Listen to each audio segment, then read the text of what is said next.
Moi bo día a todos e a todas. Benvidos a este pleno ordinario correspondente ao mes de decembro. Saudamos a todos os membros da corporación, señor secretario xeral, señor interventor xeral, personal municipal que nos acompaña e hoxe a unha visita especial que son os alumnos do ciclo medio de xestión administrativa da grande obra de Atocha e os seus profesores. Benvidos e benvidas a este pleno. Agardamos que o disfrutedes.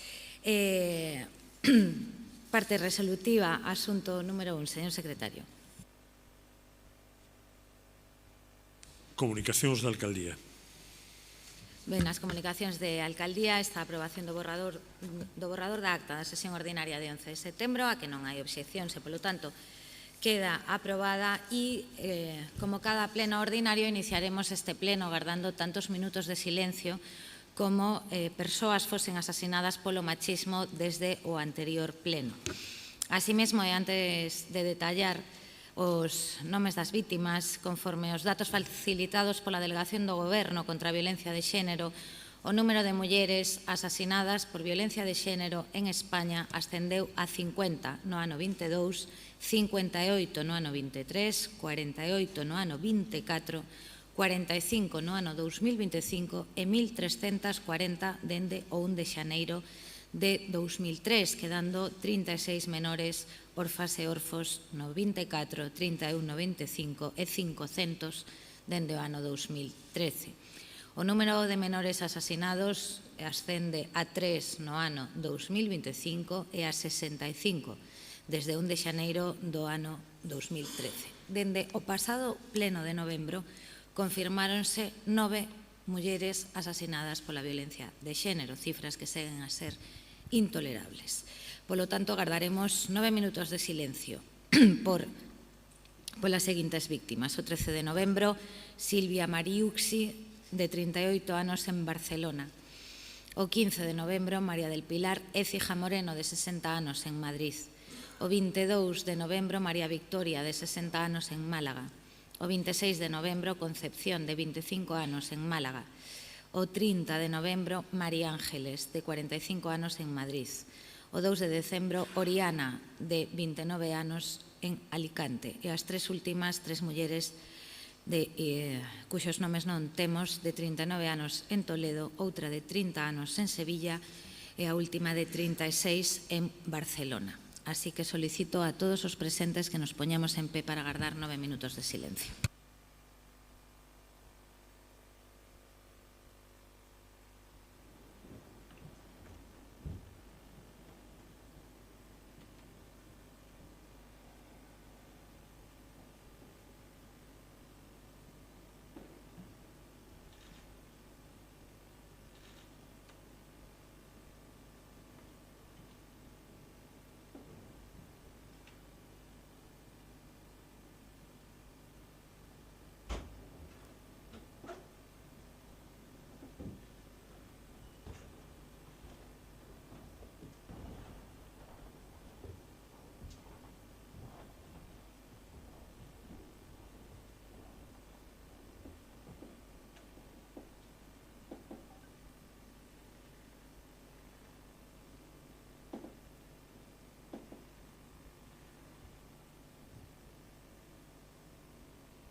Moitas grazas.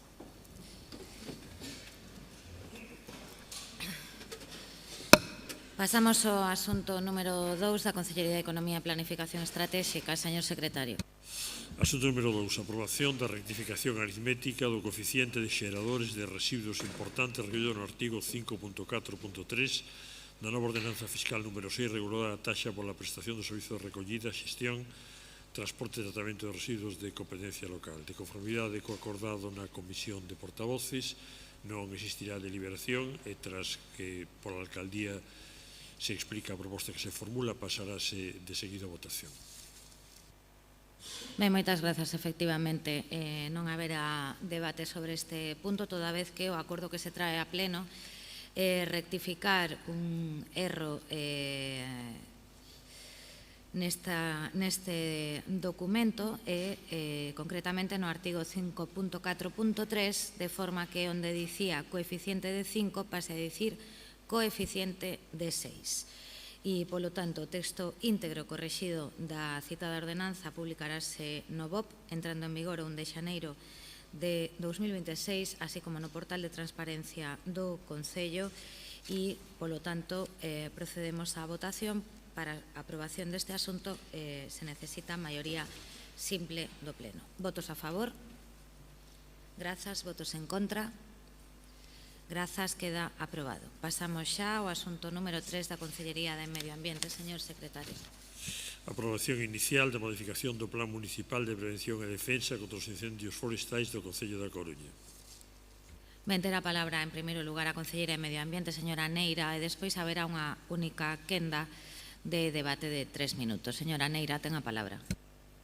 Gracias, señora alcaldesa. Bueno, pues efectivamente traemos para la aprobación en este pleno pues la aprobación inicial de la modificación de este Plan Municipal de Prevención y Defensa contra los Incendios Forestales, que si se recuerda ya se trajo lo que sería la adhesión a este plan en el año 2020 y fue en su momento aprobado por la unanimidad de la corporación.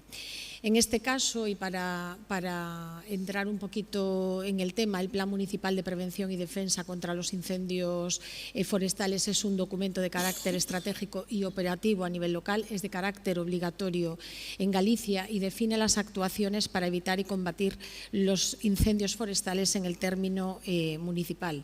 El objetivo principal es la eliminación, el control de los factores que pueden provocar que se declaren y propaguen incendios, minimizando los riesgos y los daños a las personas, a los bienes y al medio ambiente.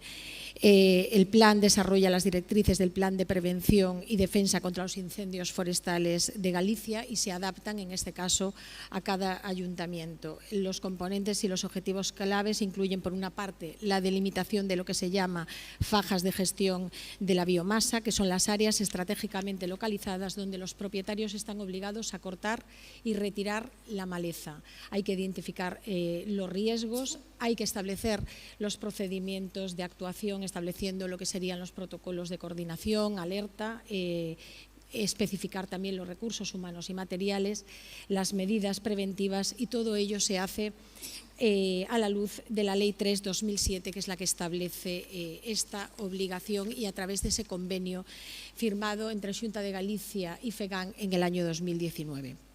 Por lo tanto, es la herramienta que permite a los ayuntamientos preparar el territorio y coordinar los esfuerzos. En este sentido, hemos de decir que estamos adheridos desde el año 2019 a ese convenio de colaboración, que en el año 2020 establecimos ese plan que afectaba 1.192 parcelas y que en este caso pasamos a 2.551. Estamos hablando de más del doble. A partir de este momento, todo el término municipal de A Coruña queda dentro de lo que sería este plan de prevención. El territorio afectado abarca las 5 parroquias, El Viña, Oza, San Cristóbal das Viñas, Visma y Coruña, y afecta a efectos prácticos sobre todo a lo que sería la zona de A Zapateira. En este caso, ustedes ya saben que a partir de este momento, y si contamos con esta aprobación inicial en el Pleno, se someterá a información pública por plazo de 30 días, estará disponible lógicamente toda la documentación en el área de medio ambiente y después se requerirá el informe preceptivo de la Dirección Xeral correspondiente. En relación a lo que sería la ampliación de la faja de lo que serían estas fincas, a efectos prácticos vamos a incluir las viviendas e instalaciones que se encuentran a menos de 400 metros del monte y también las viviendas aisladas a más de 400 metros. Es, por tanto, como ya dije en su momento, la Junta de Gobierno a la que llevamos la aprobación por Junta de Gobierno y lo que repito en este momento, lo que sería básicamente la ampliación a los 37,8 kilómetros cuadrados del término municipal, incluye la totalidad del territorio, se hace con el ánimo de todas aquellas zonas que quedaban hasta la fecha excluidas de este plan de prevención de incendios, incluirlo. Ustedes saben que conforme a este plan lo que marca el mismo es que a fecha 31 de mayo deberían estar limpias. En el año pasado, y simplemente para que ustedes lo tengan en cuenta, se mandan por parte de la Concejalía de Medio Ambiente 700 cartas. En cuanto a los años anteriores, podemos decir que, incluidos también los requerimientos que en muchas ocasiones se tienen que hacer, el grado de cumplimiento por parte de los propietarios es elevado y saben que en caso de que no cumplan, que estamos hablando de un 3-4%, bueno, pues finalmente se tiene que hacer por parte de SEAGA, que es la empresa pública dependiente de la Xunta de Galicia, que lógicamente tiene las competencias en este medio, Ayuntamiento y SEAGA. Por mi parte, nada más, son cuestiones de carácter estrictamente técnico que tienen ustedes en la documentación, y cualquier cuestión, tanto yo como el Servicio Técnico de Medio Ambiente, se encuentra a su disposición.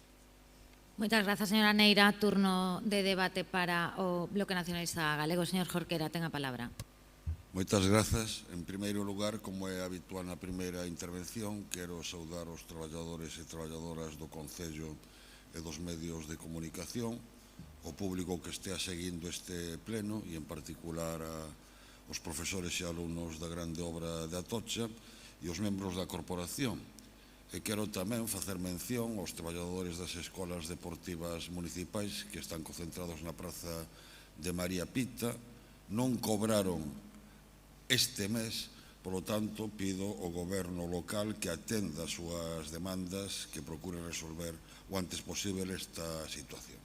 Como xa ven de explicar a señora Neira as razóns que motivan a modificación deste plan e os seus contidos, vou ocupar o tempo que corresponde ao noso grupo en facer algunhas reflexións.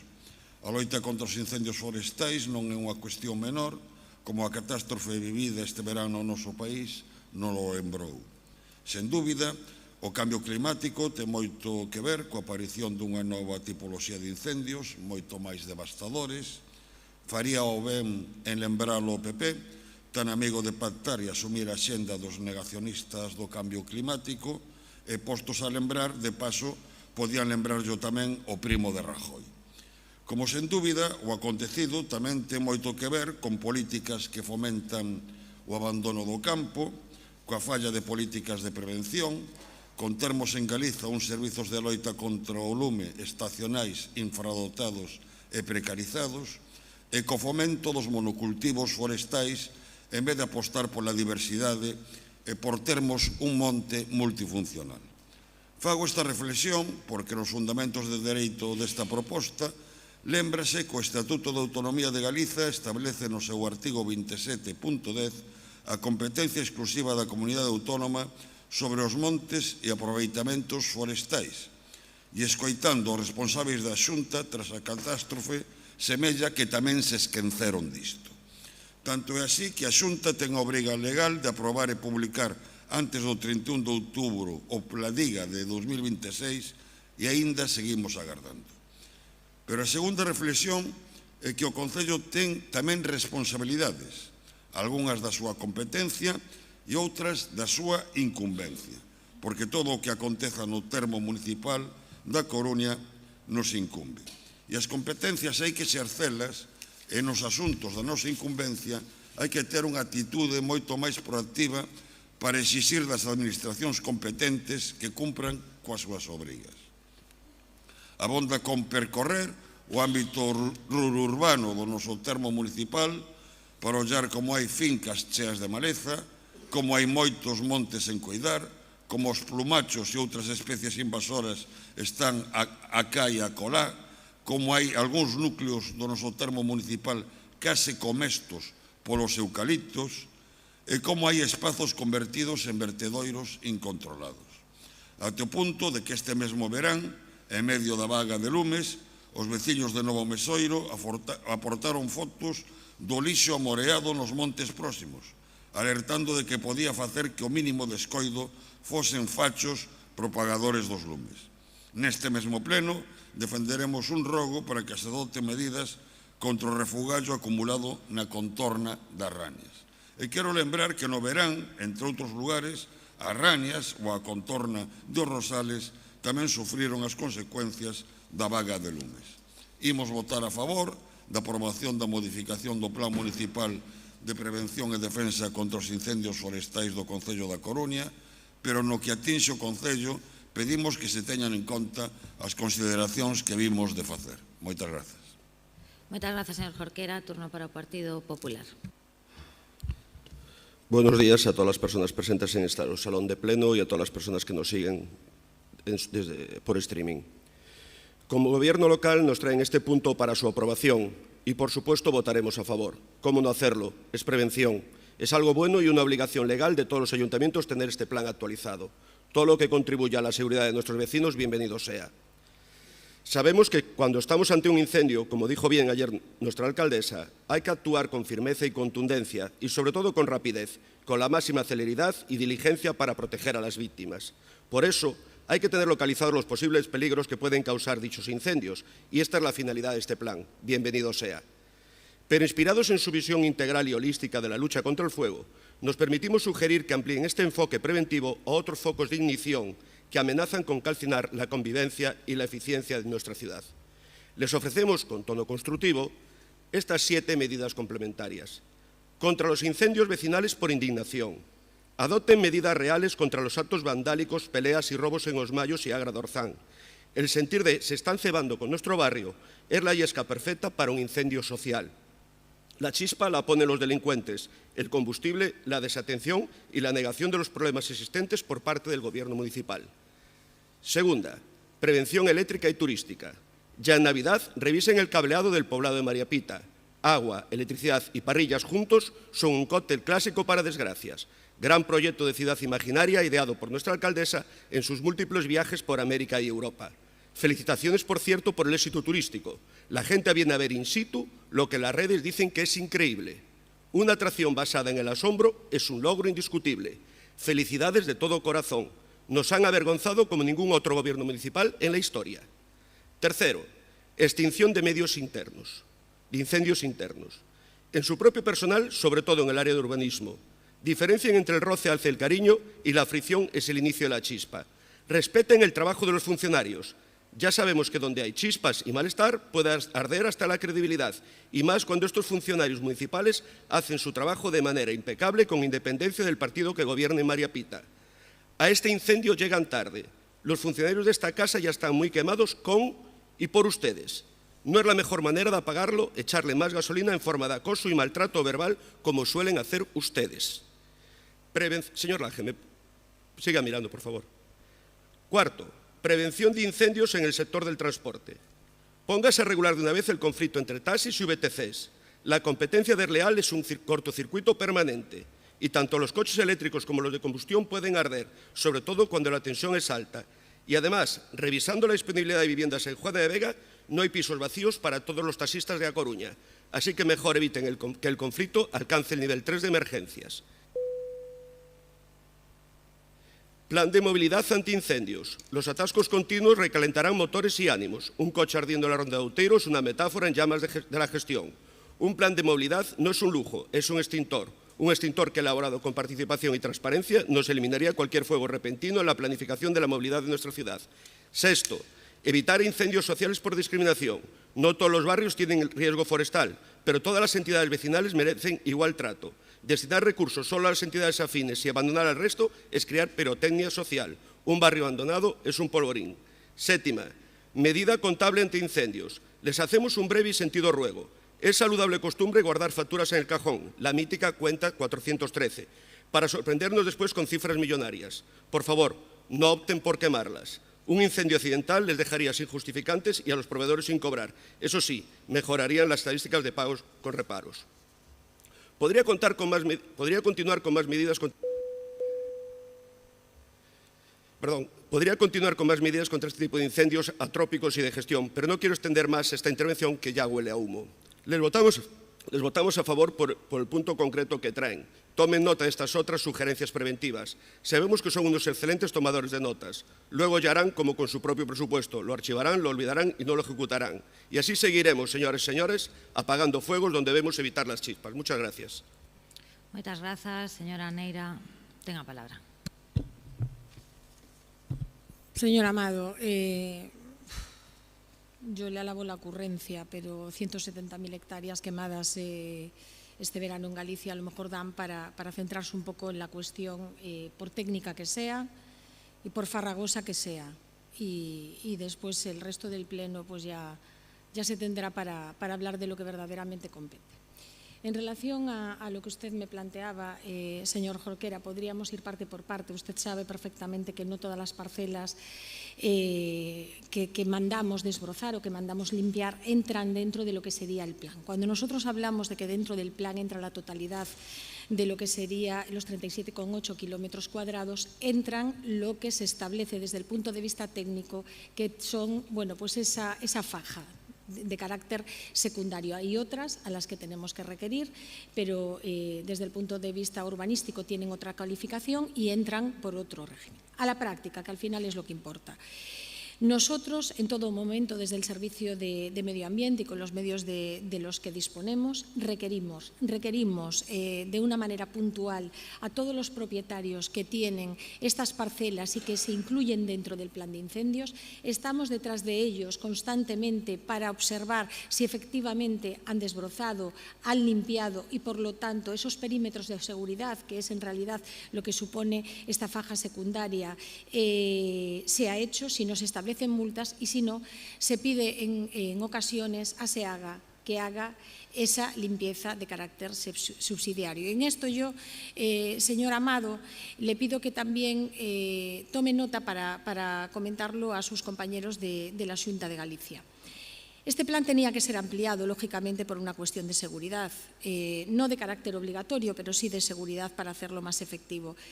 Tardamos prácticamente un año en que se nos diera respuesta por parte de SEAGA. Básicamente porque están sin personal y básicamente porque tuvieron durante mucho tiempo 2 personas única y exclusivamente para tratar de este tipo de cuestiones. Por otra parte, somos nosotros en muchas ocasiones los que vamos a hacer esas limpiezas de carácter subsidiario, cuando realmente no nos correspondería hacerlo. Tendría que ser la Xunta de Galicia a través de los medios de los que dispone.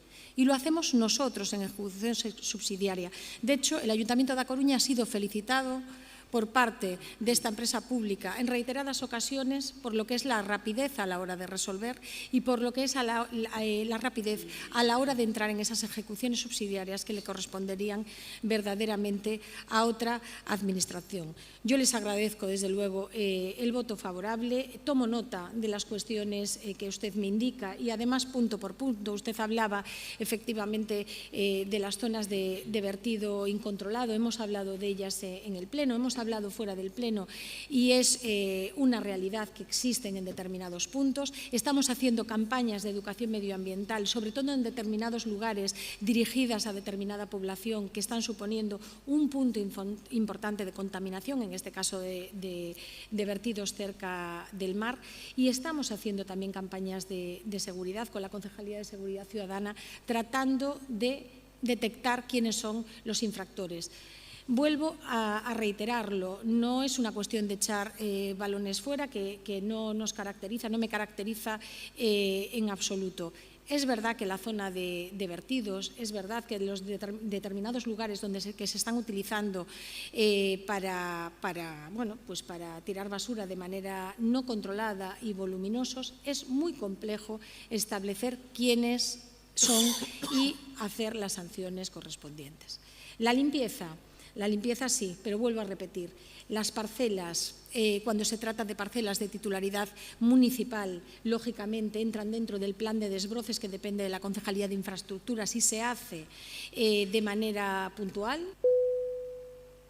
Cuando se trata de parcelas que tienen dueño, que suelen ser la mayoría, se requiere, se multa, se sanciona y se entra en ejecución subsidiaria para pasarles posteriormente la factura. Y eso no se puede hacer de hoy para mañana, salvo que exista un peligro inminente, de la misma manera que no se puede entrar en una vivienda a limpiar, a ejecutar de manera subsidiaria la limpieza que tendrían que hacer los propietarios o herederos de los propietarios de una manera automática.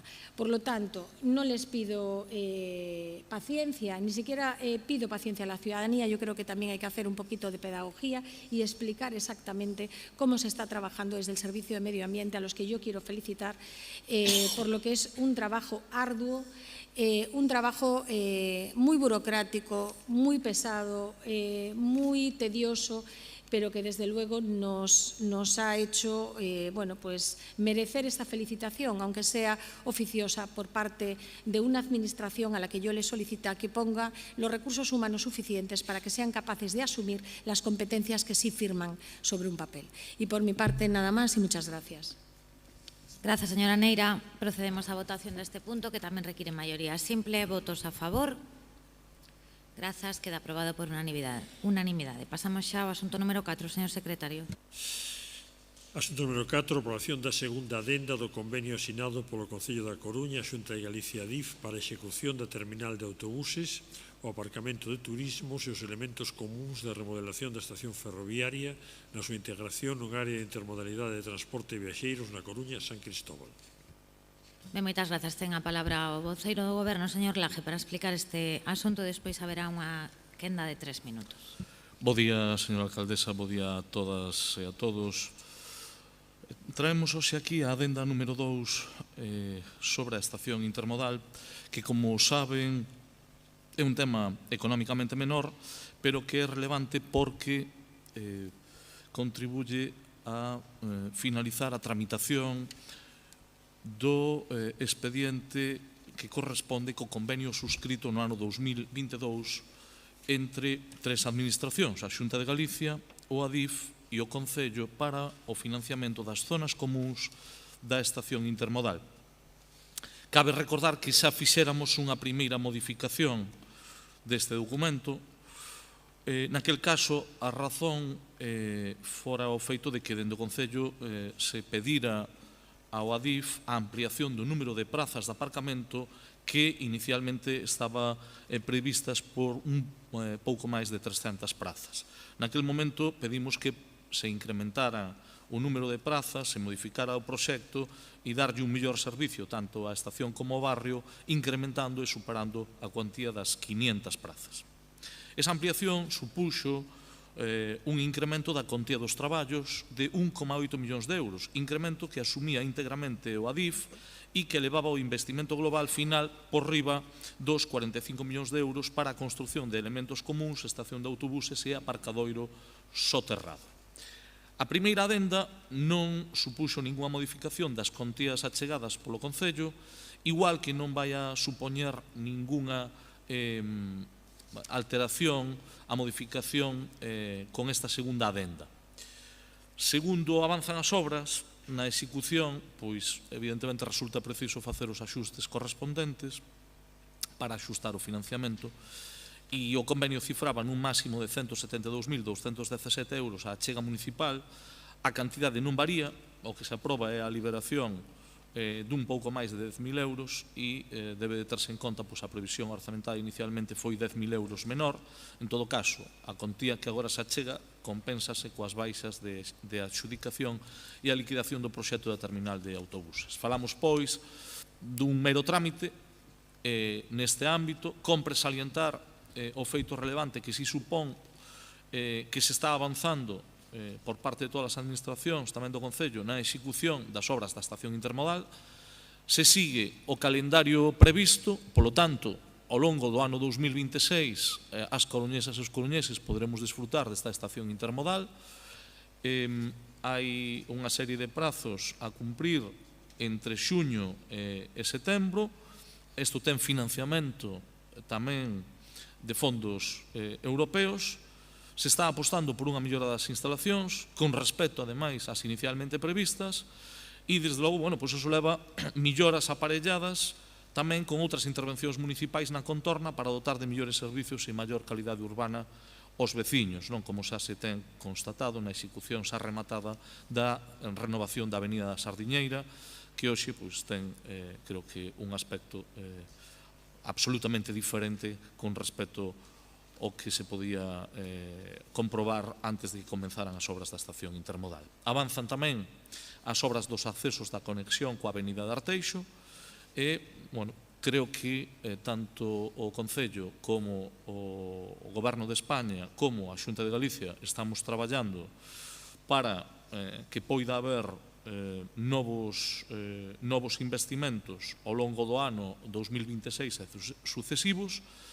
Creo que a colaboración e a cooperación institucional que se pon de manifesto na estación intermodal creo que marca un punto de inflexión, creo que é unha sinal e un sello de distinción deste goberno, que, dende a chegada de Inés Rei ao goberno da Coruña, se desbloquearon todos os proxectos que levaban moitísimos anos guardados nun caixón.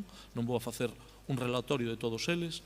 Hoxe temos en marcha o Centro de Saúde e o Mercado Centro Cívico de Santa Lucía. Hoxe estamos non xa con promesas de que se aborde a ampliación de Alfonso Molina e a súa remodelación, sino que está axudicada a obra. Hoxe estamos falando dunha estación intermodal que entra na súa recta final.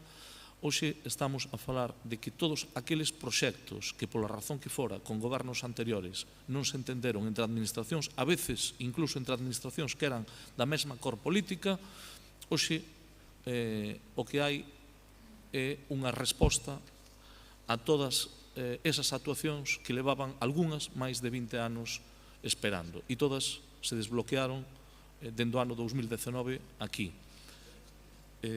Eu agradecerlle desde logo a colaboración e a cooperación que está manifestando tanto a Xunta de Galicia como o Goberno de España para poder sacar adiante a estación intermodal. Creo que é un bo exemplo e, polo tanto, tamén darlles as gracias tamén aos grupos municipales que, diante de propostas destas características, pois non poñen atrancos. Nada máis e moitas gracias. Moitas grazas, señor Laje. Turno para o BNG, señora Beira.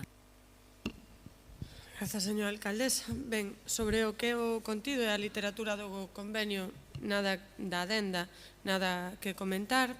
Si facer unha reflexión que facemos habitualmente cada vez que se fala da intermodal, porque, señor Laje, está moi ben todas esas actuacións que se impulsan e demais, pero aquí a cuestión é se imos modificar de alguna maneira con todas esas actuacións a maneira que teñen os cidadáns e as cidadás de moverse na nosa cidade, na nosa comarca.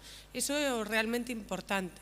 Se imos convidar a xente a deixar o coche na casa, a moverse de outra maneira, a combater, polo tanto, o cambio climático, ou se simplemente estamos falando de gastar millóns e millóns de euros en cemento, con todo o respeto ao mundo, pero gastar millóns e millóns de euros en cemento, e iso non vai promover absolutamente ningún cambio. Nos, sempre que falamos da intermodal, falamos de que moito máis aló do continente hai que falar do contido e dos servizos que se dean dentro da intermodal. E, polo tanto, para nós, desde o BNG, é moito máis importante falar de que as administracións públicas, de que os gobernos acorden e impulsen políticas públicas para que a cidadanía teña servizos útiles a hora de moverse e de chegar á nosa cidade, polo tanto, de poder deixar o coche na súa casa, que teñan boas frecuencias, que teñan prezos axeitados, etcétera, etcétera, e que iso evite, efectivamente, a entrada de coches na cidade. Iso é o fundamental. Sabemos que se a cidadanía se lle ofrecen servizos bons de mobilidade, a xente prefire eses servizos de mobilidade. Vémolo a Cotío co tren a Santiago de Compostela. Se tivésemos un tren semellante a Ferrol, se tivésemos servizos ferroviarios semellantes na nosa comarca, se tivésemos moito mellores servizos en autobús, a xente deixaría o coche na casa. Polo tanto, o fundamental da intermodal é o servizo que se dea dentro dela. E aí eu creo que o Goberno municipal debería de ter unha actitude moito máis proactiva, moito máis exixente coa Xunta de Galiza, que é a competente en moitas destas cuestións, e tamén co Estado, que tamén é competente, por suposto, no que ten que ver cos servizos no tren. E por outra parte, tamén queremos facer unha pequenísima reflexión, e é que a entrada en funcionamento da intermodal vai deixar sen servizos ou sen ningún tipo de contido ou con menos contido a estación de autobuses. Non vai ter servizo de autobús, por lo tanto vai ser unha infraestructura que vai quedar en desuso.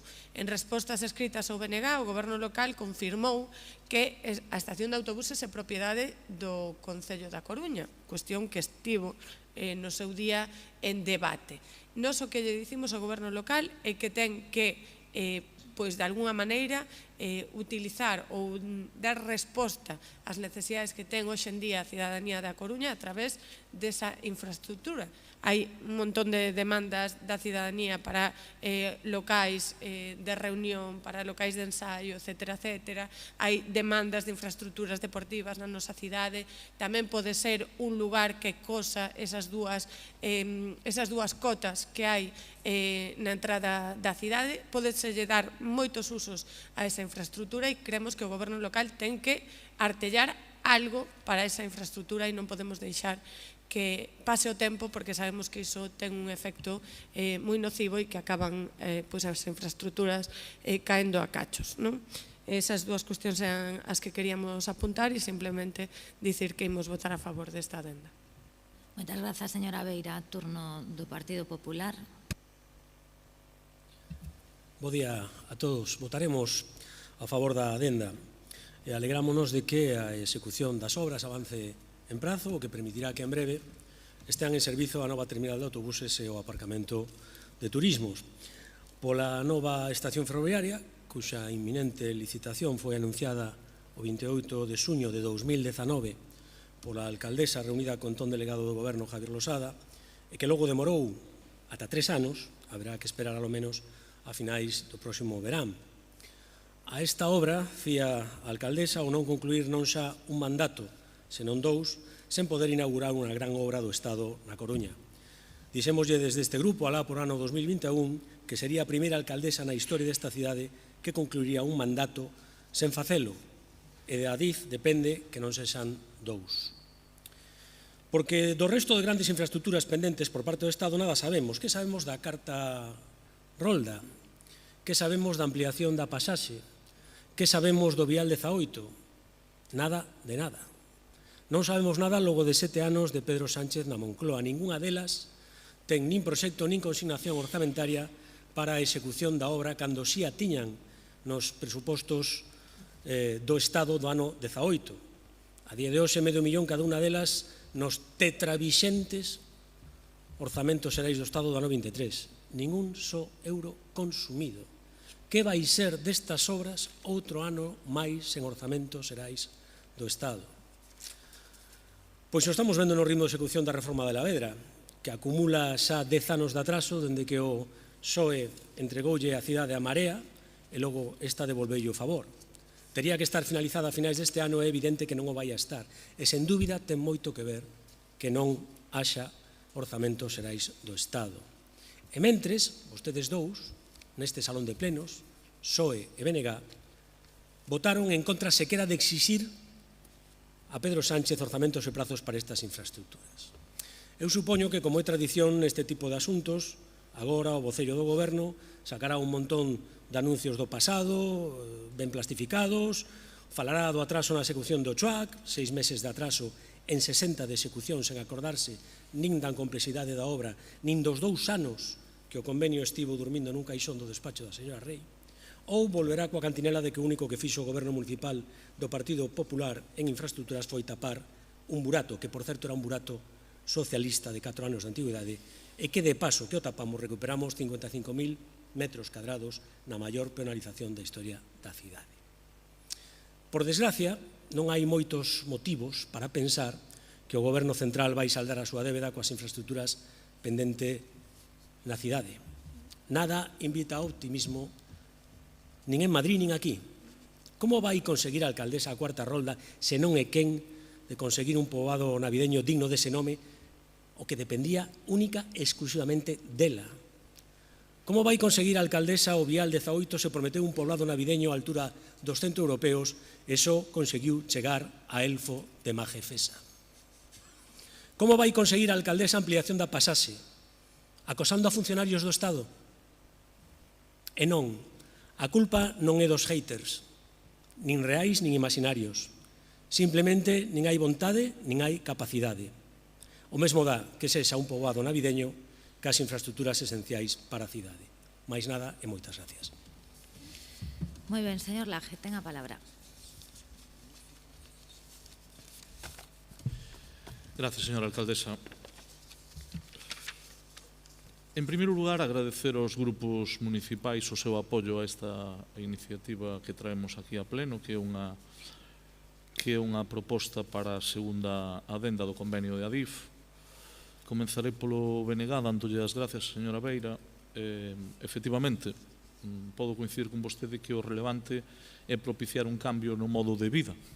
É dicir, se hai bons servicios de mobilidade e unha formulación de respostas metropolitanas como mínimo, creo que conseguiremos que esas políticas públicas que faciliten a mobilidade cambien a vida da xente. Eu creo que vostede o expresou dunha maneira bastante clara e non hai por que volver a repetir o mesmo, sobre todo porque creo que non é un problema cando se coincide decilo. Creo que puxo o dedo na llaga cando falou sin expresalo nestos termos, pero dos servicios de cercanía. Eso ten que ver tamén moito co autogoberno de Galicia. É dicir, en Galicia se renunciou fai moito tempo a facer unha política, un deseño de políticas de mobilidade, asumindo responsabilidades e, polo tanto, sendo xestores.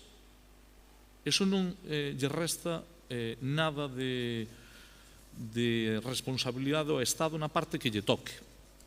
Pero, en calquera caso, se hoxe podemos desplazarnos nun tempo razoable a Santiago en tren, vostede poñeu o exemplo de Ferrol, ou se pode poñer o exemplo de Lugo, e, polo tanto, creo que estamos a falar dunha área económica, falando fundamentalmente de Ferrol, que creo que está ahora mismo polos 60.000 habitantes e que forma parte da gran área da rexión económica urbana da Coruña.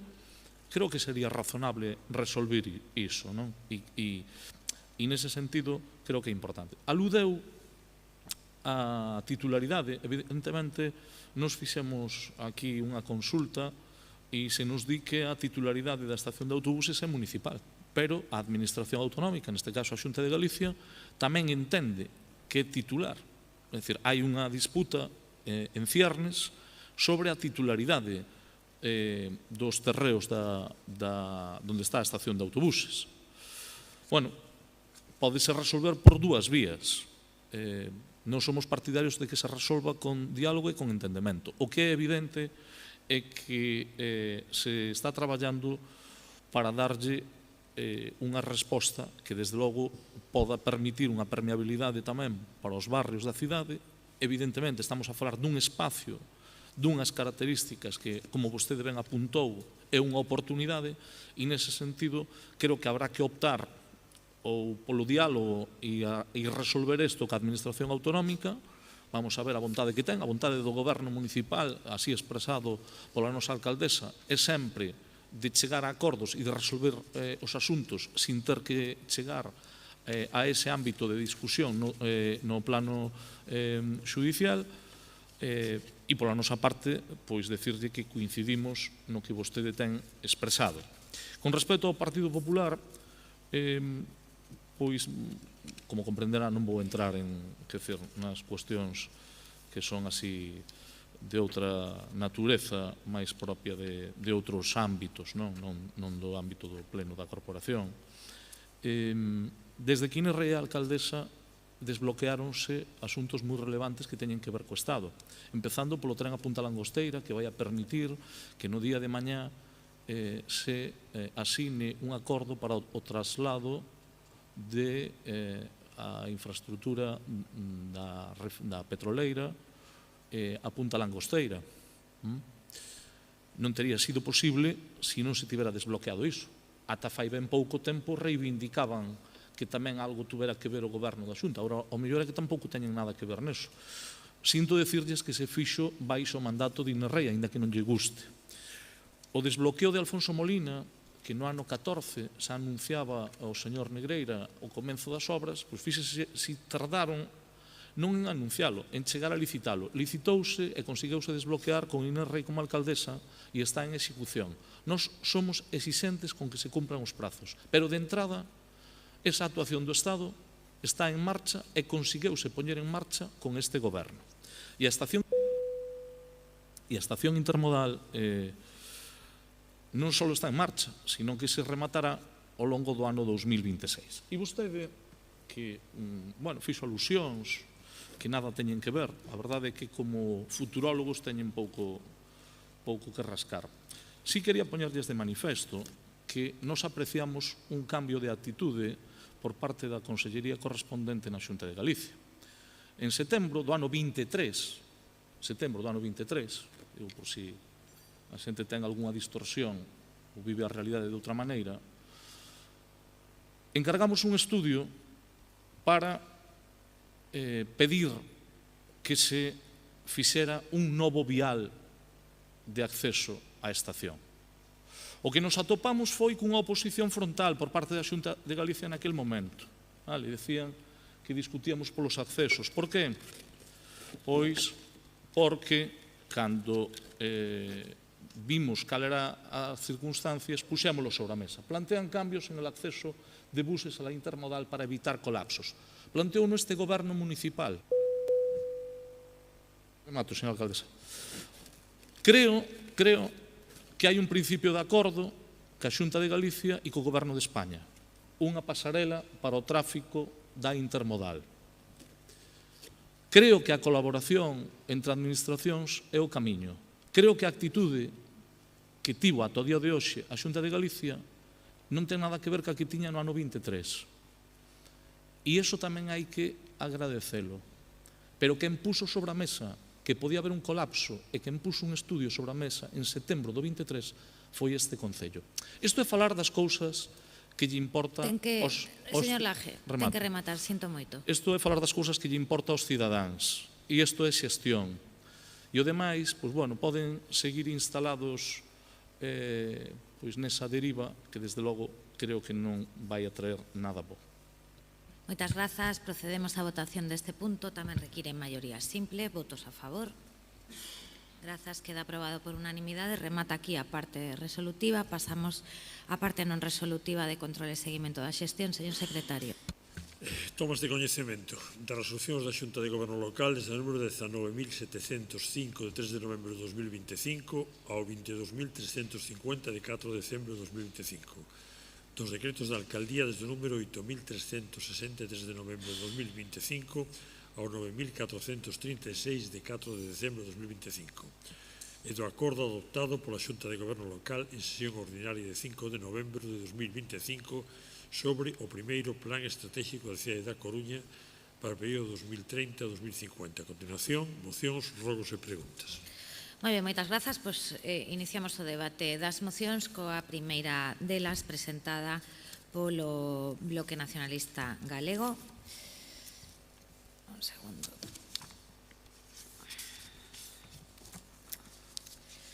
Sobre as vivendas de uso turístico. Ten a palabra a señora Beira.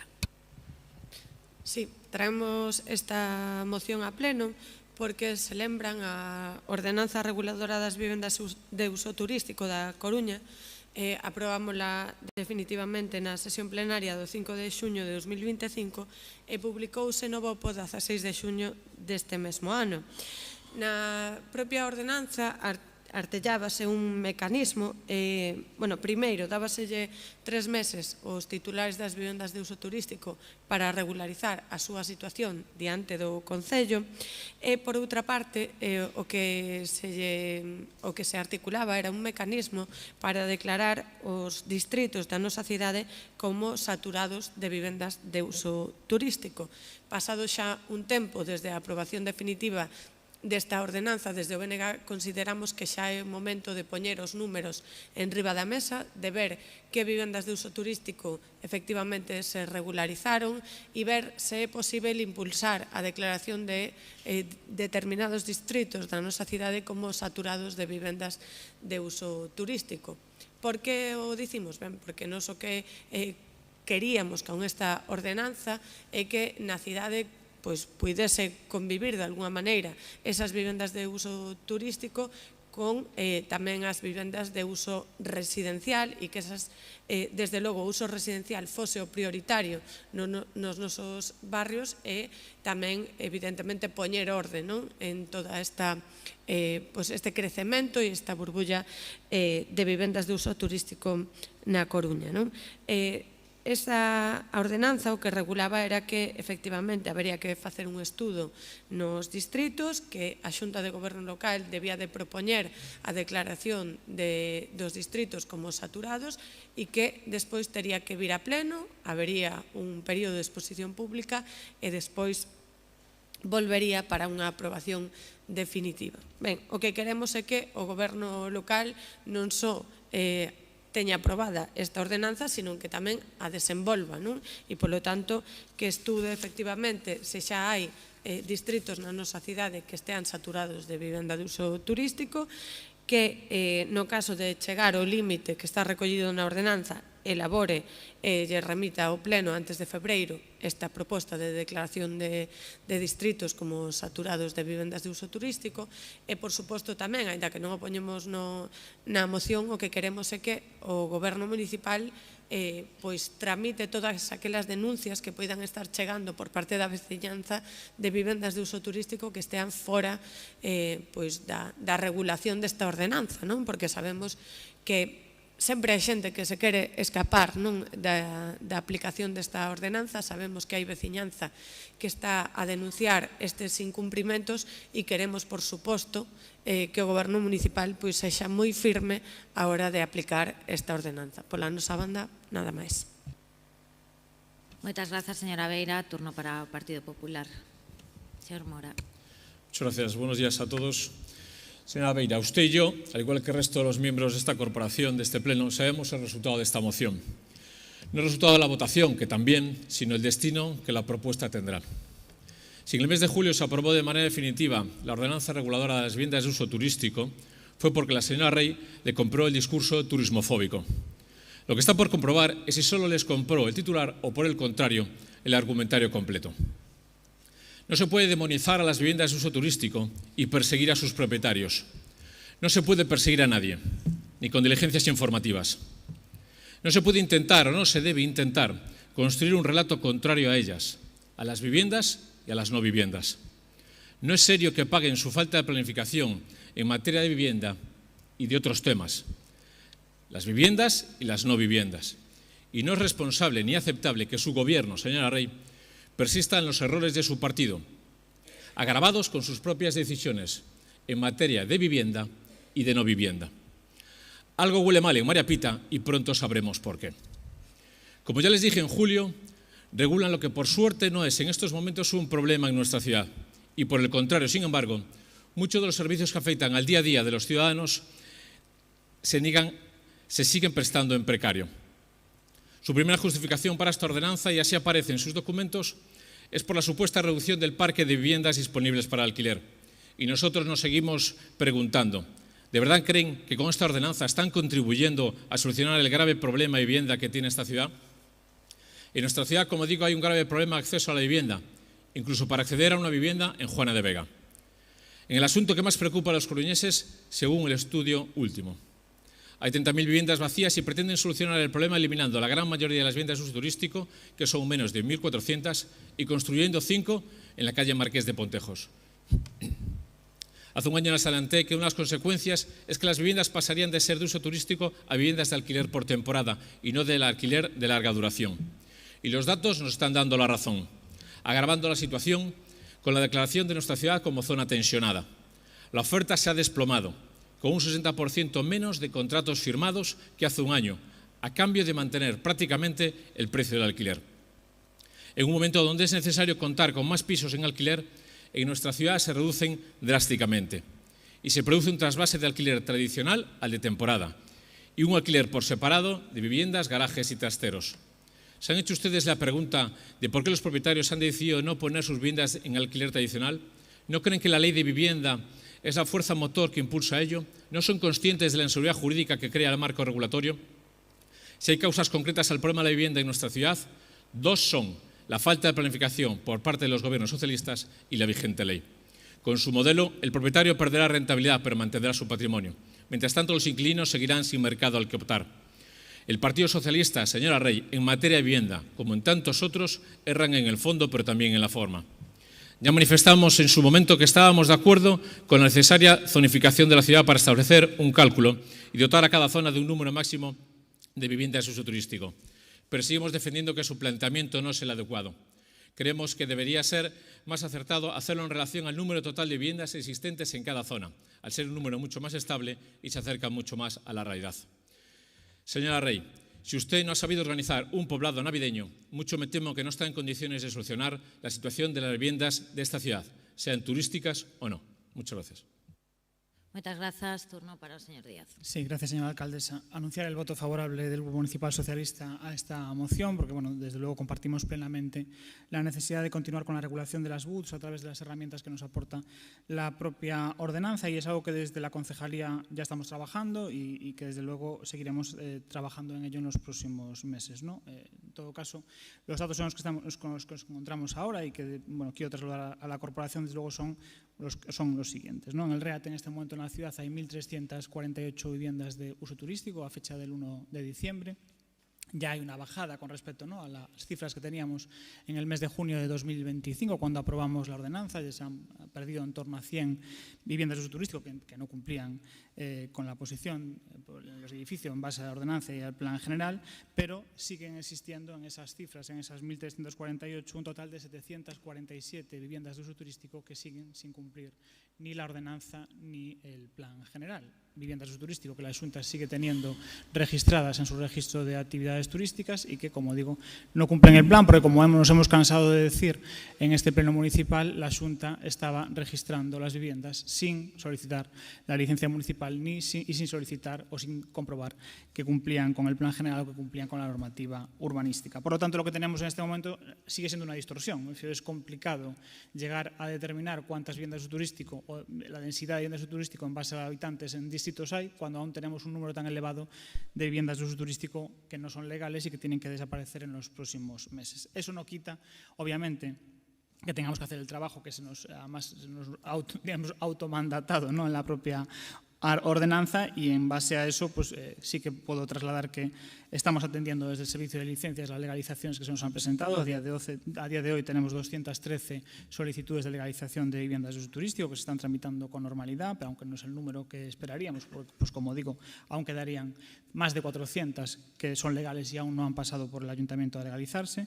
Y por otro, estamos abriendo los expedientes disciplinarios, bueno, al ritmo que se puede con los medios personales de los que disponemos, que es, a día de hoy hay 54 expedientes abiertos, algunos ya acabado incluso en la justicia, y esperemos que se resuelva favorable al ayuntamiento. Como digo, no es el ritmo que nos gustaría llevar, pero para eso, bueno, también se ha solicitado la creación de un programa de empleo dedicado única y exclusivamente a las viviendas de uso turístico, por el cual, en cuanto esté operativo, podremos pues cumplir con la ordenanza al 100% y podremos trabajar en dar de baja esas 747 viviendas de uso turístico y solicitar a la Xunta que las dé de baja en el registro autonómico y pues ver si hay algún distrito que no cumple o que está saturado en la ciudad, que creemos que con los datos que tenemos a día de hoy no habría, pero sí que es cierto que hace falta ese trabajo previo y para eso tenemos que tener las BUT todas legalizadas y todas con licencia.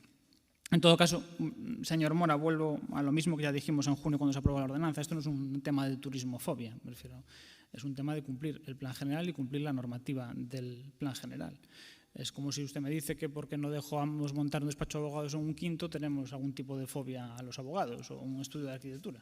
Si no se cumple con la normativa, no puede haber una vivienda de uso turístico en un punto en el que no cumple el plan general. Y eso no es turismofobia, es hacer cumplir la ley, que entiendo que todos los concejales que estamos en esta corporación estaremos de acuerdo en eso. A mayores también les recordaré que la ordenanza que se ha aprobado aquí no es muy diferente a la que han aprobado ustedes como Gobierno Municipal en Madrid, que también limita la posición de las viviendas de uso turístico a plantas bajas, edificios exclusivos y plantas primeras, con una salvedad que allí no han controlado, que es obviamente pues ese control de densidad de viviendas de uso turístico por distrito, que lo que va a provocar en el caso de Madrid es que pues se llenen el centro, por ejemplo, de la ciudad de edificios enteros de viviendas de uso turístico y se continúe expulsando a los habitantes de la ciudad, cosa que aquí en Coruña no queremos. Y bueno, le vuelvo a decir también lo mismo que siempre hablan ustedes del problema de la vivienda. 40 viviendas entregadas por la Xunta de Galicia desde el año 2009. 40 viviendas. Entonces, señor Mora, yo no sé si tienen tan claro el problema de la vivienda y tienen ustedes están tan implicados con el problema de la vivienda en la ciudad, pues ya que controlan el Gobierno de la Xunta y el Instituto Galego de Vivienda de Solo desde el año 2009, pues a lo mejor esa cifra de 40 viviendas podían haberla multiplicado por 10 y haber tenido un número un poco más interesante que aportar a la ciudadanía para solucionar ese problema. Lo que han aportado es, como digo, 40 viviendas en Susán en todo este tiempo que han gobernado ustedes, tanto con el señor Feijóo como con el señor Rueda, con lo cual entiendo que el problema de la vivienda realmente les importa más bien poco. Y además reitero los datos que estamos obteniendo en los últimos meses, aunque les duelan, son así. Coruña es la única ciudad que desde el mes de agosto ha frenado la subida del precio de los alquileres en Galicia. Los datos son los que son, los podemos retorcer como queramos, pero eso es una realidad. No es una bajada, de momento significativa, pero sí es una bajada y sí es un freno a la subida y a la escalada que venía provocándose en los últimos meses, y Coruña no ha disminuido la oferta de alquiler de manera muy diferente a la que se ha disminuido en otras ciudades de Galicia. Por lo tanto, no está provocando la zona tensionada en ninguna actuación de este Gobierno una disminución de la oferta. La oferta en Coruña es muy superior y sigue siendo muy superior al resto de ciudades de Galicia, con zona tensionada, con ordenanza de debut y con todas las medidas que estamos implementando desde el Ayuntamiento. Por lo tanto, continuamos en la senda correcta y continuamos, desde luego, para que en los próximos meses se baje, por fin, como debe, el precio del alquiler en la ciudad y se pueda acceder a una vivienda con mayor facilidad, que es lo que buscamos todos. Muchas gracias. Muchas gracias, señor Díaz. Procedemos a votación de esta moción. ¿Votos a favor? Grazas. ¿Votos en contra? Grazas. Queda aprobada. Pasamos á segunda das mocións presentadas polo BNG sobre o barrio das Flores. Señor Jorquera. Grazas. O barrio das Flores é un dos máis singulares da nosa cidade. Foi construído nos anos 60 para dar solución ás dificultades de acceso á vivenda e no seu momento foi un expoñente dun urbanismo moderno e innovador. Porén, co paso dos anos, a carencia de investimento público e de mantemento sumiron o barrio nun proceso de abandono. O barrio foi declarado recentemente área de rehabilitación integral e precisa do impulso do plan director co obxecto de levar a cabo a súa rexeneración urbana, mellorando as súas condicións de accesibilidade e habitabilidade, rehabilitando vivendas, recuperando zonas verdes e espazos públicos e acompañando estes obxectivos doutras medidas dirixidas á súa revitalización.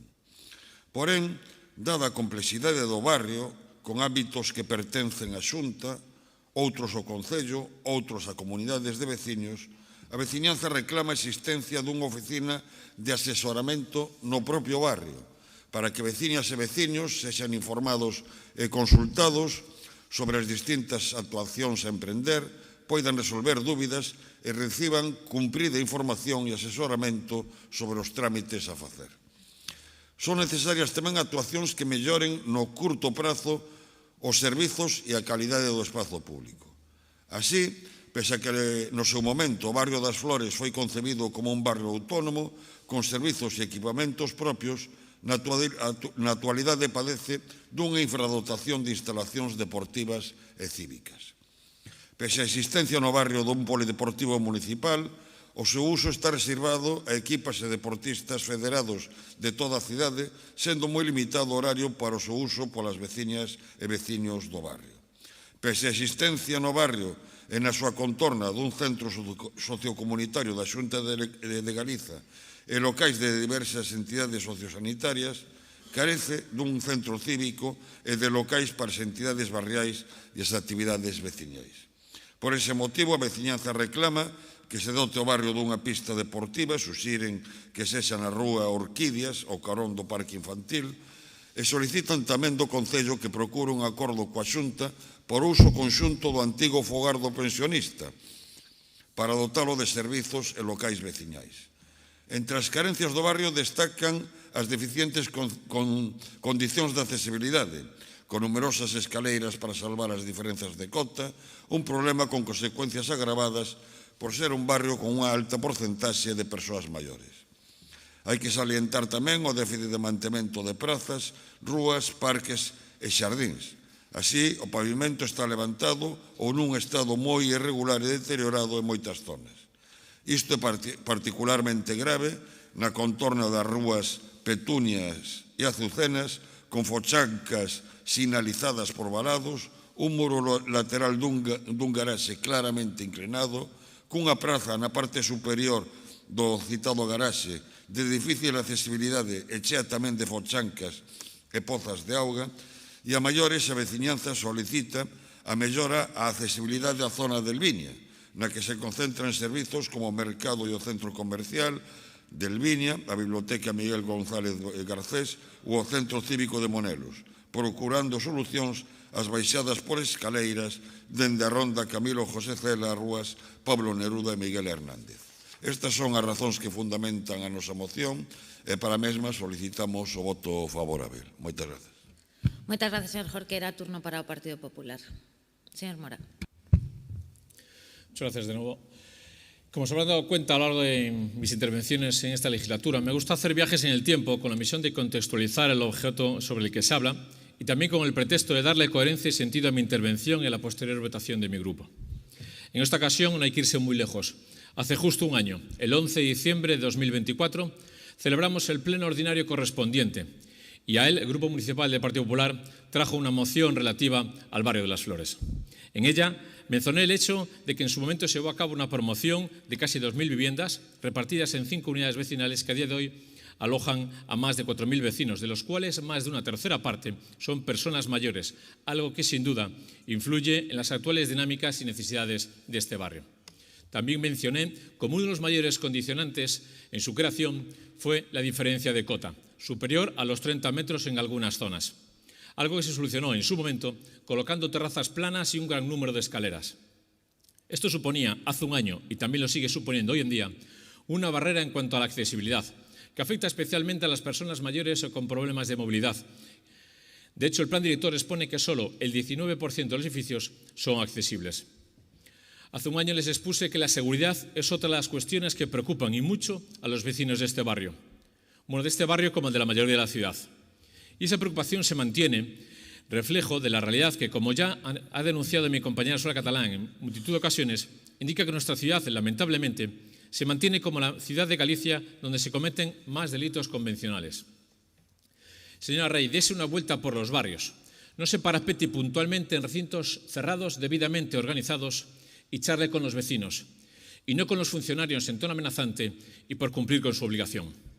Si se produjese ese paseo, también vería que el barrio se encuentra con un elevado deterioro de sus viales y las aceras, contribuyendo aún más a la peligrosidad, especialmente para ese tercio de los vecinos. Pero ese deterioro de las vías y las aceras, al igual que la falta de seguridad y la limpieza, es un mal generalizado, es uno de sus males generalizados, porque se niega a salir de la calle, porque se niega a reconocer la realidad, porque se niega a planificar y porque se niega a ejecutar en tiempo y en forma. Señora Rey, algo huele mal en María Pita y pronto se conocerán las causas. Desde el mes de julio de 2022, el barrio de Las Flores cuenta con un plan director de rehabilitación, con 8 objetivos estratégicos, 18 líneas de actuación y 60 actuaciones. Pues bien, en su aparente muestra de preocupación, lo que han hecho es incumplir este plan director y realizar una obra desaconsejada por él y contra el criterio de los vecinos. Al menos no les han instalado un falso y cutre poblado navideño.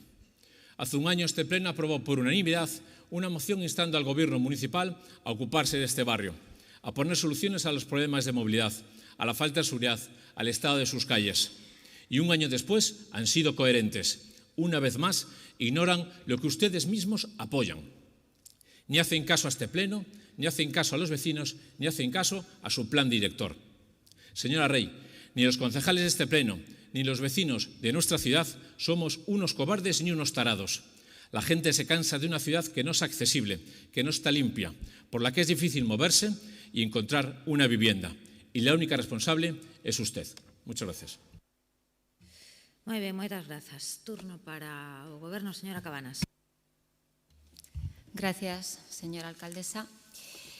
El barrio de las Flores es un área emblemática de A Coruña con una realidad urbana muy particular y una serie de necesidades que este Gobierno conoce bien y en las que llevamos tiempo trabajando. Por eso agradecemos esta moción, porque nos permite explicar con claridad qué estamos haciendo y cómo estamos avanzando de la mano de los vecinos y vecinas. Es importante recordar que en el barrio de las Flores ya hay más de 3,2 millones de euros en inversión activa o en ejecución. La primera gran actuación es la subvención europea de más de 2 millones de euros destinada a la rehabilitación energética de 143 viviendas y 11 locales en las calles Geranios y Girasoles.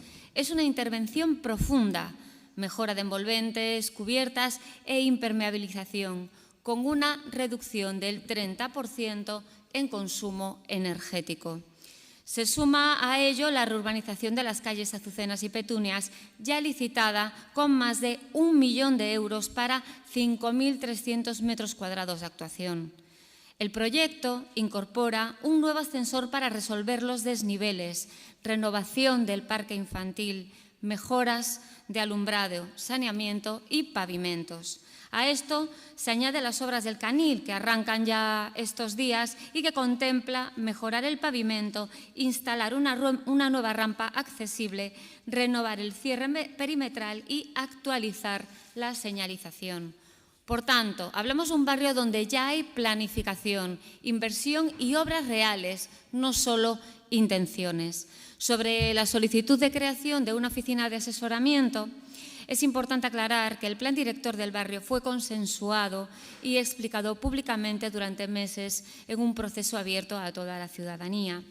Un plan director es una hoja de ruta, no un conjunto de trámites, por tanto, no requiere en este caso una oficina propia. Además, el barrio de las Flores ha sido declarado por el Ayuntamiento entorno residencial de rehabilitación programada, lo que permite acceder a una línea de financiación específica, tanto para la mejora del espacio público como para la rehabilitación energética de los edificios. En este marco, desde el área de urbanismo, existe una comunicación constante y fluida con la asociación vecinal y con las comunidades de propietarios, con quienes se analizan las necesidades de forma conjunta y se consensúan las actuaciones que se van a desarrollar en el barrio. Las obras previstas dentro del programa ERRP tienen como objetivo avanzar hacia un entorno plenamente accesible y la primera de ellas será la reurbanización de la Plaza de los Girasoles, ya incluida en la planificación. Contamos además con ejemplos recientes de mejora de accesibilidad, como la actuación de la Plaza Castaños, que permitirá al bloque de viviendas instalar un ascensor con salida accesible directamente a la vía pública, una demanda histórica de la vecindad. En relación con la pista deportiva, desde el área de infraestructuras ya han realizado la visita con los vecinos, analizando posibles ubicaciones y se ha acordado situarla en la plazoleta detrás de la calle Orquídeas. El diseño, en el que ya se está trabajando, incluirá también la renovación del área infantil ya existente en ese espacio. En cuanto al mantenimiento de pavimentos, aceras y limpieza, el contrato municipal realiza revisiones periódicas y atiende todas las incidencias que se notifican. Sobre el Parque Central, estamos en negociación con Repsol porque el parque está condicionado por el oleoducto que pasa por debajo y cuyo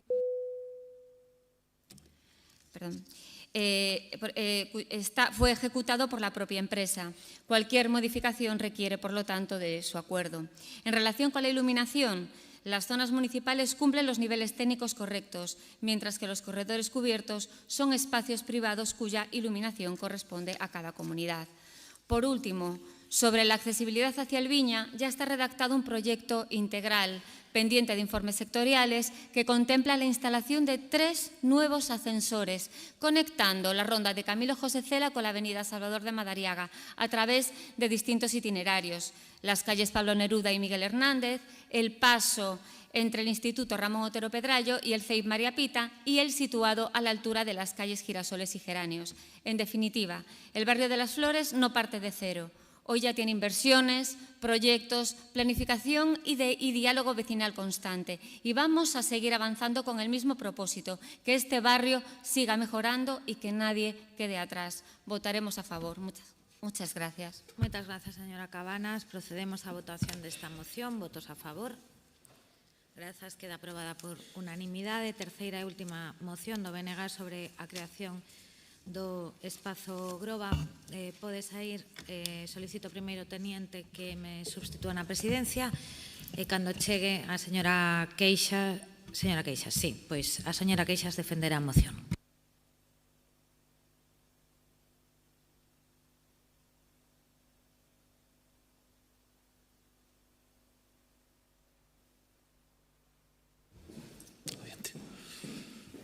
Señora Queixas. Moitas grazas. A Coruña é o lugar no que viviron, crearon ou prenderon a semente da cultura un ronsel interminável de nomes propios ao longo da historia da cidade. Temos, polo tanto, unha débeda coa súa memoria, con esa memoria cultural que nos fai ser parte dun orgulloso nós colectivo. Por iso non se entende que a día de hoxe, por exemplo, o goberno que preside a alcaldesa Inés Rei aínda non fixese efectivo o acordo unánime do pleno de 2021 para promover a rehabilitación e a musealización da Casa Coruñesa de Rosalía de Castro, na Rúa Príncipe. Como non se entende que a Fundación Luis Seoane, presidida tamén pola alcaldesa, non sexa a sede da exposición permanente da obra de Luis Seoane ou que esta permaneza oculta a ollos da cidadanía e tamén dos investigadores e investigadoras. E como tampouco se entende que o goberno de Inés Rei non teña iniciado aínda o procedemento para cumprir o acordo unánime que tomamos neste pleno no mes de xullo para mudar o nome da rúa do alcalde franquista San Jorge de Carricarte por o do grupo musical e veciño da nosa cidade, os Diplomáticos de Monte Alto. Esta moción, en definitiva, que hoxe defendemos no BNG, quere ser unha nova oportunidade para a Coruña continuar a medrar como esa cidade de cultura que é. E facelo desde a gratitude, desde o orgullo e desde o recoñecemento daquelas persoas que posicionaron a Coruña como cidade que respira polas raíces profundas da cultura é unha prioridade para o BNG. Con esta moción queremos poñer o foco na relevancia da música como parte da historia creativa da Coruña. Por iso, propoñemos multiplicar o capital cultural reforzando o Concello como impulsor de proxectos con impacto social, patrimonial e económico, como é a creación do Espazo Groba. Un espazo depositario do legado do compositor galego de maior relevancia contemporánea, un referente autorial como reflicto o catálogo de máis de 700 obras compostas de extraordinaria diversidade e calidade, sostida nun estilo propio imbricado no ascendente musical galego. Un espazo que acolla a sede da Fundación Rogelio Groba, depositaria do legado do noso compositor galego universal, comezando por estudar a idoneidade de algunha infraestructura municipal que poida estar dispoñível e tecendo, por suposto, alianzas sempre necesarias con outras administracións para dar resposta a un triple obxectivo. En primeiro lugar, acoller o arquivo documental de Rogelio Groba depositado na Fundación homónima. En segundo lugar, contribuir a conservar e difundir este patrimonio cultural facendo accesível para a súa consulta e tamén para o estudo a documentalistas e investigadores e investigadoras. E en terceiro lugar, crear un espazo cultural multifuncional de referencia e proxección na cidade que permita tamén a realización das actividades da propia Fundación Rogelio Groba. A maior parte da vasta obra de Rogelio Groba foi composta na Coruña, cidade na que viviu máis de 40 anos até a súa despedida derradeira, vanse cumprir agora precisamente 2 anos, e onde sementou o exemplo musical como director da Banda Municipal de Música durante 23 anos, creador e director da Orquestra de Cámara Municipal, fundador da Orquestra do Conservatorio Superior de Música da Coruña e promotor da Orquestra Sinfónica de Galiza.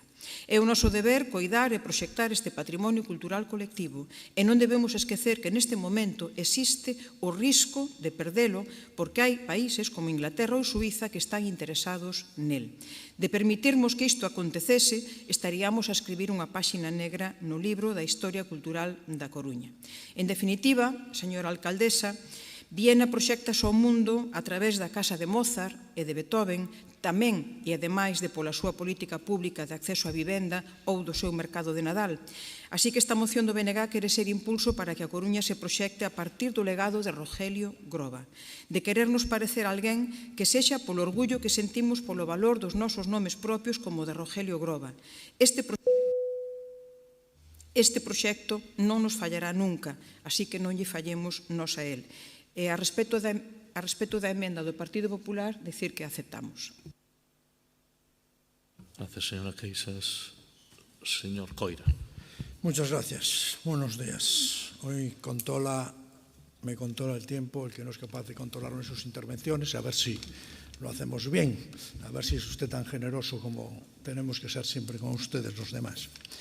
Buenos días. Lamentablemente unha Señor falta... Coira, non sei por que fai ese tipo de comentario. De momento non se lle cortou, pode expresarse como sempre. Así que adiante, que non ten ningún tipo de problema. De la experiencia vivida en este salón de plenos. Nada, pois non se preocupe, señor Coira. Es un comentario.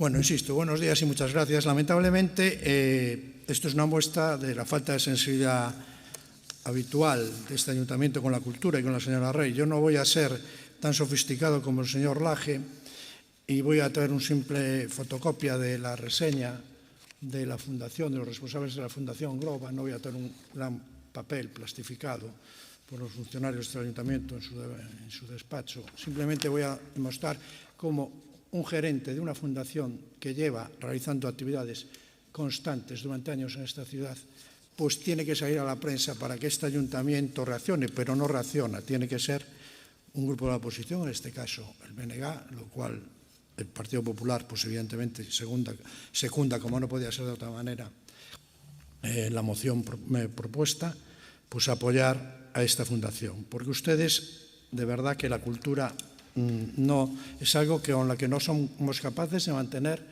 una locución y una comunicación estable.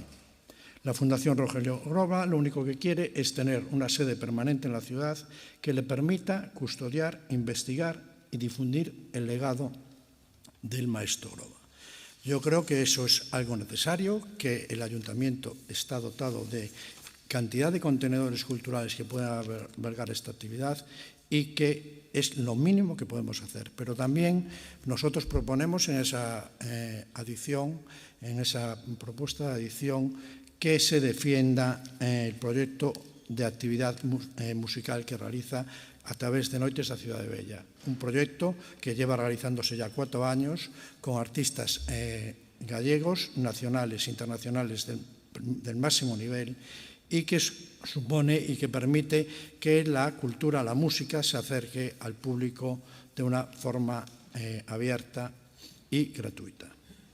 Es necesario mejorar, insisto, señora Rey, la comunicación con el sector cultural. No puede ser que el sector cultural tenga que salir a la prensa para que se le escuche en este ayuntamiento.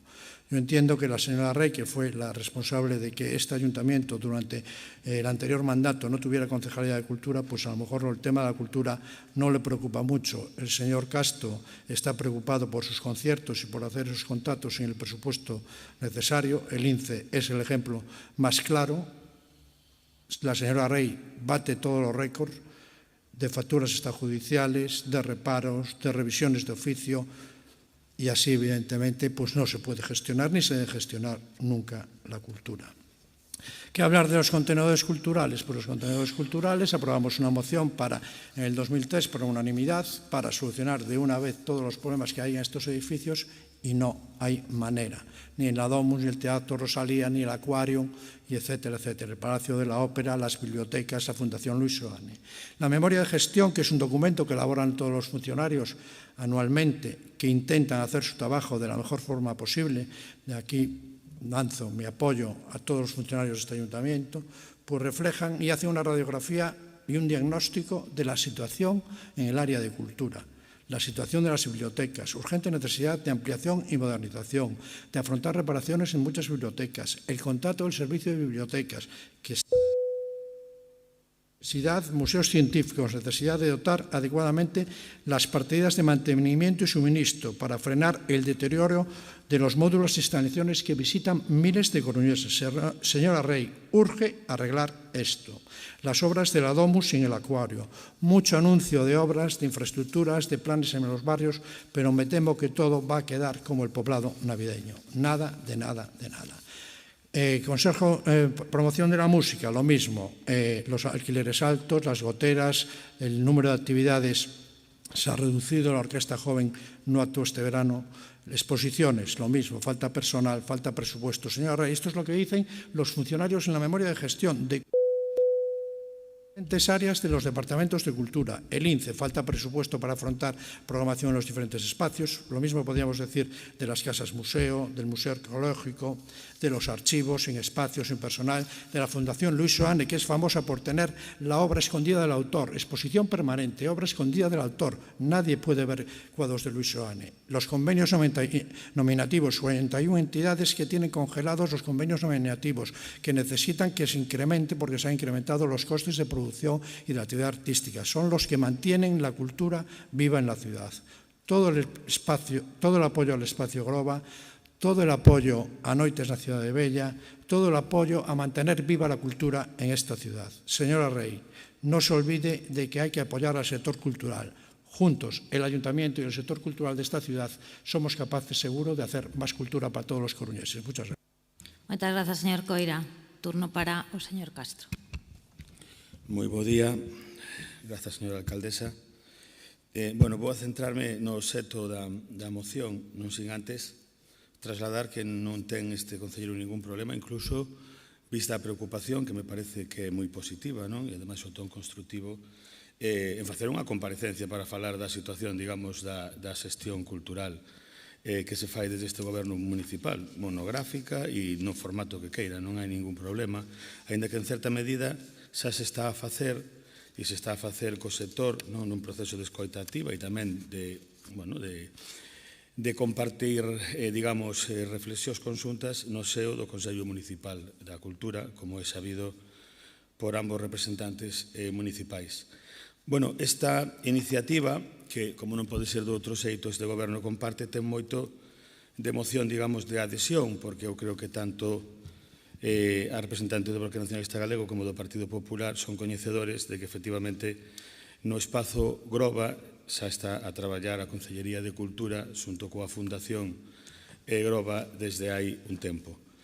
Estáse a traballar na creación dese espazo de forma, efectivamente, clara, contundente e con un compromiso que non se pode en ningún caso poñer en dúbida. Co cal teño que agradecer, antes de nada, que se adiran, non me cabía tampouco ninguna dúbida de que ambos grupos municipais estarían de acordo con esta iniciativa que parte da Fundación e que efectivamente desde a área de cultura, desde a Consellería de Cultura, estamos a traballar desde este goberno municipal para levala adiante. E incluso creo que máis que, digamos, respostar, o que vou a facer é actualizar un pouco a información sobre o que se está a facer xunto coa Fundación desde a Consellería de Cultura para a creación deste espazo. Estamos, e así o temos consensuado coa propia Fundación, elevando un pouco a aposta da creación do espazo Groba por unha aposta que vaya incluso máis alá, cun proxecto patrimonial musical estratégico, xa non só de cidade, sino de país. Este goberno, xunto coa Fundación Groba, vai máis alá e o que se ten previsto é avanzar nun proxecto máis amplo e estrutural coa creación, partindo dos alicerces que plantearía e que consolidaría o espazo Groba, a creación dun Instituto Galego da Música. Isto é unha cuestión que temos falado coa Fundación Groba e que efectivamente responde a unha planificación pública en colaboración, neste caso, coa Fundación, que suporía a creación dun centro de documentación musical, arquivos históricos fundamentais, non só de Groba, senón tamén de, por exemplo, Canuto Berea, etc. Un espazo de investigación e edición musical e unha programación tamén de actividades contemporáneas cun eixo patrimonial forte arredor, como non pode ser de outro xeito, neste caso do legado Groba, que sería, como decía, o corazón e o primeiro alicerce deste instituto, que contribuiría, eu creo que contribuiría de forma moi decisiva a reforzar o liderazgo cultural que ten na realidade a nosa cidade no país. Sobre a engádega do Partido Popular teño que manifestar que comparto efectivamente a necesidade de reforzar e consolidar un proxecto como Noites na Cidade Bella e que tamén iso poida servir para avanzar nas fases preparatorias tanto do Espazo Groba como encamiñar xa os primeiros pasos do Instituto Galego da Música. E estáse a facer este traballo, como decía, consensuadamente coa Fundación, co obxectivo, efectivamente, de preservar o patrimonio musical da nosa cidade, de dar soporte tamén á creación contemporánea, creo que isto tamén é moi importante, e impulsar un centro de referencia en Galicia e no conxunto do Estado. Todo iso con un fío conductor que é honrar a figura de Rogelio Groba coa altura que realmente. De feito, e xa finalizo, o nivel, digamos, de concreción destes traballos conxuntos entre a Concellería e a Fundación nos ten levado incluso a analizar posibles alternativas, aínda non están pechadas, pero posibles alternativas, digamos, físicas, para poder albergar, digamos, este espazo Groba, como podería ser, estamos a valorar, é unha alternativa como outra calqueira, tamén unha alternativa da Casa da Abeduría no espazo que ocupa, pois, temporalmente ou provisionalmente, neste caso, a ESIA, Que quero decir con isto? Bueno, que eu estou moi satisfeito de que efectivamente unha vez máis a cultura volva a demostrar de forma clara que ten un inmenso valor, que é o valor de unirnos a todos desde posicións diversentes, diría que antagónicas en algunhas cuestións en torno a proxectos culturais absolutamente transversais de cidade, de país, diría eu, e que nos superan a todos. E aplaudo e, desde logo, agradezo o exercicio de responsabilidade de ambos grupos municipais e de compromiso con esta cidade, pois sumándose, impulsando e apoiando, como non pode ser de outro xeito e como debería de ser en todos os casos, un proxecto que vai a situar a nosa cidade como referencia cultural sin ningún xénero de dúbidas ou vai a contribuir de reforzar ese papel. Moitas gracias. Moitas grazas, señor Castro. Procedemos á votación desta moción. Votos a favor? Grazas, queda aprobada por unanimidade. Pasamos xa ás mocións presentadas polo Grupo Popular, coa primeira delas sobre a candidatura para o Mundial. Sí. Gracias, señora alcaldesa. Buenos días a todas e a todas, en especial a los profesores y alumnos de la grande obra de Atocha que hoy nos acompañan. Bien, nosotros hemos presentado una moción para la creación de una comisión especial informativa para el Mundial 2030. Porque sin duda en La Coruña, en la ciudad y en la afición hay mucha preocupación por el tema del Mundial, porque no se sabe nada de las obras a día de hoy y la alcaldesa sigue sin ofrecer explicaciones. Desde hace un año, porque exactamente hoy hace un año que se anunció La Coruña como sede del Mundial, ha habido muchas promesas por parte de la alcaldesa. Se nos habló de una reforma del Estado de Riazor, que a 48.000 espectadores, se habló de un costo de más de 100 millones de euros, se habló de un financiador privado que iba a poner un 30% y también se habló de las administraciones públicas. El 13 de diciembre, quiero recordar, en un programa de radio, la alcaldesa anunció que ya tenía ese financiador privado que es esencial para el desarrollo del proyecto. Y poco después anunciaron una serie de reformas, que iba a ser más barato, que menos aforo, menos reducción de aforo a 40.000, pero, ya digo, hasta el día de hoy todos son anuncios. Es más, el año pasado en el presupuesto incluyeron ustedes una partida presupuestaria de 3 millones de euros, de más de 3 millones de euros, para licitar el proyecto y dijeron que esto tenía que estar licitado antes de entre mayo y junio de este año. Estamos en el mes de diciembre, se acaba el año y esa partida presupuestaria sigue sin ejecutar. Desde luego, ha pasado un año y hasta ahora han sido ustedes incapaces de cumplir cualquier anuncio. Y por eso tenemos muchas preguntas sin respuesta. Desconocemos cuál va a ser el proyecto y, sobre todo, cuándo se licitará. Desconocemos cuál va a ser el coste total de la obra. ¿Quién lo va a financiar? Ya dije antes, la alcaldesa dijo que había un financiador privado. No supimos nunca más de él. O realmente es que no existía y nos contó una mentira. Y luego el tema de las administraciones. A mí me preocupa el tema de las administraciones, porque además comparo este proyecto del Mundial 2030 con otros proyectos de la ciudad, como puede ser la Coruña Marítima. Hombre, la Coruña Marítima, todos hemos visto como la alcaldesa ha estado en Nueva York, ha vendido la Coruña Marítima, diciendo que, bueno, que era un proyecto de ciudad, que todas las administraciones estábamos implicadas, que estaban implicados todos los partidos políticos. ¿Y aquí qué está pasando? Porque desde hace un año no sabemos nada de ninguna administración. ¿Qué ha respondido la administración, el gobierno de Pedro Sánchez, respecto a la financiación a este proyecto? Pues por ahora nada, a lo mejor entre otras cosas porque en este país aún no tenemos presupuestos. ¿Qué ha respondido la Diputación? ¿Se han reunido ustedes en este año con la Diputación para saber cuánto iba a aportar este presupuesto? Lo único que sabemos es la Xunta. El primer día dijo, claro, nosotros vamos a poner igual que las demás administraciones. ¿Se han reunido con ellos? ¿Le han contado algo nuevo de este proyecto que todos desconocemos? Bueno, pues lo único que supe es que la persona encargada que es el señor vicepresidente, que es el tema de deportes, pues el otro día la alcaldesa pedía el cese porque pedía más financiación para la policía autonómica. Bueno, pues así, la verdad, no estamos haciendo muchos amigos. Y de pronto también, ¿qué está pasando con el deportivo? El principal usuario del campo de fútbol.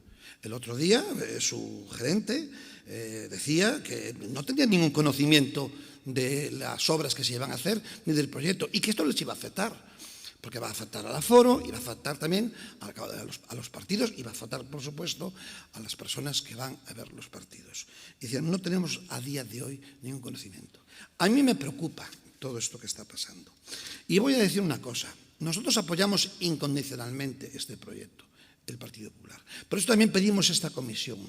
Pero estamos muy preocupados por todos estos retrasos. Y sobre todo porque hemos visto otros grandes proyectos de ciudad anunciados a bombo y platillo, como fue en su día la cuarta ronda, que hasta el día de hoy han pasado los años y no tenemos ni idea. No se ha movido un papel. Mire, yo comparo a Coruña con otras ciudades que son sede. Todas están haciendo algo. La que iba más en la última de la fila, que era Las Palmas, ya tienen licitado el proyecto, ya tienen la financiación, ya empezaron con los derribos. ¿Qué ha llegado hasta el día de hoy La Coruña? Nada. Y estamos hablando de un proyecto estratégico, estamos hablando de un proyecto de ciudad, que no es de un gobierno municipal que gobierna en minoría, es un proyecto de todos y está en juego la credibilidad de la ciudad. Por eso yo creo que es el momento de la valentía. La valentía es que nos pongamos todos juntos a trabajar a sacar este proyecto adelante.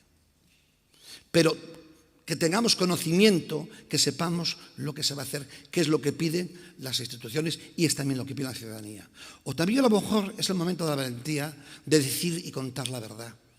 Que llegamos muy tarde, que es un proyecto faraónico, que los plazos de los contratos son muy largos y a lo mejor en el próximo mes de septiembre, cuando nos vengan a examinar, no tenemos los deberes hechos. Entonces, hay que ser valientes para contarle a los ciudadanos la verdad. Y además es el momento, porque además ya están vacunados. Les han prometido ustedes un mercado navideño tipo Vienés y tipo Praga y ve lo que tenemos. Un cerdo asándose con olor a matanza, que es más propio, ya le digo, del mes de noviembre, que es cuando es la matanza, que no de las Navidades. Muchísimas gracias por su atención. Moitas grazas. Turno para o BNG. Señor Soto. Grazas, señora alcaldesa. O PP quere enfocar esta comisión que hoxe propón como unha oportunidade para coñecer os pormenores do proxecto para que a Coruña sexa sede do Mundial 2030, como moi ben acaba de explicar o señor Lorenzo. E por iso traslada na súa moción as seguintes preguntas: cando se vai licitar o proxecto? Quen será o investidor privado? Canto vai poñer cada administración? A verdade é que nós pensamos que estas preguntas non van ao cerne da cuestión. Pensamos que esas preguntas quedan curtas e non trasladan as inquedanzas reais que as coruñesas e coruñeses teñen de cara á elección da Coruña como sede do Mundial. Disto falarei de seguido, pero creo que paga pena preguntármonos por que o PP se conforma con tan pouco. Miren, na súa moción o PP afirma el apoio del Grupo Popular a la candidatura es incondicional. Acaba de repetirlo vostede agora de viva voz, señor Lorenzo. Apoio incondicional. O certo é que non sabemos aínda que obrigas vai ter que asumir a cidade para facer isto realidade, nin tampouco que vai obter a veciñanza coruñesa a cambio, pero o PP xa anuncia o seu apoio incondicional a Inés Rei. É isto a oposición crítica que prometeron facer? É isto a oposición incisiva e fiscalizadora que ia poñer contra as cordas o goberno da señora Rei? Eu creo que unha oposición que exixe unha comisión informativa para fiscalizar un asunto sobre o cal xa comeza anunciando o seu apoio incondicional é máis ben propio dunha oposición, chamémoslle ficticia, finxida, aparente, verdadeiramente é unha tomadura de pelo esta cidade, señores do Partido Popular. É querer volver a ese escenario de coexistencia pacífica do PP na Xunta e o PSOE na cidade, unha coexistencia que, polo que se cala, nin beneficia a Coruña, nin beneficia a Galiza, e que, permítame dicirlles, está felizmente en vía de superación. E sobre o tema do Mundial, tan só queremos indicar que nós seguiremos fiscalizando como ata agora, porque ata agora os únicos que fiscalizamos o goberno sobre isto fomos nós, que trouxemos xa 2 veces este asunto a pleno e que formulamos preguntas escritas e pedimos acceso a documentos. E, por suposto, seguiremos exixindo transparencia, pero ollo, a transparencia que realmente lle interesa a veciñanza, non é se o contrato se licita no 25, no 26 ou no 27, ou se o investidor privado é estadounidense, suizo ou ferrolán. O que realmente lle interesa a veciñanza é coñecer cales son as expectativas de retorno para a cidade, se iso vai servir para promocionar económicamente a cidade, se iso vai servir para promocionar o deporte na Coruña, se iso vai servir para mellorar as nosas infraestructuras públicas. E o que tamén lle interesa a veciñanza é saber en que van consistir as obrigas que se van a asumir. En que vai consistir a concesión para a explotación comercial do estadio, se vai haber que facer recortes orzamentarios para refinanciar a reforma e en que partidas, como se vai xestionar a ocupación do espazo público da cidade durante o evento, como van a afectar as obras ao aforo do estadio de Riazor. A nos gustaríanos que este goberno tivese xa colectivizado toda esa información, porque iso permitiríanos ter un debate cos pés na terra. Iso permitiríalle tamén a xente formarse unha opinión fundamentada sobre o proxecto, pero lamentablemente parece que nin o PP nin o PSOE están por iso, senón polo apoio incondicional. Nós non somos de brindar o noso apoio incondicional a proxectos que non sabemos nin en que consisten. Por iso, agora mesmo, nin apoiamos nin nos opoñemos. Creemos que ben planteado o proxecto pode ser beneficioso, claro que sí, pero aínda albergamos moitas dúbidas, porque non temos información, e esas dúbidas tamén as alberga a veciñanza desta cidade. Por iso queremos que o goberno sexa transparente, pero non só con nós, senón tamén ca cidadanía, que ten dereito a saber que pode agardar dese proxecto. E vostedes deberían exixir o mesmo, é lamentable que non o fagan, porque non creo que os seus votantes estean de acordo con que vostedes actúan desa forma tan imprudente, asinándolle un cheque en branco á señora Rei, cun tema tan delicado e relevante. Vou acabando. Nós seguiremos facendo oposición crítica, pero constructiva, señores do Partido Popular, porque iso é o que necesita esta cidade. En consecuencia, votaremos a favor da moción, solicitando a constitución dunha comisión informativa. Pero o que é máis importante, participaremos nela garantindo o que vostedes non están dispostos a garantir, que sirva realmente para fiscalizar o goberno. Moitas grazas. Moitas grazas, señor Soto. Turno para o señor Laje. Moi ben, moitas gracias, señora alcaldesa. Señor Lorenzo, anunciarlle que vamos a votar favorablemente a esta proposta. Nos parece que é interesante que poidan participar os dous grupos, non a lugar agora mesmo, que non é o pleno da organización, a constituir unha comisión informativa, si o que pode haber é unha comisión especial de seguimento dun asunto, e, polo tanto, creo que polos motivos que vostede enunciou, eu creo que o señor Soto fixo unha reflexión tamén que ten un contrapunto, creo que é un escenario que non ten ningún problema. O goberno municipal non lle vai a poñer ningún obstáculo, todo o contrario.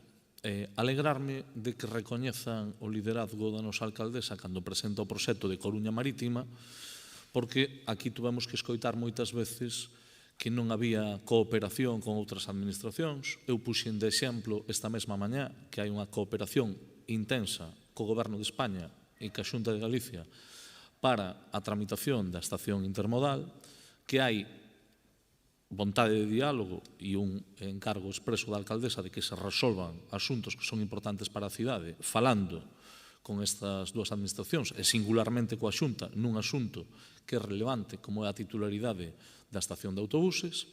E, bueno, entendo que vostede, polo menos hoxe, diga que está disposto a ser constructivo, me parece ben. Eu xa o dixen nun pleno pasado. A voluntade do Goberno Municipal é de entendemento e de acordo. Os feitos constatan que é así. Constatan que é así.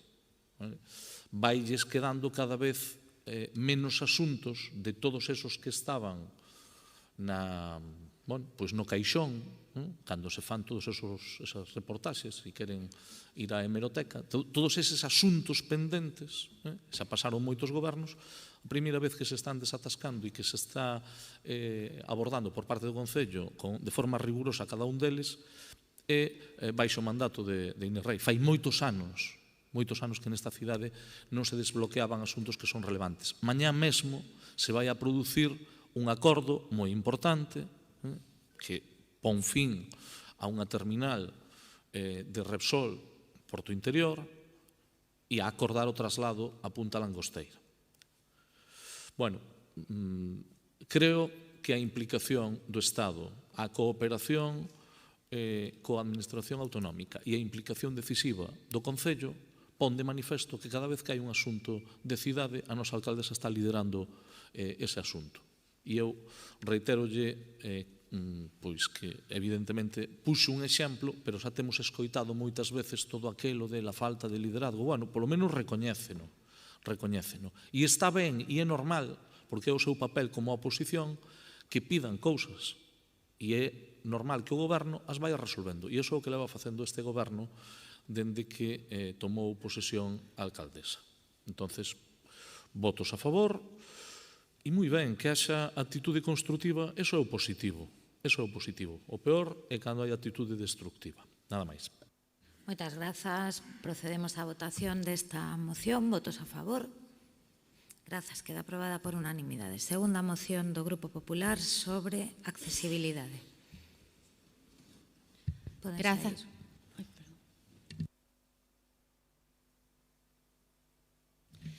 Grazas, alcaldesa. Bo día a todos e a todas. Un inciso, señor Soto, a verdade é que fale o BNG de cheques en blanco ao goberno municipal ten bemoles, con perdón da expresión. Ben, vamos ao tema que nos ocupa. A accesibilidade universal é un dos piares fundamentais para construir unha cidade inclusiva, unha cidade moderna e unha cidade respectuosa cos dereitos de todas as persoas. E máis alá da obriga legal que existe unha obriga tamén moral e ética. Unha obriga que nos compromete ca igualdade de oportunidades, ca autonomía de todas as persoas e ca súa dignidade. Máis alá tamén de consideracións subxectivas, existen consideracións obxectivas, porque hai un montón de estudos e un montón de informes que falan de que planificar a contorna urbanística dos barrios e a configuración das cidades é fundamental para construir cidades accesibles e tamén cidades seguras para toda a cidadanía. E por estas razóns, dende o noso Grupo Municipal, traemos esta iniciativa xa aquí, esta moción de crear un plan integral de accesibilidade que contemple, dende unha visión integral, toda a cidade, que teña unha estrategia que sexa transversal, que sexa coordinada e mantida no tempo e que sitúe a Coruña na vanguarda das cidades accesibles. Pero para iso fan falla dúas cuestións fundamentais. A primeira é que a contemplar a accesibilidade dende un punto de vista estructural, é dicir, ten que haber unha planificación dende o inicio. O plan deberá comprender contornas urbanas e mobiliario público, vías e espazos peonís, transporte público e mobilidade urbana, equipamentos culturais, deportivos e administrativos, comunicación e información accesible, servicios digitais e tramitación electrónica, entre outras moitas cuestións. É dicir, non se trata de ir a salto de mata facendo actuacións puntuais e illadas. Trátase, como digo, de planificar con anterioridade, de ter unha visión integral de todas as áreas do goberno, de todas as concellerías e, sobre todo, de ter un goberno que teña vontade de cambio.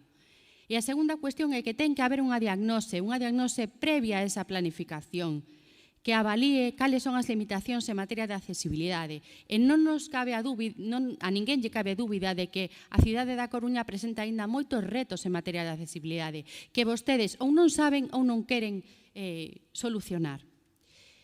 E vou mencionar algúns deles. Beirarrúas estreitas ou irregulares, escaseza de itinerarios continuos accesibles entre puntos estratégicos, barreiras arquitectónicas en edificios municipais ou contornas de uso frecuente, paradas de transporte público que requiren melloras en pavimentación ou sinalización, información municipal non sempre disponible en formatos accesibles, falta de coordinación entre departamentos a hora de planificar actuacións urbanas, etc., etc., etc.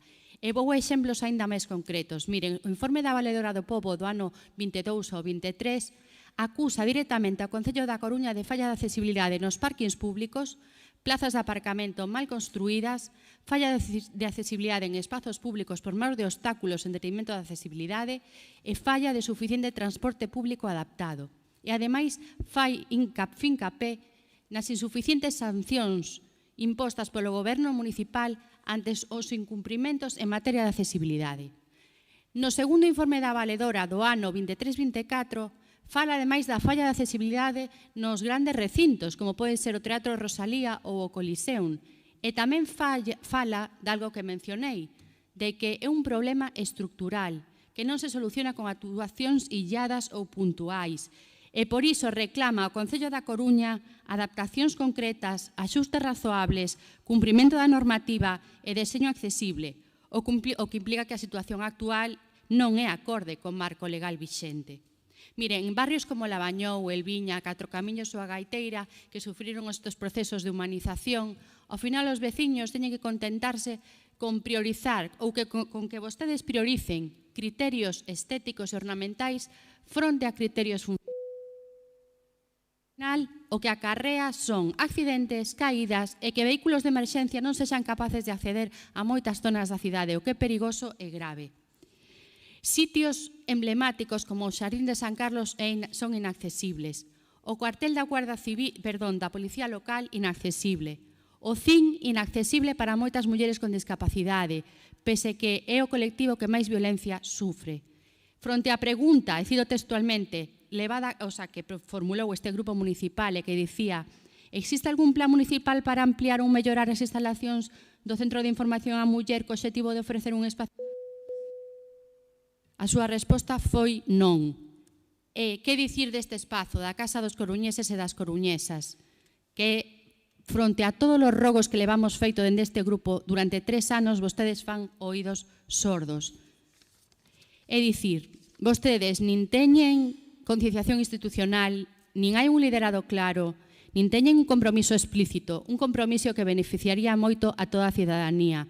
Persoas con discapacidade, persoas maiores, visitantes, traballadores e traballadoras, e, en definitiva, a calquera que en algún momento dependa dunha cidade deseñado para todas e todas. Mais nada pola miña banda, moitas grazas. Moitas grazas. Turno para o BNG, señora Bey. Sí, grazas, señora alcaldesa. Pois, en primeiro lugar, sinalar que desde o BNG imos votar a favor desta moción, porque non pode estar máis encardinada co que levamos xa tempo propoñendo para a cidade da Coruña. Nos desde o BNG consideramos que a accesibilidade é un principio básico para construir unha cidade máis democrática. Canto máis accesible sexa o espazo público, máis democrático será, máis apto será para todas e para todos. Desde logo, así o cremos, e por iso, no acordo de investidura de mandato de 2012-2023, levamos cuestións concretas relativas á accesibilidade. Por iso, no acordo de investidura de 2023, tamén recollíamos o a obriga de que o Goberno municipal fixese un plan de accesibilidade universal. Compartimos a diagnose que acaba de facer a señora López. Compartimos tamén que este Goberno municipal está claro que non ten entre as súas prioridades a elaboración deste plan de accesibilidade universal, porque levamos xa moito tempo poñendo este tema enriba da mesa e non dá os pasos necesarios ao Goberno municipal para ter este plan en marcha.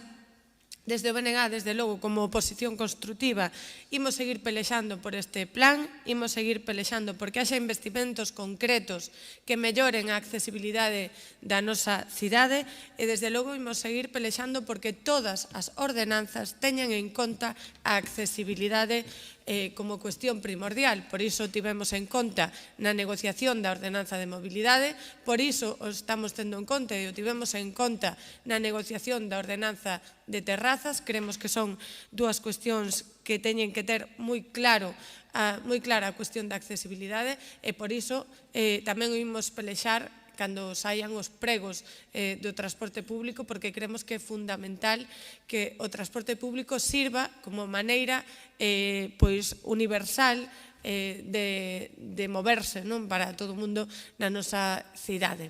Cousa que hoxe en día non pasa, porque é bastante común que as ramplas nos buses da nosa cidade non funcionen e, polo tanto, que a xente que ten dificultades para moverse poida utilizala, pero non temos que limitarnos só a pensar na xente que ten mobilidade reducida, senón adaptar a cidade a xente que ten diversidade funcional, que ten unha discapacidade auditiva, que ten unha discapacidade visual, etc. Temos que construir unha cidade para todas elas e para todos eles, porque unha cidade que é apta para todas elas e para todos eles é apta para todo o mundo.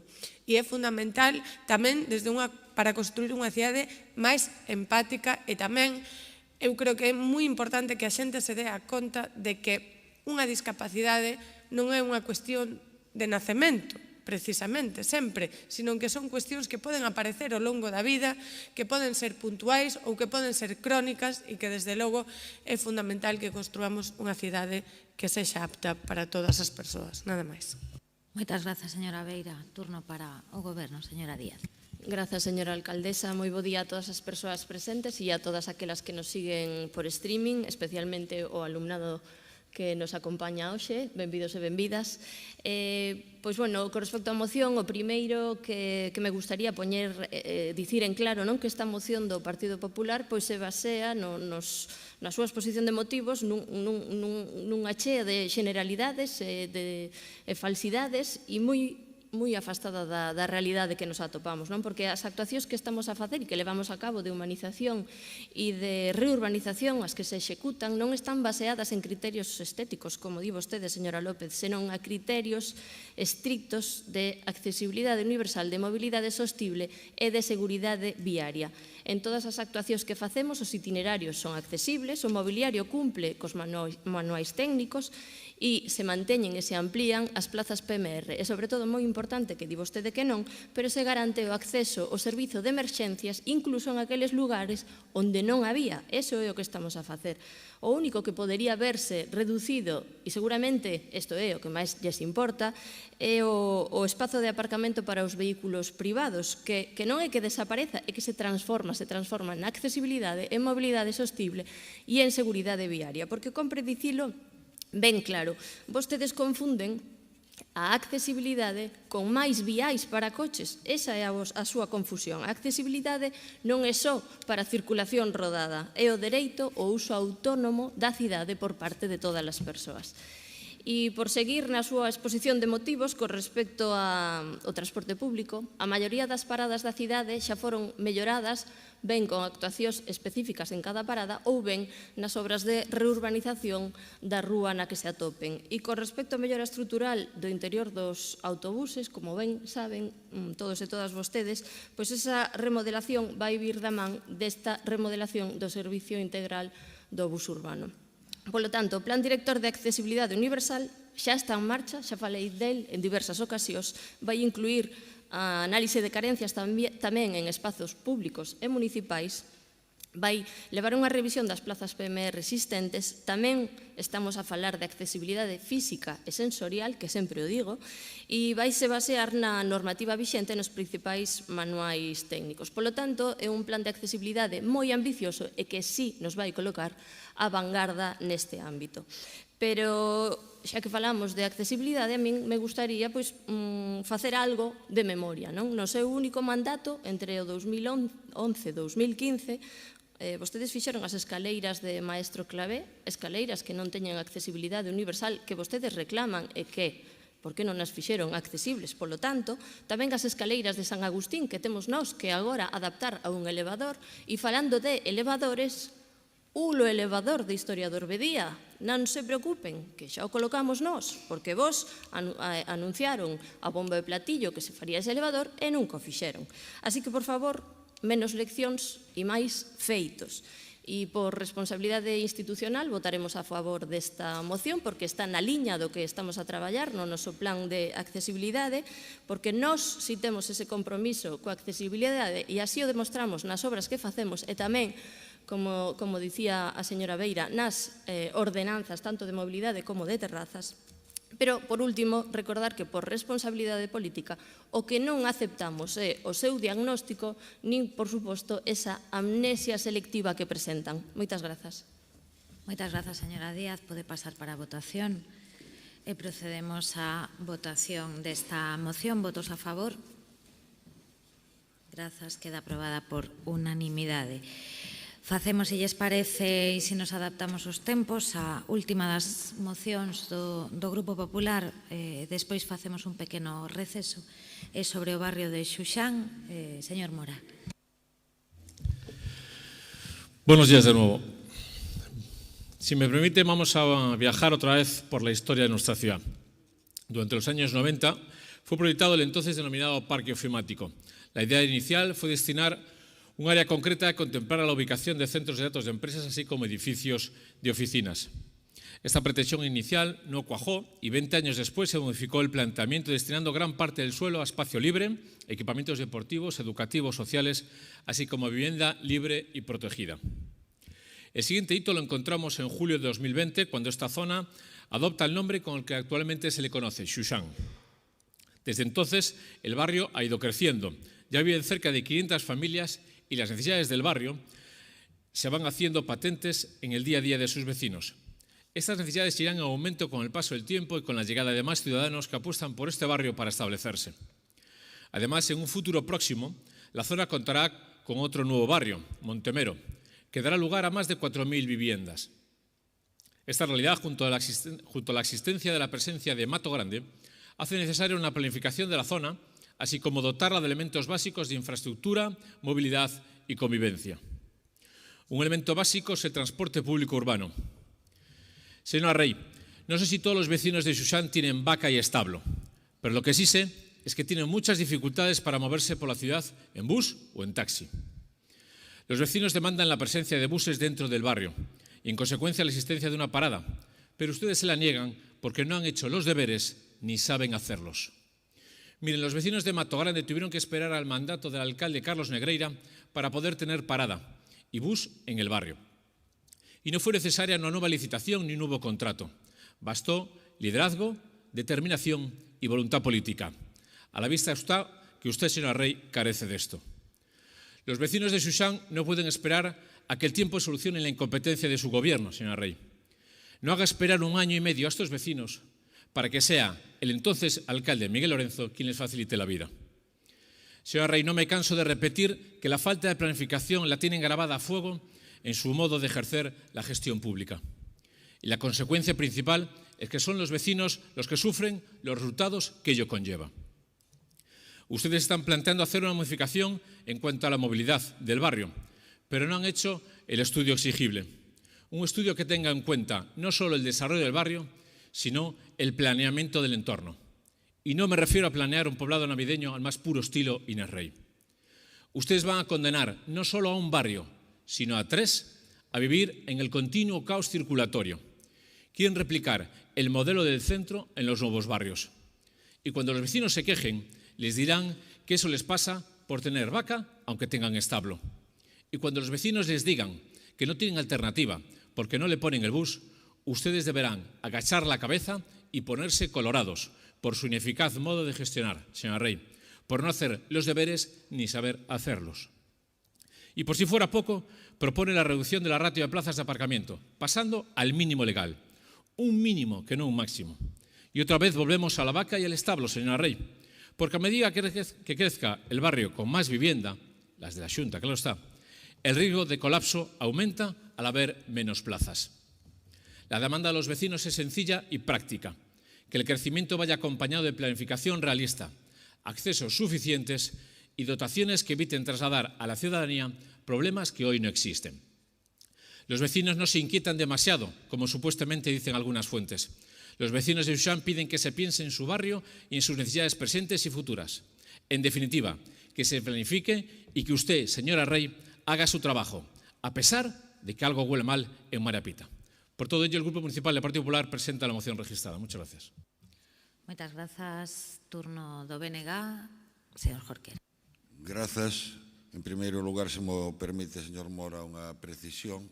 Xuxán sempre foi Xuxán, aínda que durante un tempo se contemplase facer en Xuxán un parque ofimático.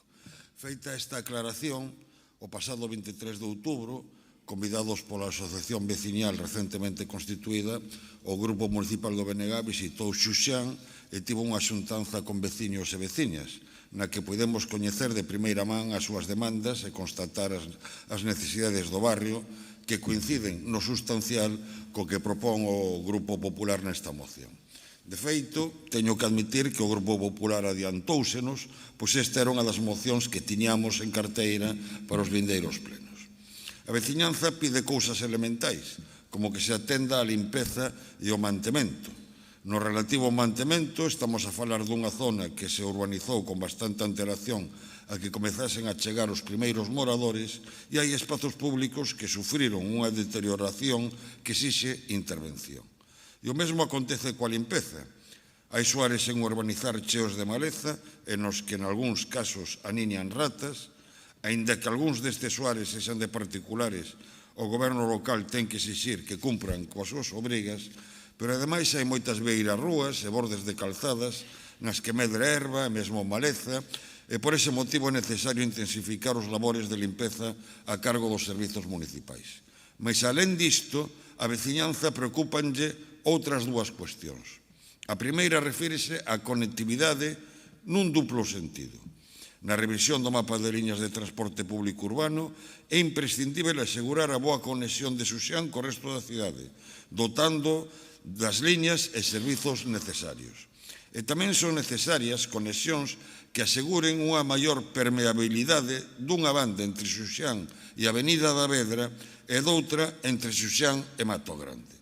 Se esta cuestión non se resolve, a rotonda de acceso á Avenida de Xuxán acabará convertida nun tapón cando se complete a urbanización de Xuxán, e máis aínda coa nova área de urbanización prevista en Montemero. Non pode repetirse en Xuxán os mesmos erros que se cometeron no seu tempo en Mato Grande e que fixeron deste barrio case unha illa. Finalmente, veciñas e veciños demandan que se dote o barrio de equipamentos públicos que teñan en conta non só as necesidades actuais, senón tamén as previsións de crecemento futuras. Calcúlase que en poucos anos en Xuxán vivirán cando menos 4.000 veciños. Ademais, a maioría dos novos moradores son parellas xóvenes con fillos, que hoxe moitos deles son aínda meniños, pero dentro duns anos serán mozos. Non pode pasar o que aconteceu co Novo Mesoiro, onde, por exemplo, se empezou a atender as necesidades de equipamentos educativos moito tempo despois de que o novo barrio estivese habitado, e algunhas aínda fican por atender. Nese sentido, aledámonos de que por unha vez o Grupo Popular, na parte resolutiva desta moción, non só lle poña deberes ao Concello, senón tamén á Xunta de Galicia, coincidindo ademais neste caso con iniciativas presentadas pola nosa diputada Mercedes Queixas no Parlamento Galego. Polas razóns expresadas, imos votar a favor desta moción. Moitas grazas. Moitas grazas, señor Jorquera. Turno para o Goberno, señor Laje. Moitas grazas, señora alcaldesa. Ben, en primeiro lugar, anunciar o voto favorable do Grupo Socialista a esta moción. Esta moción creo que se fai eco das preocupacións dos veciños e veciñas de Xuxán. É unha moción, baixo o noso punto de vista, constructiva, que desde logo, coincido co señor Jorquera, é positiva e, polo tanto, creo que debe de recibir o noso voto favorable como expresión de desexo e carta na que se expresan demandas. Creo que non está de máis recordar que está ben que teñan agora preocupación por Xuxán. Eu agradezco esta preocupación espontánea. Nos preocupamos todo o ano polo barrio de Xuxán, non só o día do pleno ou cunha presentación dunha moción. Desde logo, cando chegamos ao goberno, Xuxán era nada máis que un conxunto de solares. Hoxe é un barrio coas súas rúas, os seus accesos, comeza a ter servicios relevantes, iluminación pública, parque infantil. Antes non era nada diso. E antes non foi no siglo pasado, foi fai ben pouco tempo. Foi preciso un investimento de máis de 10 millóns de euros que executou este goberno para que Xuxán sexa o que é hoxe. Desde logo, estamos a falar dun barrio en construcción, onde hai necesidades e demandas. Demandas non só as que somos sensibles, sino que teño que decir e anunciar que o que estamos a facer é traballar na planificación do barrio e na planificación do seu desenvolvemento. Entre outras cousas, estamos a falar co goberno autonómico. Non sei se cando o Partido Popular presenta esta moción o coñece ou non, pero se non o coñece, pois coñece hoxe aquí no pleno. Estamos a falar precisamente dos equipamentos públicos que dependen da Administración Autonómica, para non ter que estarlos pedindo no periódico, para que nos entendamos todos. E está habendo un diálogo que significa traballar con planificación e, desde logo, nos esperamos que ese diálogo dé resultado.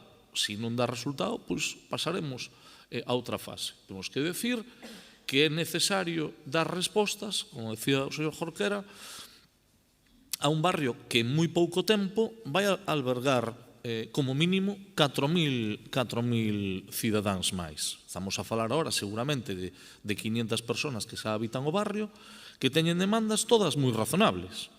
E máis, estamos traballando para que un paso determinado que hoxe forma parte dun acordo entre Adif e Emalsa poda convertirse nun paso peatonal. É unha demanda dos veciños de Xuxán e, estáse traballando para poder dar resposta a eso e introducir unha millora. Hoxe, en Xuxán, hai 1.407 árbores plantadas de 35 especies distintas. Hai 13.500 metros cadrados de céspede con rego, 15.000 metros cadrados de zona verde natural.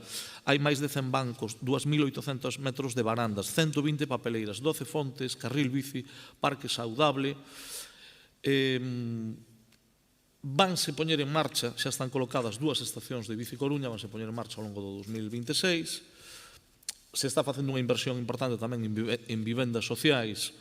Diríalle que 50 vivendas sociais en Susán son máis que as 40 que fixo a Xunta nos últimos 15 anos.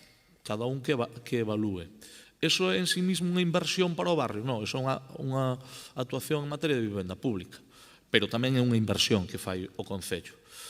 Hai preocupación en torno á mobilidade? Sí. E creemos que nese conxunto de planificación se vai estudiar para ver como se dá a mellor resposta. Somos conscientes das preocupacións, estamos traballando na planificación conxuntamente tamén con outras administracións e tamén no propio plan de barrios contemplamos inversións e actuacións para o barrio de Xuxán. Creo que é das poucas veces nas que hai un consenso bastante xeralizado en que hai que ser capaces de dar unha resposta non para dentro de 12 ou de 15 anos, senón para o corto e medio plazo, para os próximos 3, 4, 5, 6, 7 anos. Por iso estamos traballando para aqueles equipamentos que son nucleares nun barrio, poidan saberse cando outras administracións teñen previsto facer a inversión, poder dispor das parcelas dotacionais correspondentes e, polo tanto, pois non comezar a casa polo teado, senón señor alcalde, a comenzar polos cimentos. E, polo tanto, aquelas cuestións que son nucleares, pois que todos sabemos que son os principales equipamentos. É moi importante, seguramente, algunha actuación de ocio, pero é moito máis relevante todo o que ten que ver ca educación, ca sanidade, cos coidados. Bueno, pois neso estamos traballando conxuntamente con outras administracións e esperamos pois, que nun tempo razonable esa planificación emerxa con decisións concretas que son relevantes para o barrio do Susán. Nada máis e moitas gracias. Ben, moitas grazas. Procedemos á votación desta terceira e última moción. Votos a favor. Grazas, queda aprobada por unanimidade. Se lles parece, facemos un receso de 15 minutos, ás 12:45, en punto retomamos.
Retomamos o pleno coas preguntas orais. A primeira delas a formula o Bloque Nacionalista Galego. Señor Jorquera, ten a palabra.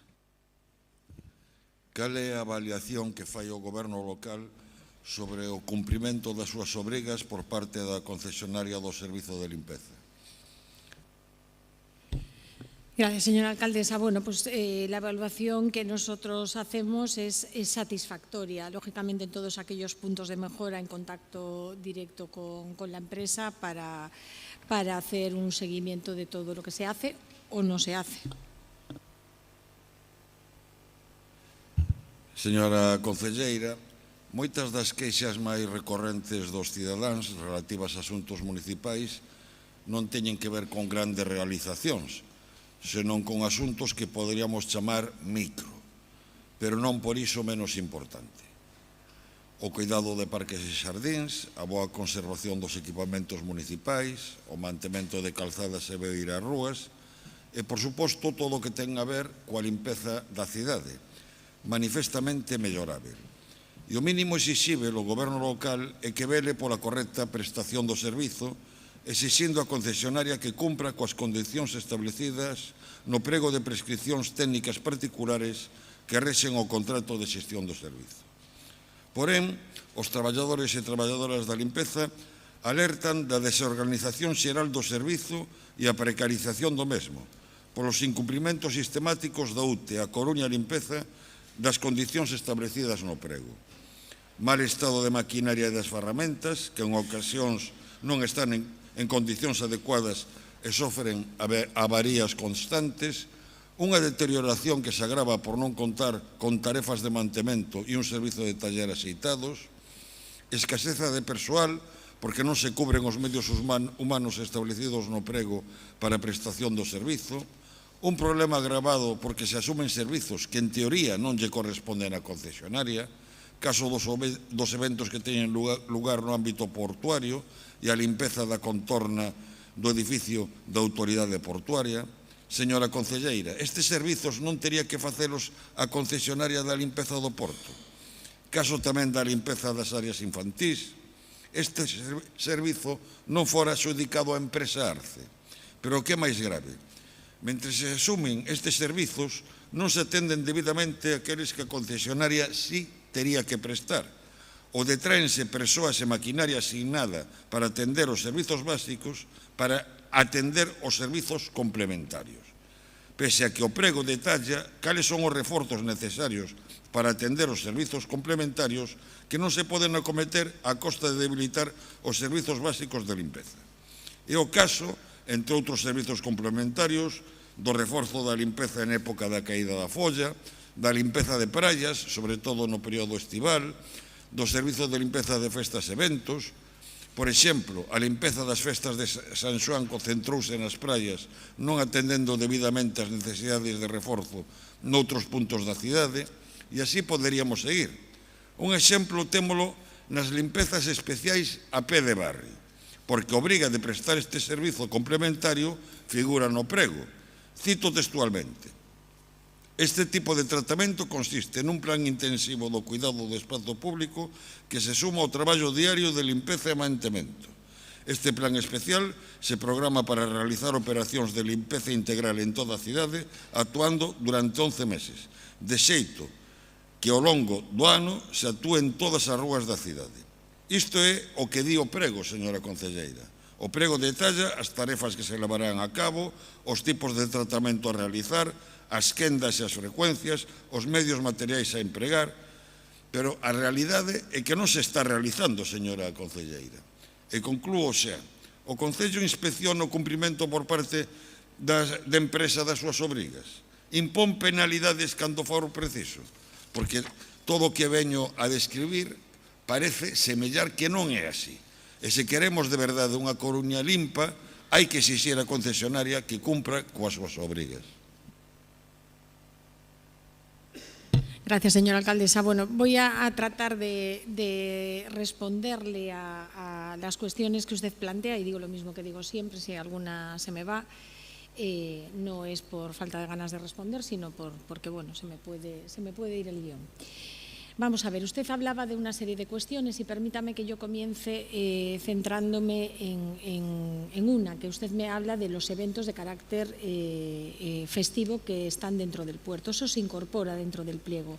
Hay un convenio que en su momento se hizo, creo recordar, le estaba preguntando al concejal, a Gonzalo Castro, si era del año 99 y creo recordar que es del año 99, donde se establece la obligatoriedad de que la contrata que lleva la limpieza del ayuntamiento preste servicio también para la limpieza de este tipo de eventos. De hecho, se establecen a título de ejemplo en el pliego una serie de eventos y no todos están dentro de la ciudad, algunos se refiere al puerto. Por lo tanto, la limpieza dentro del puerto sí que le corresponde hacerla al servicio de limpieza viaria.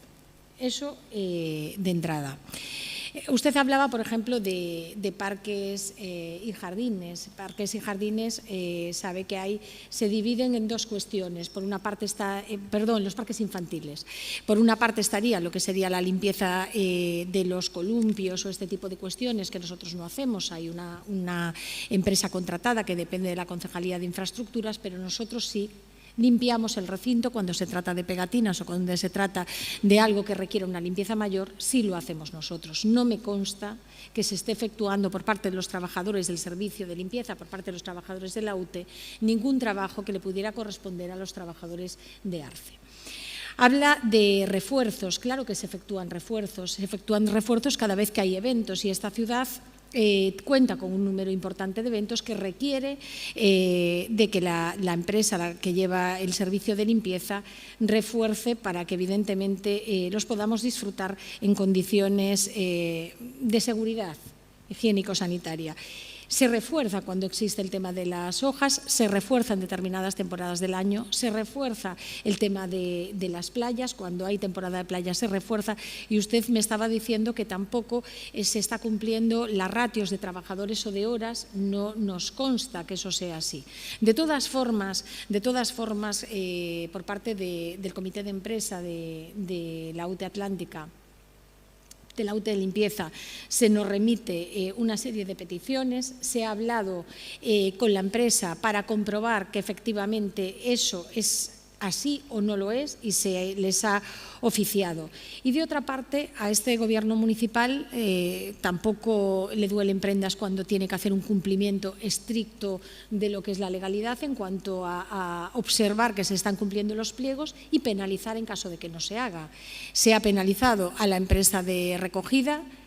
El contrato de limpieza viaria también ha tenido penalidades, creo recordar, en el año 2022 y si efectivamente existe una constancia de que no se está prestando el servicio conforme obliga el pliego, se tendrá que penalizar de nuevo. Cuestión distinta es que todos podamos hacer una reflexión acerca si lo que está en el pliego nos gusta, no nos gusta o se adapta a lo que son las circunstancias actuales o el propio modo de vida que tiene ahora mismo la ciudad. Eso es otra cuestión. Ahora bien, que por parte de la empresa se está respondiendo a las demandas que se le están efectuando, que nosotros no tenemos constancia que se esté dejando de limpiar, eso es así. Y después nosotros estamos en constante contacto, tanto con la empresa como con la ciudadanía. En primer lugar, porque existe un número importante de reclamaciones que vienen derivadas de todo el tema de basura, tanto de recogida como de limpieza, y se atienden. En los encuentros que se están realizando ahora mismo del plan de barrios, también estamos en contacto con los vecinos, efectivamente para saber si se está cumpliendo, si no se está cumpliendo, si se está cumpliendo de la manera adecuada. Yo, de todas formas, en relación a este tipo de cuestiones, tomo nota de lo que usted dice, pero ya le vuelvo a decir que esto de que no tenemos que limpiar dentro de puerto cuando hay eventos, sí. Otra cosa es que podamos abrir el debate a otro tipo de cuestiones o establecer una serie de modificaciones para futuras ocasiones de a quién se le puede imputar el gasto de determinadas limpiezas. No obstante, a día de hoy se está cumpliendo con lo que viene en el pliego del contrato y desde luego abiertos a hacer una valoración técnica, porque además esto es limpieza viaria, da poco lugar a la interpretación, o se cumple o no se cumple, pues para tomar por parte de este Gobierno las medidas que tenga que adoptar. Y por mi parte nada más, y muchísimas gracias. Moitas grazas aos dous. Segunda pregunta do BNG sobre o carril bus. Señora Beira. Sí, por que non impulsou o Goberno local a instalación dun carril bus na nosa cidade? Sí, grazas. Pois porque estamos a definir agora mesmo o novo modelo de transporte urbano da Coruña, novo mapa de liñas e por primeira vez tamén unha posibilidade de futuros carrís bus. Facelo antes, sen este marco, sería impoñer a infraestructura antes co propio modelo. Xa, o problema é que levan moito atraso nese novo modelo de mobilidade de transporte público e a cidade non pode agardar polo carril bus. A realidade é que, grazas ao liderazgo e á determinación política que dicían antes os señores do Partido Popular, o señor Negreira decidiu eliminar o carril bus, que era unha infraestructura que nos permitía as persoas que empregamos o transporte público da nosa cidade chegar antes aos sitios. O carril bus é unha infraestructura imprescindible na nosa cidade para termos un tráfico máis fluido, para ter unha cidade máis sostível e, desde logo, como dicimos, un tráfico menos conxestionado e con tempos de desplazamento moito máis curtos. Necesitamos un carril bus porque necesitamos aforrarlle tempo ás persoas que utilizan o transporte público na Coruña, porque necesitamos atraer máis xente ao transporte público na nosa cidade, porque necesitamos facilitarlle tamén o traballo ás persoas condutoras do transporte público, as do autobús, pero tamén as do taxi. E necesitámoslo, como dicía, para lixeirar o tráfico na Coruña. Nos creemos que o carril bus repercute nunha mellor mobilidade e repercute tamén nunha mellor calidade de vida para as coruñesas e coruñeses, porque hoxe en día o tráfico na nosa cidade está máis complicado e o carril bus, digamos que axudaría moito a que efectivamente o tráfico fose mellor, porque quitaría os autobuses de determinados carriles e faría que estes fosen máis rápido, melloraría tamén os tempos das liñas, etcétera, etcétera. E a verdade é que a xustificación de que temos que agardar por unha nova concesionaria, pois a verdade é que a nós non nos gusta, porque iso non ten que ver unha cousa coa outra desde o noso punto de vista. E o que non pode ser é que este goberno municipal, cando pediu os fondos Next Generation, puxo como unha das cuestións a implementar na nosa cidade, unha das medidas a implementar na nosa cidade o carril bus en Xoán Flórez, que tivese pedido 500.000 euros para implementar esta infraestructura de Xoán Flórez e que despois de probas para arriba, probas para baixo, non a implementase e se vayan a perder eses 500.000 euros de cartos públicos. A verdade é que a justificación que nos está a dar nesta resposta é moi pouco satisfactoria, señora Díaz, e nos o que animamos é a que implementen o carril bus xa, neste momento, porque evidentemente hai rúas na nosa cidade polas que van percorrer sí ou sí as liñas de autobús de hoxe, de mañá e de pasado, porque son vías principais na nosa cidade e que precisan dunha infraestructura específica para o transporte público. Así que lles pido, por favor, que reformulen a súa postura e que intenten implementar esta infraestructura o antes posible. Nada máis. Grazas, señora alcaldesa. Pois, a ver, vou tratar de explicarlo con máis claridade, porque aquí non hai falta de vontade política. O que hai é planificación responsable. Na actualidade, sí, estamos a redactar ese prego, pero ese prego do autobús urbano é o contrato máis importante en materia de mobilidade que vai ter este concello en décadas. E inclúe, non só como di unha nova concesionaria, sino o futuro mapa de liñas, tamén as frecuencias, tamén a intermodalidade e, como dicía, por primeira vez esta posibilidade, este estudo de futuros carrís bici, pero con ese mapa de liñas en riba da mesa non se pode facer noutra orden de actuación. Este carril bus non se pode implantar a cegas, sino que tense que estudar, como digo, con garantías de que finalmente estes carrisbus sexan eficaces, que non xeren colapsos noutros puntos da cidade e que, por suposto, melloren os tempos de viaxe, senón, de mala maneira, imos mellorar a calidade de vida e a mobilidade das persoas. Así que estamos a falar dunha implantación que ten que ser gradual e ten que ser sopesada e ten que ser estudada, non unha implantación improvisada porque nos parece que podemos mellorar. E isto explica directamente ese caso do que comenta do carril bus de Juan Flórez. No marco dun convenio entre o Concello e a Universidade da Coruña, o Laboratorio de Mobilidade constituído por persoas expertas precisamente en mobilidade, analizaban a futura rede de liñas, analizaban tamén a captación de persoas viaxeiras nas paradas e eses modelos predictivos de mobilidade. En setembro de 2023, estas persoas expertas emitiron un informe no que claramente recomendaban que non se levara a cabo nese momento o carril bus de Juan Flórez porque, como estábamos nesta futura renovación da concesión e un novo mapa de liñas, executar a obra condicionaría de xeito irreversible esa futura rede de transporte urbano. É dicir, que isto non se trata dunha decisión política arbitraria, sino que está baseada nun informe técnico de persoas da universidade, persoal técnico, experto, independente. En resumo, non é que non apostemos polo carril bus, sino todo o contrario, que o queremos incluir dentro dunha planificación global e de futuro. Entón, o primeiro, novo contrato, a continuación, mapa de liñas, e despois, a partir de aí, estes carrís bus ben localizados e carrís bus eficaces que melloren a calidade de vida das persoas. E isto é facer mobilidade con cabeza e por iso é o que estamos a facer nós. Moitas grazas.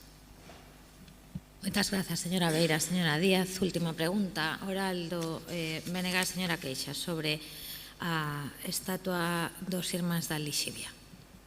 Grazas, alcaldesa. Por que non cumpre o goberno local o compromiso adquirido coa familia para honrar a memoria dos Irmáns da Lixivia? Grazas, señora Queixas. Quero comezar por ser absolutamente claro. Non só hai un compromiso do goberno municipal coa familia e co monumento aos Irmáns da Lixivia, senón que ese compromiso está a cumprirse con total responsabilidade e rigor. Señor Castro, 5 anos e medio, 5 anos e medio, incumprindo con Selva García o acordo adoptado en Xunta de Goberno local.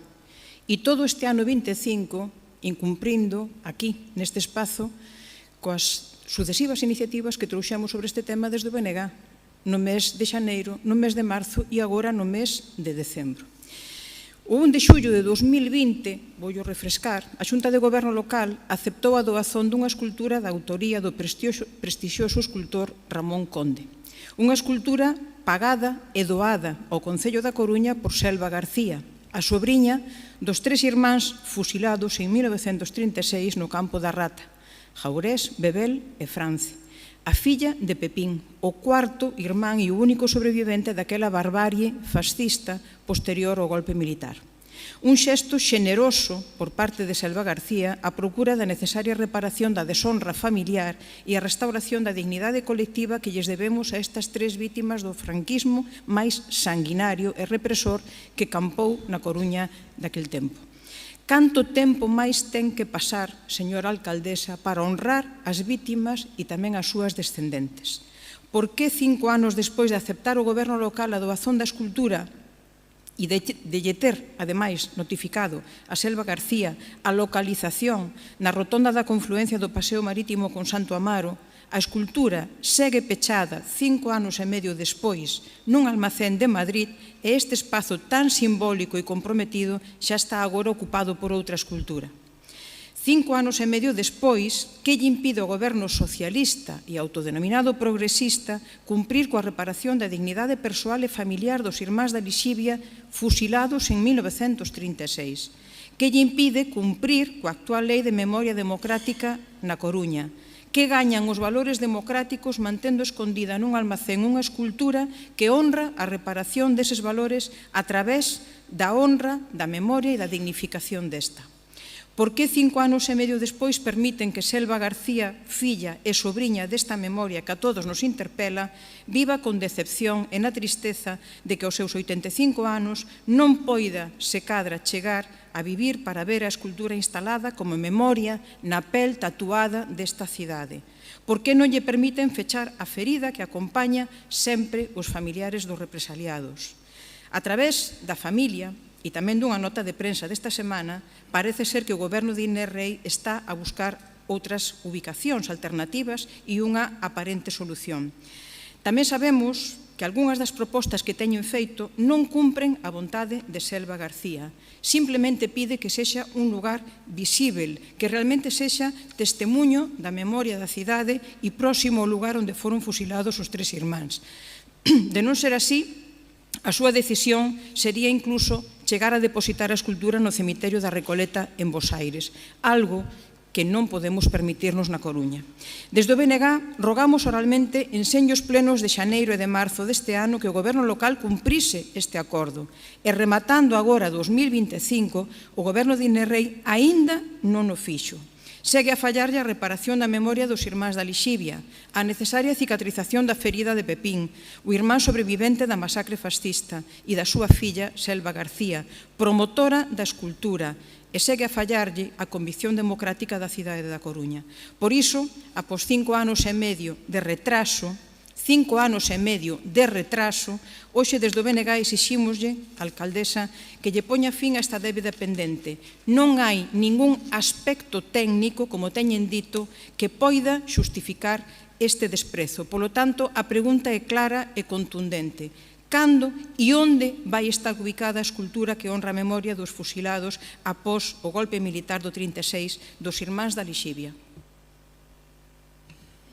Bueno, en primeiro lugar, creo que o que compre facer é un análise do que sí que se ten feito, non e moito por parte do goberno da nosa alcaldesa neste caso. Pártese dunha afirmación categórica que non comparte este concelleiro de que o goberno municipal, presidido pola nosa alcaldesa, non ten feito nada neste asunto, o cal é manifestamente falso e supoño que partirá dun descoñecemento, non lle presupoño ni moito menos mala fe. Entón eu creo que convén facer un relato claro, conciso, de que é o que se fixo. Antes falaba de responsabilidade e rigor, e precisamente diso é do que se trata e o que se ten feito, non? Eses principios teñen presidido a actuación do goberno municipal neste caso. É un proceso, efectivamente, desta estatua que require incluso unha gobernanza multinivel, non? Porque se precisan efectivamente da autorización tamén de outras administracións, en concreto de Patrimonio da Xunta de Galiza. Acadouse un acordo coa familia García Pómez sobre a ubicación definitiva da escultura. E ademais se acadou non verbalmente, sino cun documento avalado pola propia familia que donou a obra. Estamos a falar, neste caso en concreto, do Parque Carlos Casares, próximo á antigua prisión provincial, á Torre de Hércules e ao Campo da Rata, que responde precisamente a un dos criterios que guiou toda esta actuación, non, e este acordo coa familia, que é dotar a esta estatua dun lugar cun significado histórico, non, e simbólico. Pero tamén había que conciliar isto, non, coa protección patrimonial, evitando riscos legais e técnicos no caso do noso monumento Patrimonio Mundial da Humanidade, a Torre de Hércules, que a min personalmente gústame máis chamar a Torre de Breogán, enténdaseme ben. Eu creo que non é cuestión efectivamente de que non se fixese nada, sino de que se fixo con responsabilidade e rigor, como decía.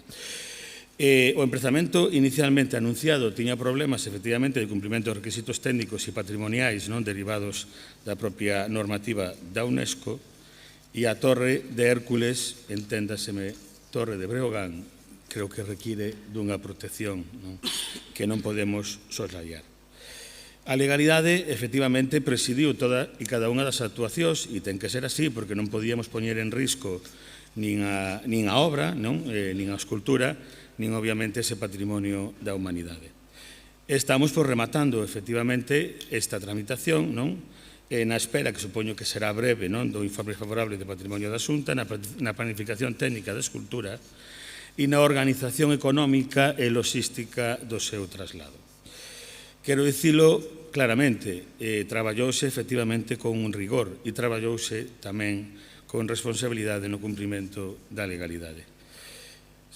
Puderon superarse as limitacións, os condicionantes, mellor dito, técnicos e legais para buscar a mellor ubicación e creo que finalmente se conseguiu conciliar cuestións que son moi importantes, que é a visibilidade, a dignidade, o significado simbólico e histórico do emprazamento con respecto ao noso monumento patrimonio da humanidade. O acordo está aí, a planificación tamén e efectivamente en breve podemos contar con que esa estatua sexa por fin instalada e se dé cumprimento a, neste caso, un aspecto fundamental da memoria democrática que a todos nos obriga, que é a reparación das víctimas. Moitas grazas. Moitas grazas ao BNG. Rematan aquí as preguntas orais. Comezan, pode pasar as do Partido Popular, a primeira sobre o mercado de Nadal.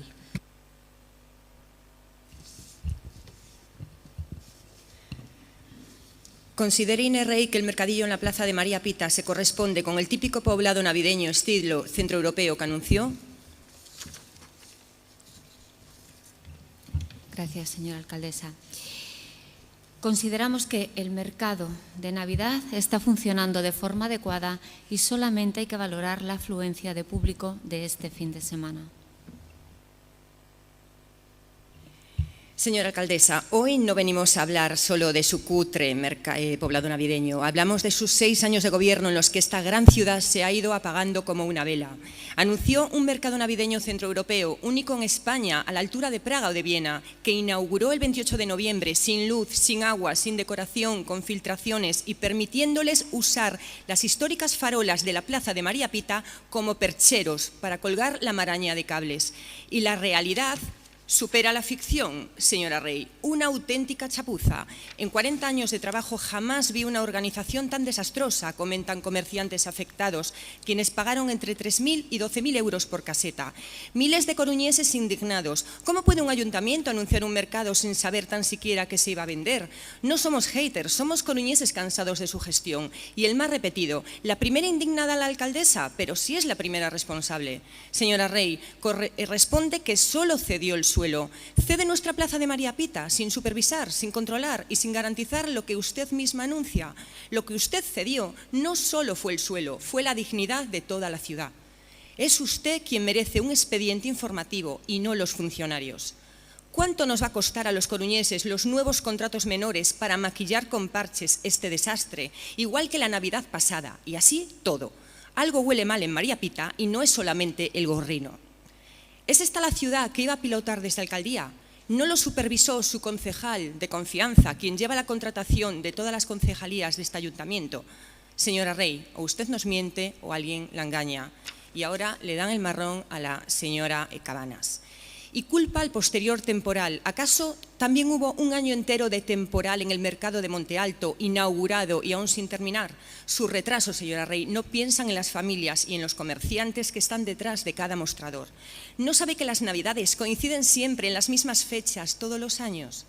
Ustedes no tienen previsión, no gestionan y no dan ninguna explicación, porque consideran que esta ciudad es su cortijo, como el cortijo de su partido nacional y autonómico, donde fallan las pulseras y se falla a las mujeres, señora Rey. Son ustedes el mejor ejemplo de gobierno antidemocrático y opaco. Opaco y con falta de iluminación, como este poblado y esta ciudad.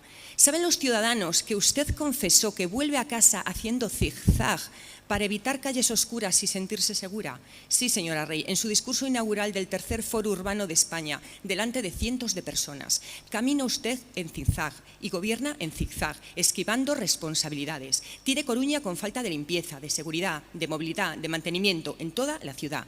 Este poblado navideño es un mero espejo de 6 años gobernando en zigzag.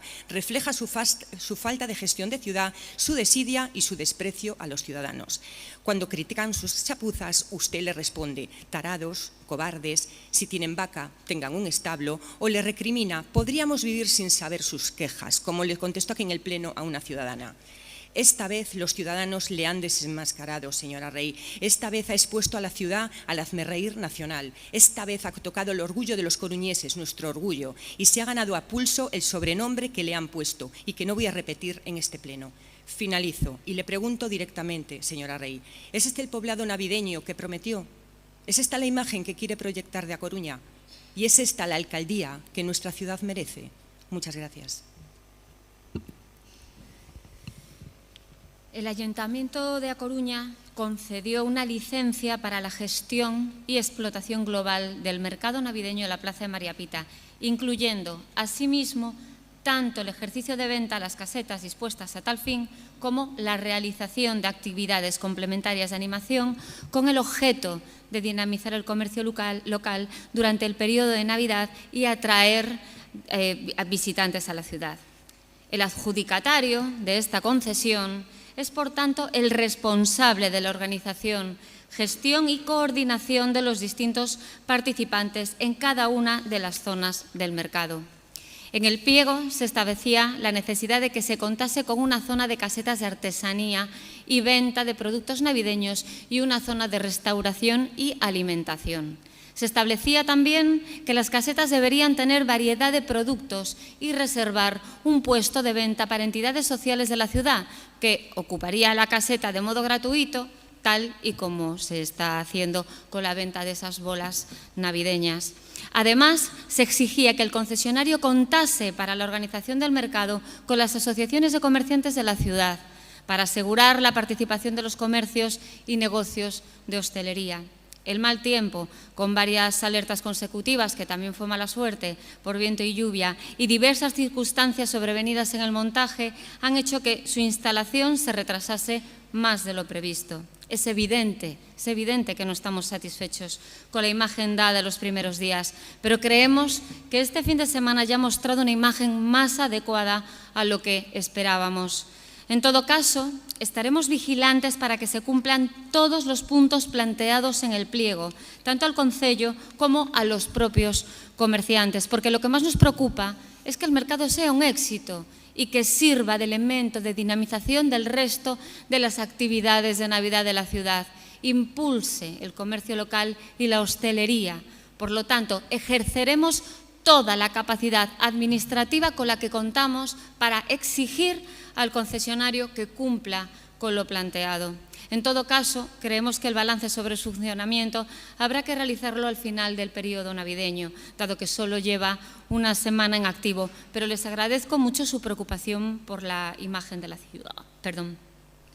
Por eso, por cierto, si están tan preocupados por la imagen de nuestra ciudad, estaría bien que dejasen de difundir vídeos y fotos de aspectos que ya se han solucionado. Creo que a todos nos interesa que el mercado funcione, a no ser que estemos al cuanto mejor, peor, y a grabar cómo se cae un árbol por el viento en lugar de echar mano para evitarlo. Pero está claro que cada uno escoge el lado en el que quiere estar.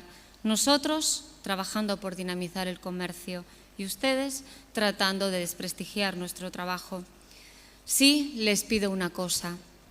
El mercado está funcionando ahora razonablemente bien.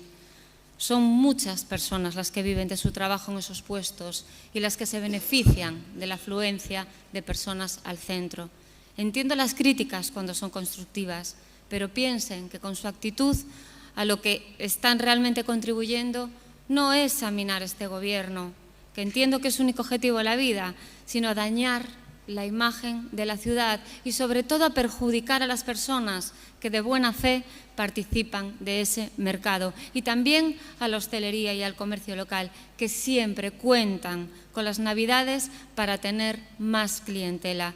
No les pido respeto hacia este gobierno, sé que no lo tienen, pero sí hacia los coruñeses y coruñesas que no merecen que se perjudique su trabajo y su reputación.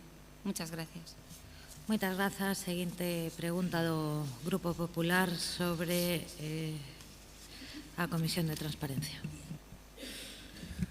Tras lo declarado por el Gobierno local en la Comisión de Transparencia, ¿considera Inés Rey que los informes de la Intervención Municipal y del Consejo Consultivo sobre la contratación verbal son bulos? Gracias, señora alcaldesa. Os expedientes son públicos, Contan con todos os informes de asesoría xurídica e co dictame do Consello Consultivo, co dictame favorable. Iso o primeiro. O segundo é que os bulos forman parte do seu estilo de facer política, do estilo que está practicando o Partido Popular nesta cidade. E o que é unha indignidade é que, basándose en falsidades e en bulos, formulen acusacións gratuitas atribuindo delitos atentando contra o honor das persoas. Eso sí que é facer política da mala. Nada máis.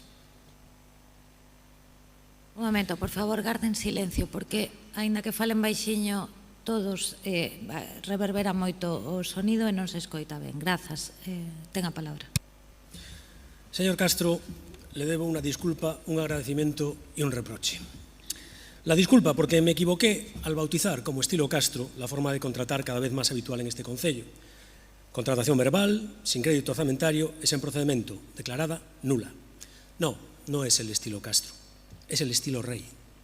Al igual que Sánchez es responsable de lo que pasa en su gobierno y su partido porque los eligió, los tapó y los mantuvo, también la señora Rey los eligió, los tapa y los mantiene.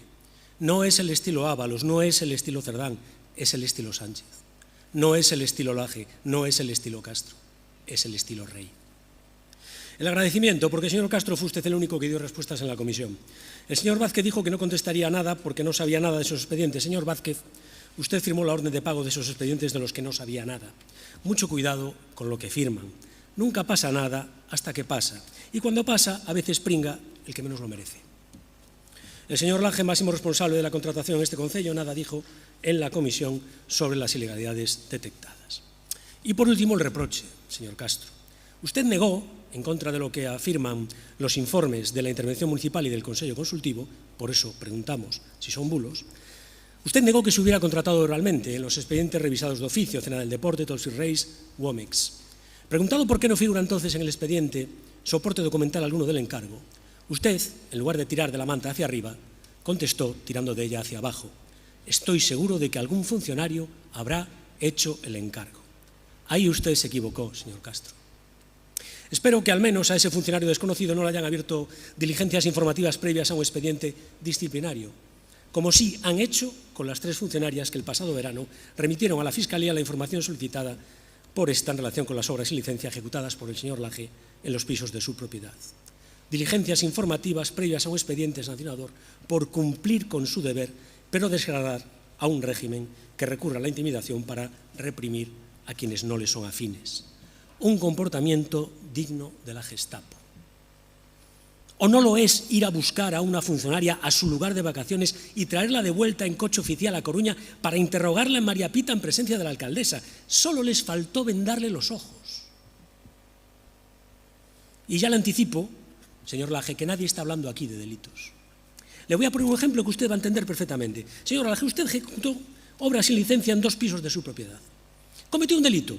No, es una desfachatez, pero no es delito. Siempre lo dijimos, y también lo dirá la Fiscalía cuando resuelva la denuncia presentada por un particular. No hay delito. Si no hubiéramos ido nosotros al juzgado, no tenga duda. ¿Hizo usted obras sin licencia siendo concejal de urbanismo en sus pisos? Sí. ¿Cometió un delito? No. ¿Es por eso menos censurable su actuación? Desde luego que no. ¿Debería haber dimitido? Por supuesto. ¿Debería haberle cesado la señora Rey por no hacerlo? Sin ninguna duda. ¿Debería haberle cesado la señora Rey por mentir en el Pleno al negar las obras sin licencia a pesar de los informes de la Policía Local y de la Inspección de Urbanismo? En ese mismo momento. Pues esto es lo que ustedes han hecho con esas 3 funcionarias. Es exactamente lo mismo. No es un delito, pero es una indecencia. Indigna de una institución democrática. Concluyo. En cualquier caso, la Comisión, en contra de lo indicado por los informes emitidos por la Intervención Municipal y el Consello Consultivo, se cerró sin exigencia de responsabilidades y sin ningún tipo de medida correctora para evitar que estas irregularidades vuelvan a producirse. No hay responsable ni nada que corregir, pero del bolsillo de los coruñeses saldrán 300.000 euros a pagar en concepto de indemnización por contratar ilegalmente. A este paso, cada vez queda menos para que, emulando una vez más a Pedro Sánchez, ustedes, señor Castro y señor Laje, sean para Inés Rey otros grandes desconocidos. Nada más y muchas gracias.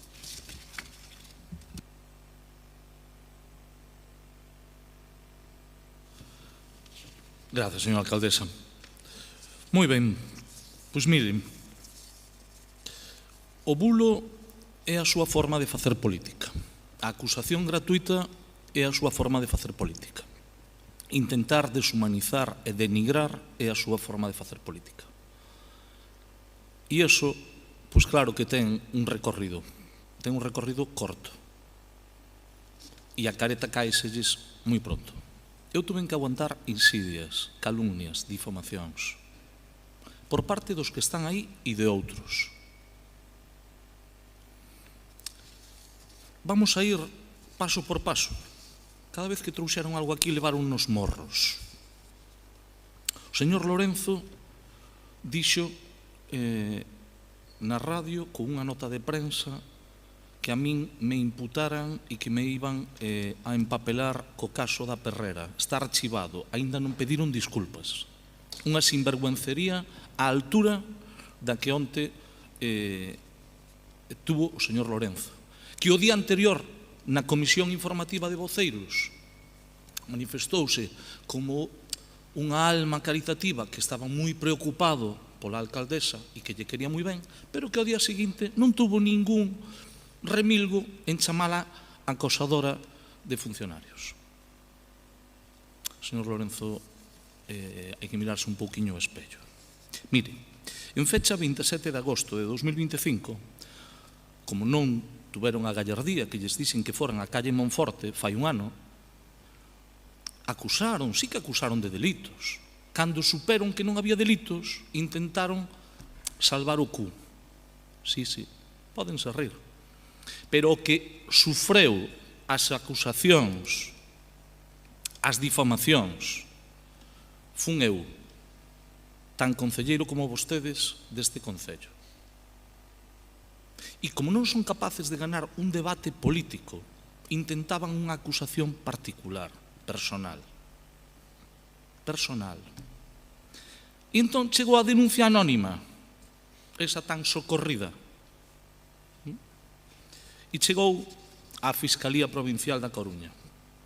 Concretamente, unha denuncia polas obras efectuadas no inmueble sito na Avenida do Ejército 96. Imagino que ningún de vostedes estará disposto a que a súa vivenda ou algo que sea propiedade seu saia a cotío coa dirección, incluso co número de piso. Son uns auténticos sinvergüenzas facendo este tipo de cousas. Pero non é que sean uns sinvergüenzas, é que non son conscientes do que fan. Espero que nunca o vivan nas súas carnes. Porque non tuveron filtro, porque había un objetivo, a caza dunha persoa. E eu adviseillo e advertinllo en abril do ano pasado. Baten en ferro frío. A xente como vostedes e como a outros xa os teño visto ao longo da miña vida. Eu me podo equivocar como calquera. Non son infalible, de feito son imperfecto. Pero iso é unha cousa, e outra cousa é cometer delitos.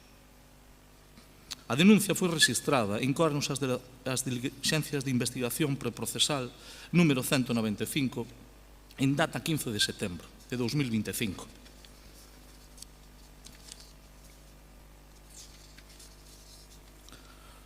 Sirva este decreto para poner en conocimiento que se acordó el archivo en las diligencias de investigación donde se investigaban posibles irregularidades.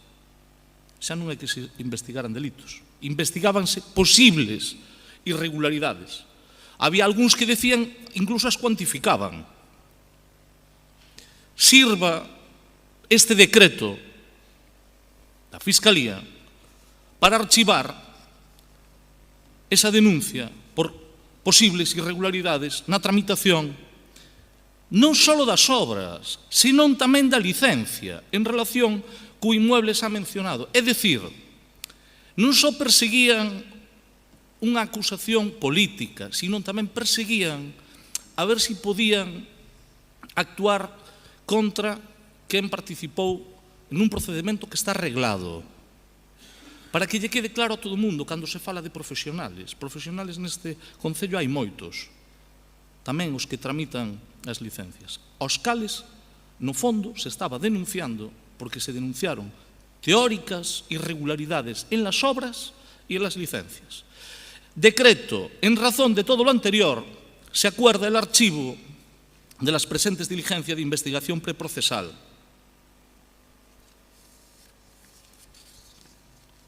Estou esperando as súas disculpas.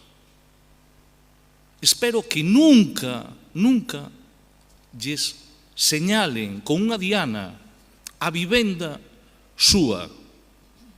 Espero, pero non por vostedes, que de humanidade teñen pouca. Espero polas súas familias, porque aquí facemos política. E pódese contrastar ideas e propostas. Se pode criticar o que fai o goberno todo o día. Cando se dá un paso máis, cando se pasa a raya, hai que estar moi seguros cando se acusa a alguén de un delito. Cando se presuntan denuncias anónimas, porque non hai a valentía de presentarse e denunciar, creo que tamén é unha forma de estar na vida e na política. Critíquennos o que queiran, digan o que lles parezca, que para eso os elixiron os ciudadanos. Si coñecen algún delito, vayan ao xuzgado. Vayan ao xuzgado. Non utilicen, sesa quen sesa, xa sabe onde acaba utilizar o bulo, a mentira e a falsidade. Archivado. Segunda. E se quere, podo seguir contando máis denuncias que tamén foron archivadas ou que foron resoltas favorablemente. Cando se decía que se actuara torticeramente en contra de determinadas persoas. Críticas, todas. Un non ten por que quererlle simpático a todo o mundo. Pero eu creo que non se pode ter doblez. Por detrás, vir pedindo cousas e por diante andar facendo este tipo de actuacións que son nauseabundas. Non se pode facer daño ás persoas gratuitamente. Si teñen crítica política, fágana, pero non ataquen personalmente a ninguén. E por certo, mire, onte seguramente puxeron en tela de xuicio a persoas que son profesionais que non están en política, que según o procedimento reglado que ten este Concello, firman un procedimento de información reservada. Os que defenden que un fiscal general do Estado, sin probas de ningún tipo, pudo ser o que filtrara datos, ollo co que están facendo. Porque, se non o saben, é a propia Fiscalía, no seu decreto, no que dice: en conclusión, pueden existir irregularidades en la remisión de la documentación que se solicitó de la Fiscalía. Non sei se o sabían. Porque eu cando falo neste pleno, e falei no anterior, non falo po aire. Eu non vou dar nunca un dato que non sepa cando estou dando e por que o dou.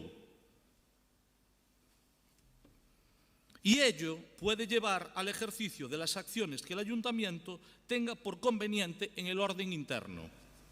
Podríalles explicar algunha cousa máis. Espero que o entendan. Ao mellor parecelles que xogar a política e poñer en risco os procedimentos reglados, que son garantistas, por certo, pode impedir que unha administración garantice o seu funcionamento con normalidade. Máximo respeto aos empregados e empregadas municipais, máximo respeto. Pero quen lles falta o respeto é quen utiliza información para intentar facerlle daño personal á alcaldesa e quen descoñece seguramente isto que eu acabo de ler. Intenten facer política e se ganan facendo política de verdade, noraboa. Se o que utilizan é a mentira, a a descalificación, a deshumanización, a indignidade e a sinvergüencería, desde logo non creo que vayan polo camiño correcto. A min van meter sempre en frente. Aquí houve portavoces do Partido Popular que fixeron política dura, señora Gallego singularmente, pero sabía de que falaba. Sabía de que falaba. Señor Lorenzo, ten todo o noso apoio. O Gallá sexa o candidato do Partido Popular. Deseo ferventemente. Espero que o seu grupo lle siga dando o apoio, porque para nós é unha gran noticia. O que xa non é tan boa para a cidade é que a oposición se dedique á basura, ao lameiro. Eso sí que é malo. Nada máis e moitas gracias. Moitas grazas. Terceira pregunta do Grupo Popular sobre mobilidade.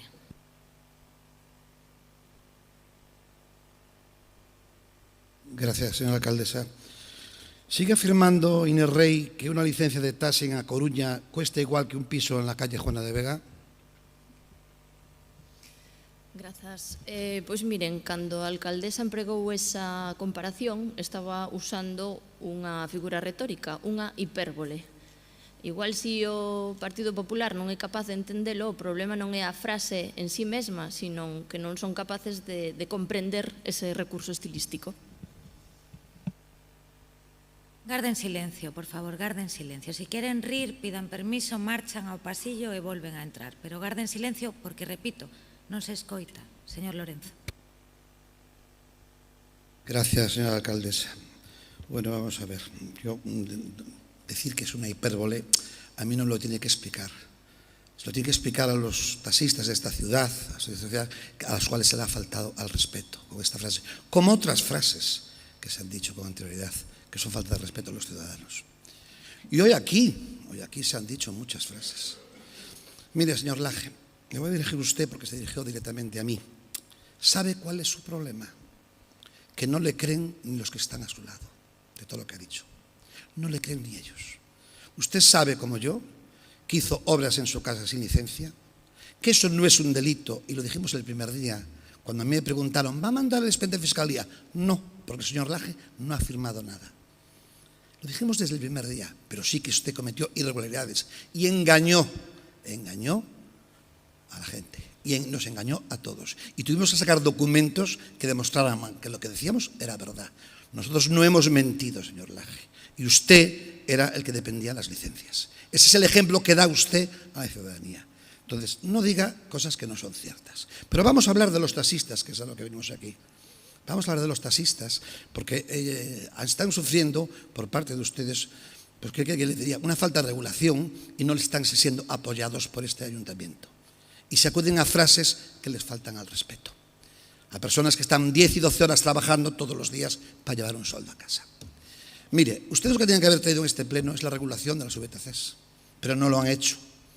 Y lo que tienen que hacer es mandar que se cumpla la ley, que todos sabemos que es muy fácil. Los 15 minutos de espera entre la llamada y la recepción, y segundo, el transporte interurbano. Nada más. Pero ustedes asegurar que se cumpla la ley, pero no lo están haciendo. Y yo voy a defender a los taxistas, igual que voy a defender a los funcionarios de este ayuntamiento. Ayer fue mi peor día en la política. Ayer recibí una llamada desde este concello donde se me dijo que si no me trataba de unas declaraciones que hice sobre defensa de los funcionarios, se me presentaría una querella en el juzgado. Es muy duro oír eso de una persona que está sentada en este pleno municipal. Y a mí no me voy a intimidar por una querella, por unas declaraciones que haga defendiendo a los funcionarios de esta ciudad. De hecho, le digo, me causó zozobra, no voy a mentir. Y fui a un abogado, por la tarde a mi abogado, a preguntarle, con las pruebas que yo tenía de lo que estaba diciendo. ¿Sabe lo que me dijo mi abogado? Que sabe mucho de derecho penal. Tú tienes la statio veritatis, tú tienes la posibilidad de mostrar que lo que dices es verdad. Con lo cual, si estoy mintiendo, quérense.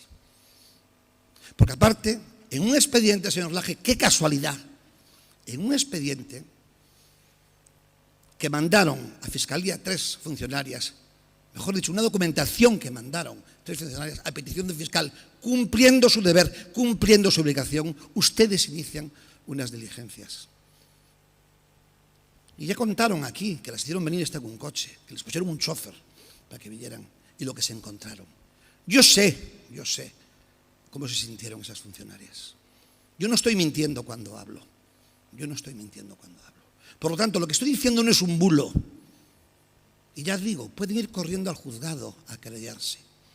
Al menos así me lo han anunciado ayer. Yo estoy esperando la querella.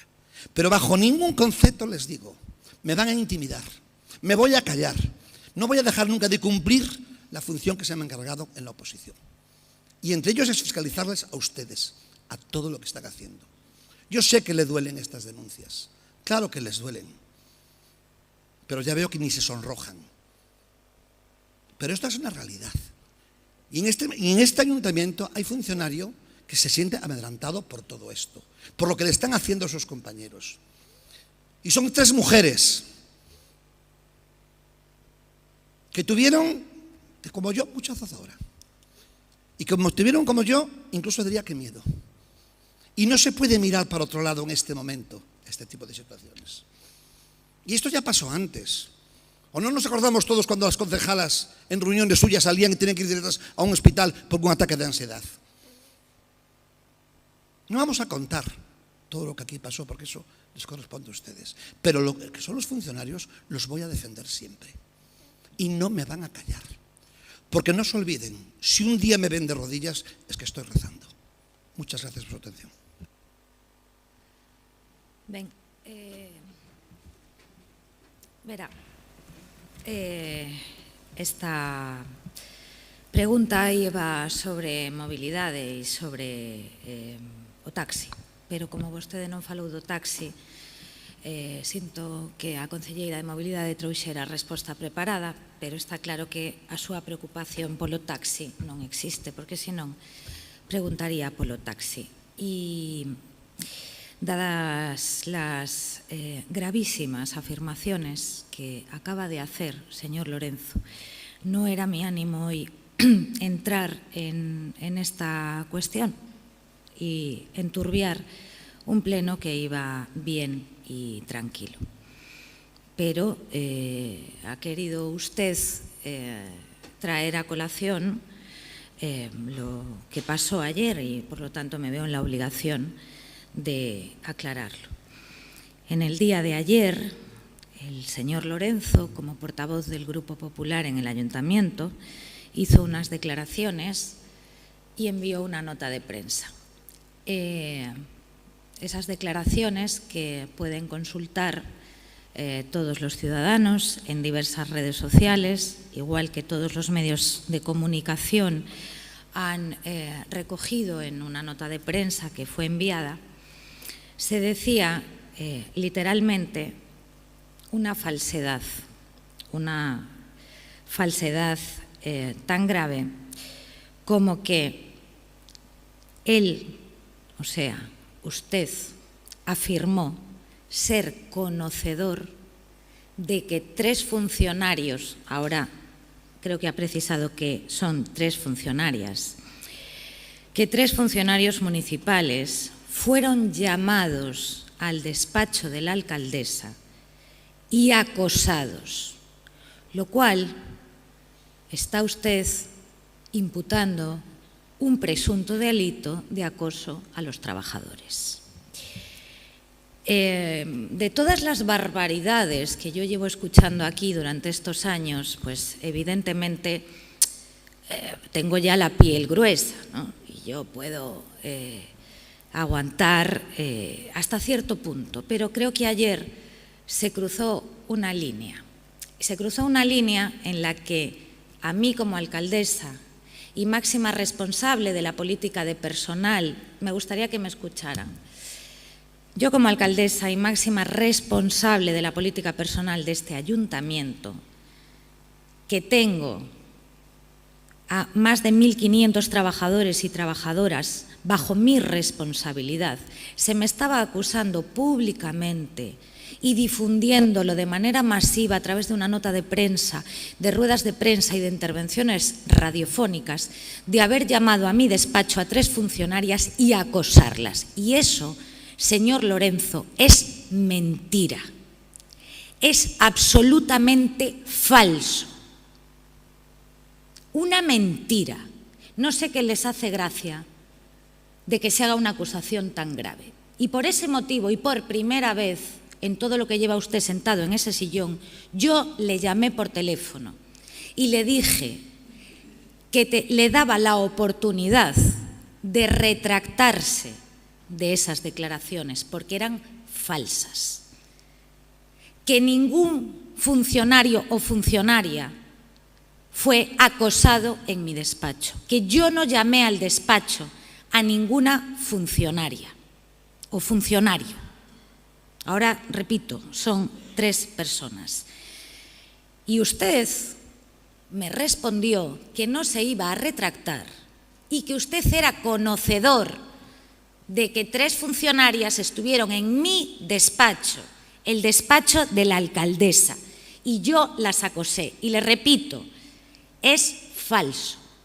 Y le anuncié que se me había acabado la paciencia y que, por lo tanto, si usted en el plazo de 1 hora no rectificaba esa gravísima acusación frente a mí, yo interpondría una conciliación previa a la querella, que, como sabe, es un requisito de procedibilidad. Pues ya le digo que esta mañana, a las 10:15:36, por el registro del Exnet, entró en el Juzgado Decano de A Coruña una papeleta de conciliación en la que le solicito, a través de mi representación letrada, que en este caso, y por ser en el ejercicio del cargo, es la letrada del Ayuntamiento, que se retracte de estas acusaciones falsas. Y como usted sabe, por su trayectoria profesional y probablemente su abogado especializado en Derecho Penal le habrá contado, el delito de calumnia consiste en imputarle a una persona un delito a sabiendas de su falsedad. ¿Y cómo se libra uno de un delito de calumnia? Demostrando que la acusación que hace es cierta. ¿Sabe qué pasa, señor Lorenzo? Que es imposible que usted pueda demostrar que 3 funcionarias acudieron a mi despacho y fueron acosadas. Es imposible, porque es falso. Y a esto es a lo que han llevado la política local. A esto es a lo que han llevado el no tener propuestas, ideas de ciudad, un modelo, y no tener la más mínima capacidad de rebatir políticamente la acción del Gobierno. La oposición se hace proponiendo, criticando aquello que está mal y ofreciendo soluciones. No se hace intentando destruir a nivel personal al que tenemos enfrente. Eso es de la mezquindad más absoluta que yo he visto en política. Y jamás pensé que fuéramos a llegar a este punto. En el mandato pasado había 5 grupos municipales, luego fueron 4, luego fueron 4 y 3 concejalas independientes. Jamás nadie cruzó la línea que usted cruzó ayer.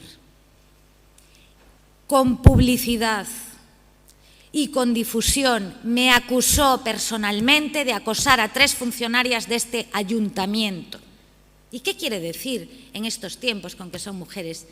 ¿Quiere seguir ahondando en las falsedades, en la infamia, en la injuria y, lo que es peor, en la calumnia, imputándome un delito frente a los derechos de los trabajadores? Pues mire, hasta aquí he llegado. De verdad que lo siento. Nunca pensé llegar a este punto. Nunca pensé que tuviera que accionar judicialmente contra un compañero de corporación. Pero creo que hay cosas que tienen un límite y yo no puedo consentir que usted diga alegremente una acusación como la que hizo ayer, que, reitero, es falsa.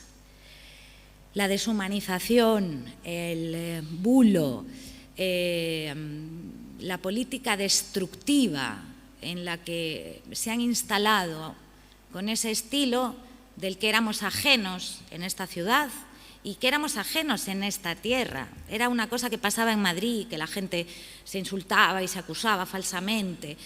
Bueno, parece que creen que les funciona ese estilo tellado y lo han querido exportar, y ahora lo vemos en el Parlamento de Galicia, y ahora lamentablemente lo vemos en el Pleno del Concello, que después de una época de tensión política, pues por circunstancias, empezamos en el año 19 ese mandato hablando de diálogo, de amabilidad, y yo quiero agradecer a los 26 concejales y concejalas que me acompañaron en aquel primer mandato, algunos de ellos están hoy aquí, algunos incluso en su grupo, pues ese acompañamiento en rebajar la tensión, el insulto y la crispación innecesaria.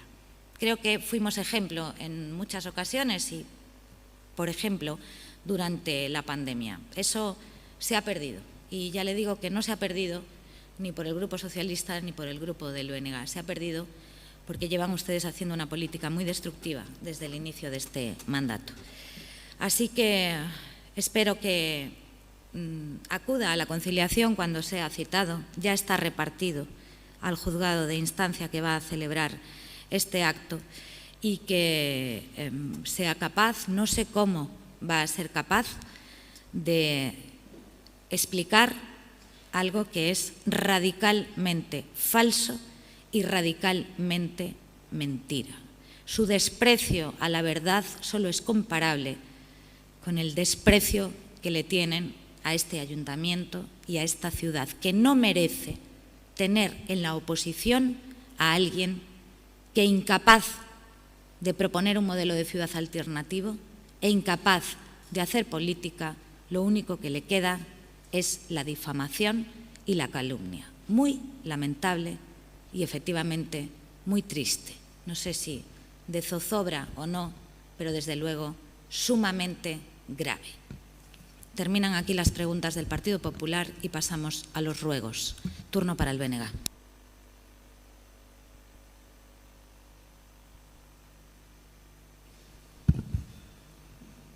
Nos cemiterios municipais, e en particular no cemiterio de Santo Amaro, estánse a producir retrasos de até 20 días para poder enterrar ou depositar nos nichos as cinzas de persoas falecidas que foron incineradas. A razón desta tardanza parece deberse a que se dá prioridade ao enterro dos corpos e os servizos municipais non se adecuaron ao incremento da demanda, pois cada vez son máis as familias que optan pola cremación dos seus seres queridos e de xeito máis acusado desde a pandemia. Así, a apertura de nichos con este fin só se produce en horario de 9 a 10 da mañá de segunda a sexta-feira, de luns a venres. O problema agrávase porque o número de cinerarios existentes nos cemiterios é insuficiente. Esta situación provoca que moitas persoas teñan que recoller as cinzas dun familiar e deixalas nun tanatorio ou telas nunha urna cineraria na súa casa até as poder enterrar ou depositar. Ni que decir ten que a situación descrita non fai senón incrementar a dor das familias nun momento xa de por sí difícil. Por esas razóns, formulamos o seguinte arrogo: que o Goberno local adopte as medidas necesarias para resolver a tardanza que se está a producir para poder enterrar ou depositar as cinzas nos cemiterios municipais. Os VTC campan as súas anchas na nosa cidade, incumprindo coas condicións das licenzas que lles outorga a Xunta de Galiza, a normativa autonómica e a normativa local. Todo isto diante da pasividade do Goberno local. Fan viaxes urbanas aos ollos de todos e todas, agardan nas paradas dos taxis para captar clientela, etc. En consecuencia, formulamos o seguinte rogo: que o Goberno local cumpra a moción aprobada no pasado pleno ordinario, forme a Policía Local sobre a normativa que corresponde aplicar para sancionar os VTC, solicita a Xunta de Galicia a habilitación de máis axentes da Policía Local para acceder a información da actividade dos VTC na Coruña e de acceso a este grupo municipal ás accións propostas pola Inspección da Xunta de Galiza aos VTC. O Centro de Saúde de Mato Grande está situado a carón dun parque infantil moi concorrido por existencia de centros escolares próximos. Este parque infantil, sito na confluencia das rúas Sebastián Martínez Risco e Luís Quintas Goyanes, carece de aseos e por ese motivo a Cotío moitos rapaces e rapazas acoden aos aseos do centro de saúde. Alén de que esta circunstancia altera o normal funcionamento do centro, o uso destes aseos por rapaces e rapazas non é o máis recomendável, pois nun centro de saúde sempre pode haber persoas portadoras de virus e outros axentes infecciosos. Por iso formulamos o seguinte rogo, que o Goberno local, atendendo a demanda do persoal sanitario do centro de saúde, dé as instruccións oportunas para que se proceda a instalación de aseos, inda que sexan aseos químicos ou portátiles, no Parque Infantil de Mato Grande. Como se pode apreciar na imaxe que acompaña este rogo, na avenida de Monelos, a altura do número 201, no barrio de Iris, existe un paso de peóns que está mal pintado e pouco sinalizado. Trátase dun paso moi concorrido, pois é usado por veciños e veciñas para accederen aos supermercados Lidl e Eroski existentes ao comezo da avenida de Xuxán. Por estas razóns formulamos o seguinte rogo, que o Goberno local dé as instruccións oportunas para que se proceda a mellora do pintado e da señalización do paso de peóns existente na avenida de Monelos á altura do número 201 no barrio de Iris. Na rúa Mantelaría hai 6 contedores de lixo xuntos que son actualmente un problema de salubridade porque desprenden cheiros e ademais adoitan ser refuxio para a xente que ouriña nesa rúa. Por iso formulamos o seguinte rogo, que o Goberno local retire os contedores do lixo da rúa Mantelaría que constitúen un problema de salubridade polos cheiros que desprenden e polas condutas incívicas da xente que os emprega como lugar para ouriñar. Rogo oral a respecto da anulación da viaxe cultural de peche do programa de Lecer do Fórum Metropolitano. As persoas usuarias dos programas de Lecer que desde hai moitos anos se veñen desenvolvendo no Fórum Metropolitano e no Centro Ágora adoitaban realizar unha viaxe cultural ao estranxeiro antes de comezar o verán e como colofón ao programa de actividades de cada curso. En días pasados fíxose público que o Goberno local lle comunicou ao persoal responsável do programa de Lecer do Fórum Metropolitano que esta viaxe non se podería volver a organizar nin mediar dende o Fórum nin polos seus traballadores e traballadoras a finais deste curso, sen dar explicacións de cales son as causas desta decisión nin telo consultado tampouco coas persoas usuarias. Estas viaxes culturais veñen celebrándose dende hai aproximadamente uns 18 anos con grande éxito de participación. Máis de 150 persoas adoitan facer parte delas. Non teñen ningún tipo de custo para o Concello, xa que son as propias usuarias quen se fai cargo dos custos e da súa avaliación sempre foi positiva. É por iso que resulta inexplicável a decisión unilateral tomada desde o Goberno local, tal e como fixeron constar nun escrito dirixido á alcaldesa e presidenta do INCE, Inés Rei. En consecuencia, desde o Grupo Municipal do BNG realizamos o seguinte rogo, que o Goberno local se dirixa ás usuarias do programa de Lecer que se celebra no Fórum Metropolitano para coñecer a súa opinión sobre a decisión unilateral do Goberno local de non permitir que se celebre a habitual viaxe cultural internacional de fin de curso co obxectivo de coñecer os prexuizos que está a provocar e poder reconsiderar esta decisión á vista do escrito das persoas usuarias e das sinaturas recollidas e dirixidas á alcaldesa e presidenta do INCE.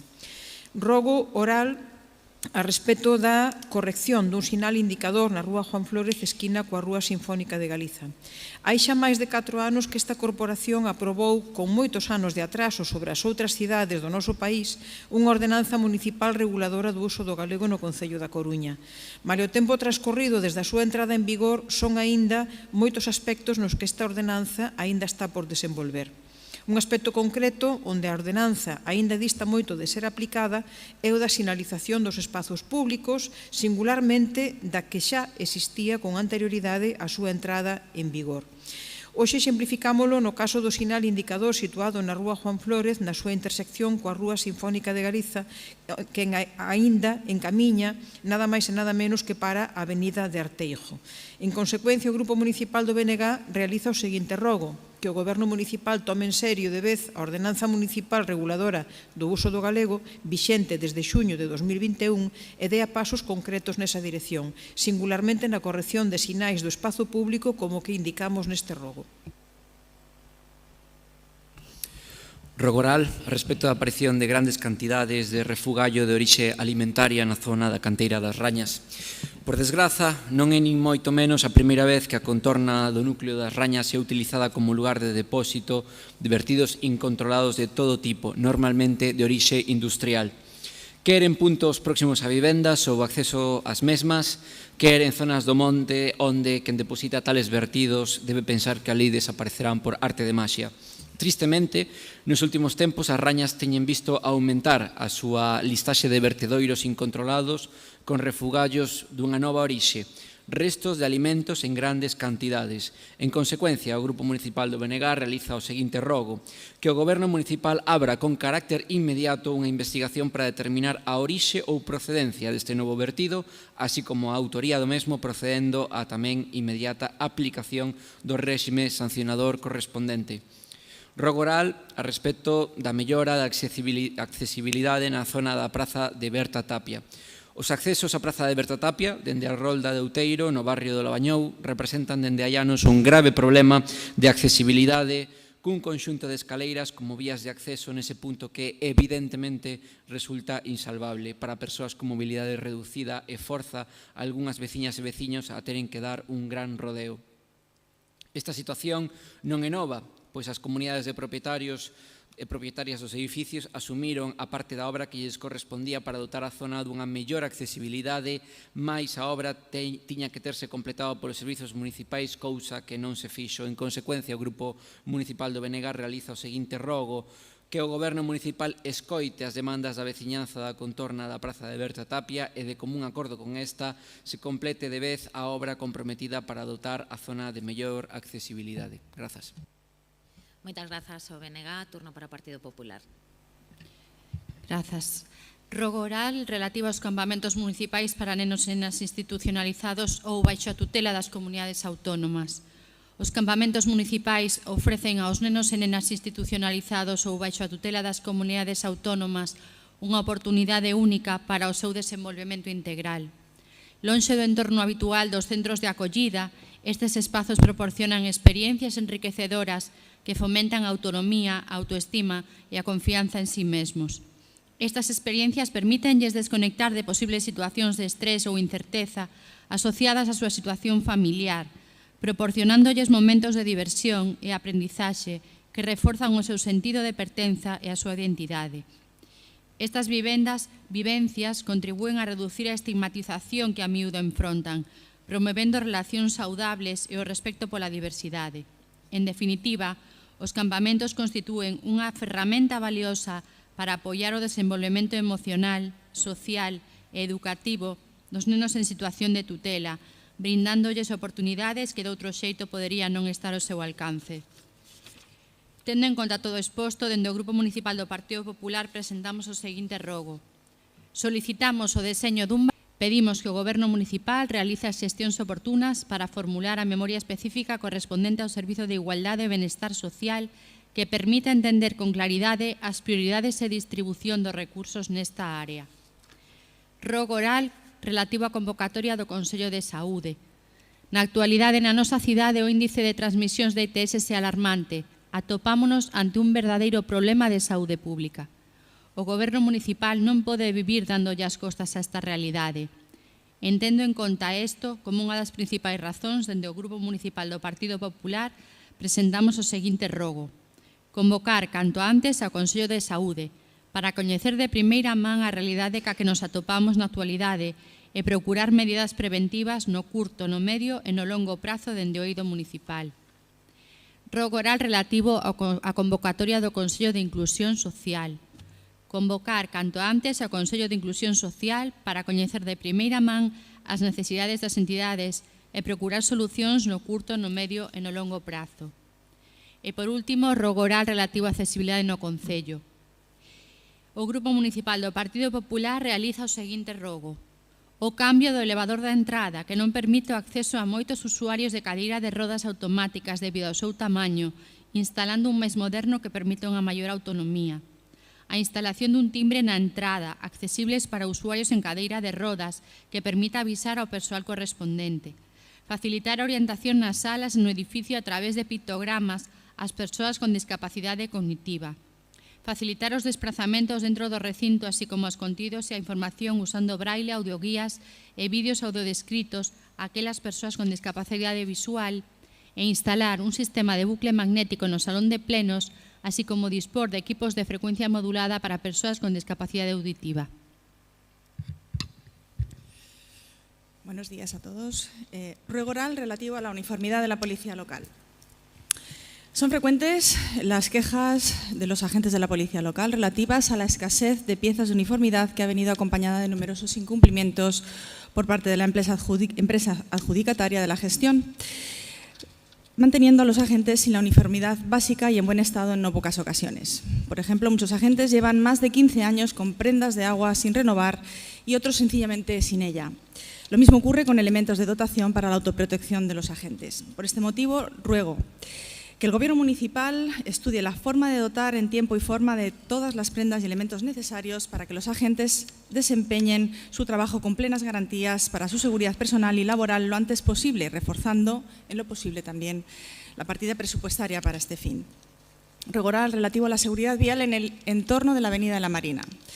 Ya son conocidas las quejas por parte de los conductores y usuarios de servicios de transporte público colectivo por la situación cada vez más incontrolable de la seguridad vial en la Avenida de la Marina. Buses y taxis que circulan con el máximo cuidado mientras peatones, VMPs, bicicletas que comparten espacios donde es imposible casi transitar con seguridad y sobre todo en algunos tramos y ciertos momentos. Por este motivo, ruego que el Gobierno municipal escuche las reivindicaciones de los conductores y usuarios del bus urbano y del taxi y tome las medidas necesarias para favorecer la normal convivencia de todas las formas de movilidad que confluyen en esa vía, como la señalización diferenciada para establecer la zona de paso de vehículos y la de peatones. Muchas gracias.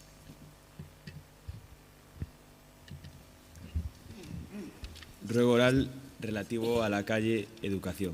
Advierto que hay un lapsus calami, es calle Educación a la que me refiero en el ruego. En la calle Educación, frente a la Escuela Oficial de Idiomas, vecinos y comerciantes llevan años reclamando al Gobierno municipal que actúe con la poda de árboles y la limpieza de las aceras. No es lógico que las ramas invadan las ventanas, introduciéndose en las viviendas al ser abiertas. Tampoco que cuando se produce la polinización, los elementos que caen de los árboles llegan a inundar las aceras e incluso entrar en los locales.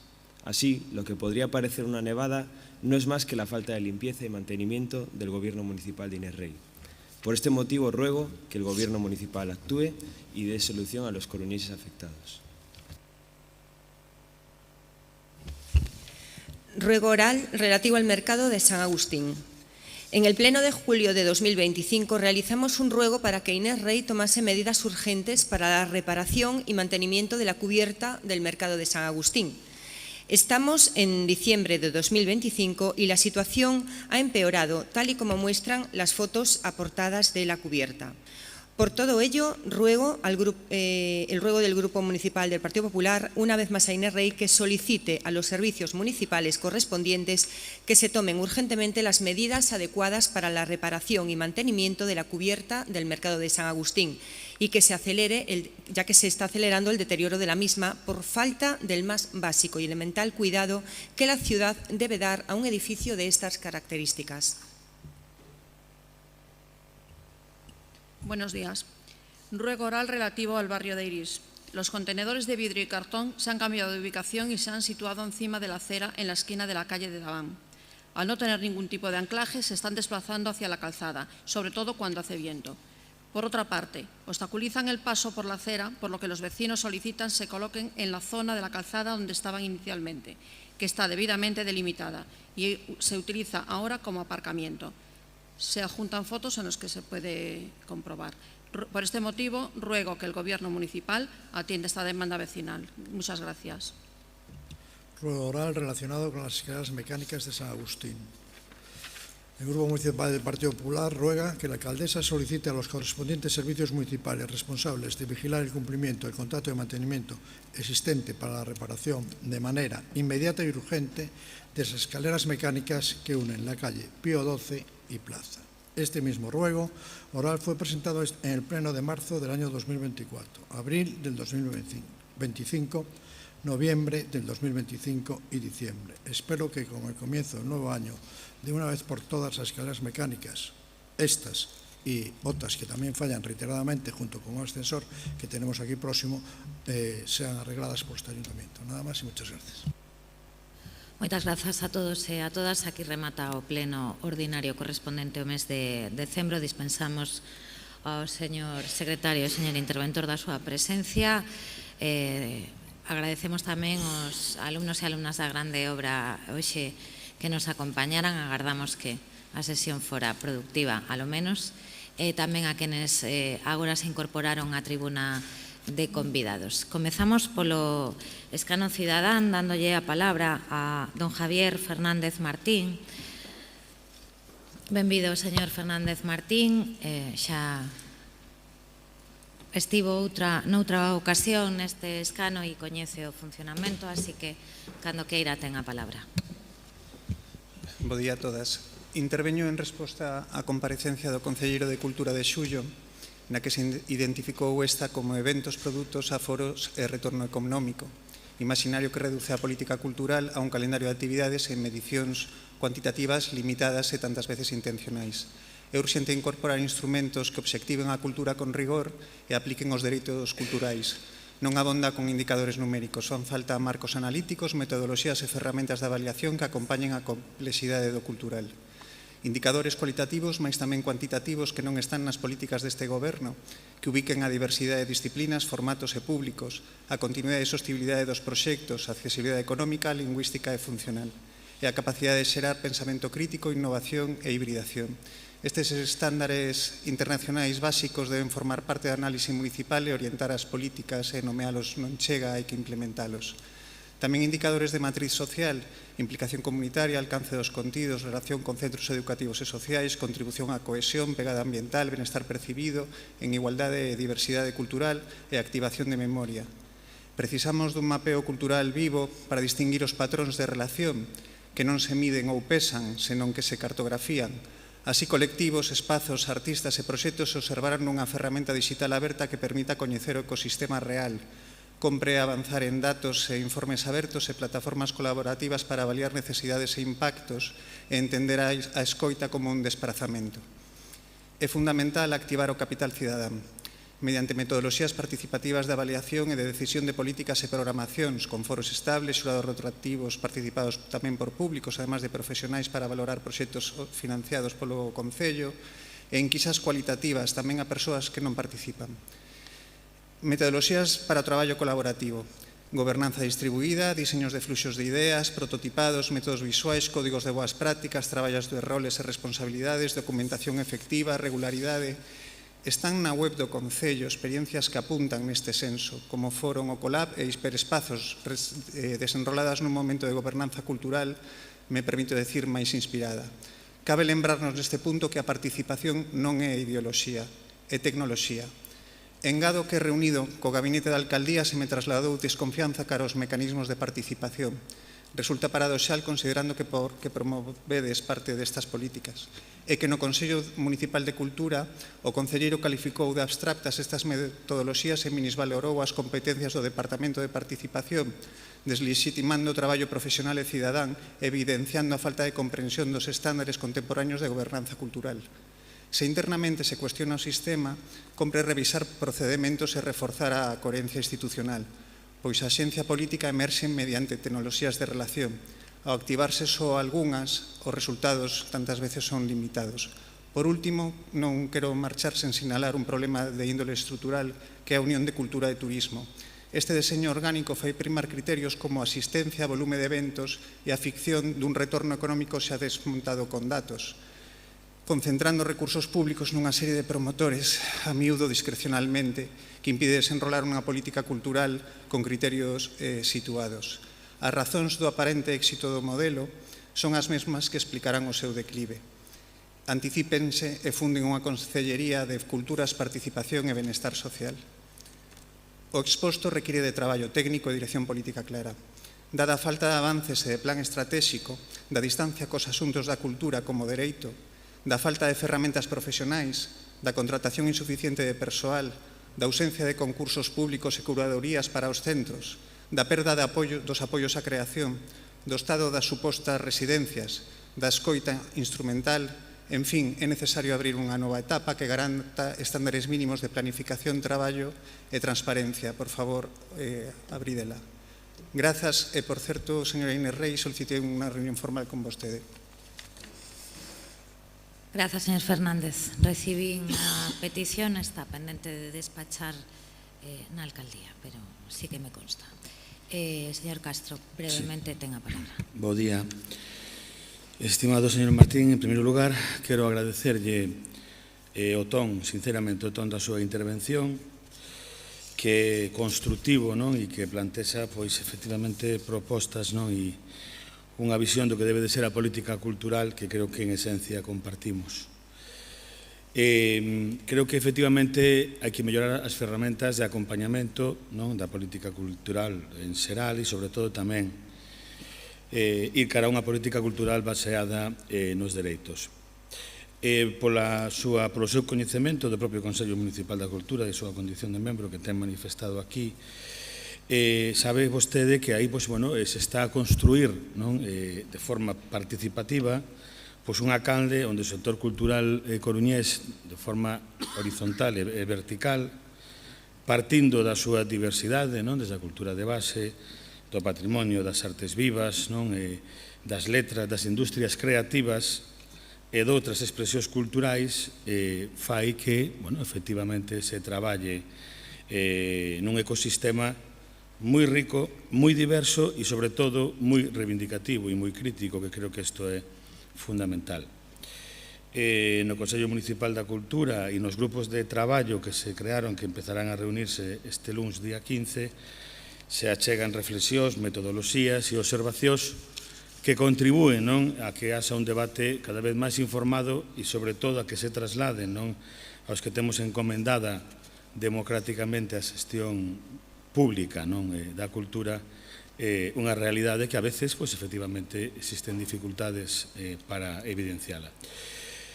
Creo que estamos a avanzar nunha liña estratégica que procura precisamente obxectivar o acompañamento institucional desta diversidade cultural da cidade da que falaba, E, efectivamente, hai que incorporar ferramentas de planificación e indicadores sólidos de avaliación que permita medir non só a actividade cultural, senón tamén, iso creo que é moi importante, o impacto social da mesma.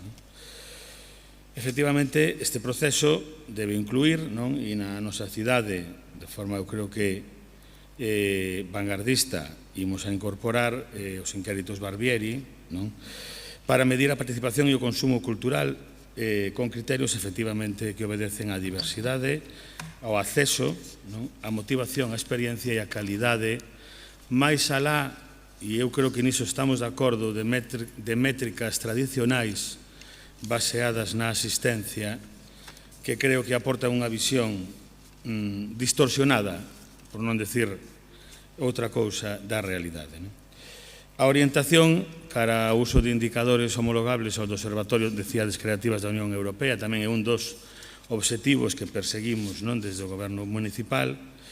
Estes indicadores, como vostede ben sabe, traballan en dimensións esenciais que tratan fundamentalmente a vitalidade cultural e a diversidade creativa, iso é esencial, a innovación artístico-cultural, a gobernanza e a participación cidadá, a sustentabilidade e o equilibrio do ecosistema cultural e a capacidade de atracción e de retención, isto último é básico, de talento cultural.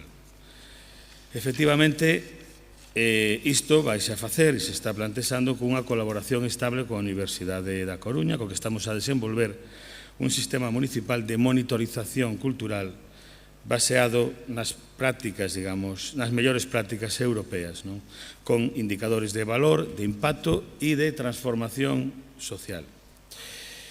E traballaremos para elaborar informes anuais sobre o estado da cultura na Coruña, partindo efectivamente dun proceso participativo onde se poida, partindo dunha escoita activa, recoller as propostas do sector.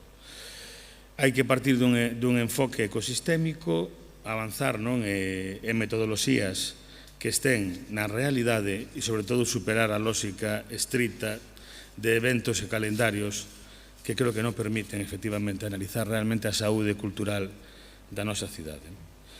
Nese contexto, aparece un obxectivo que creo que é fundamental e que tamén se vai a impulsar desde o Consello Municipal da Cultura, que é a aposta estratégica cara a primeira estrategia cultural da cidade, que, se todo vai según o previsto, verá a luz no ano 2027. Como aspectos básicos, e sintetizo por non demorarme, esta estrategia vai a incluir un plan de racionalización da rede museística e das salas de exposición, a diversificación das liñas de axuda e financiamento ao sector cultural, a incorporación das mellores prácticas europeas de gobernanza e xestión cultural e a transferencia destas aprendizaxes ao contexto coruñés mediante escoita especializada da cidadanía que traballa fundamentalmente no ámbito da cultura e tamén que efectivamente accede á cultura como un dereito.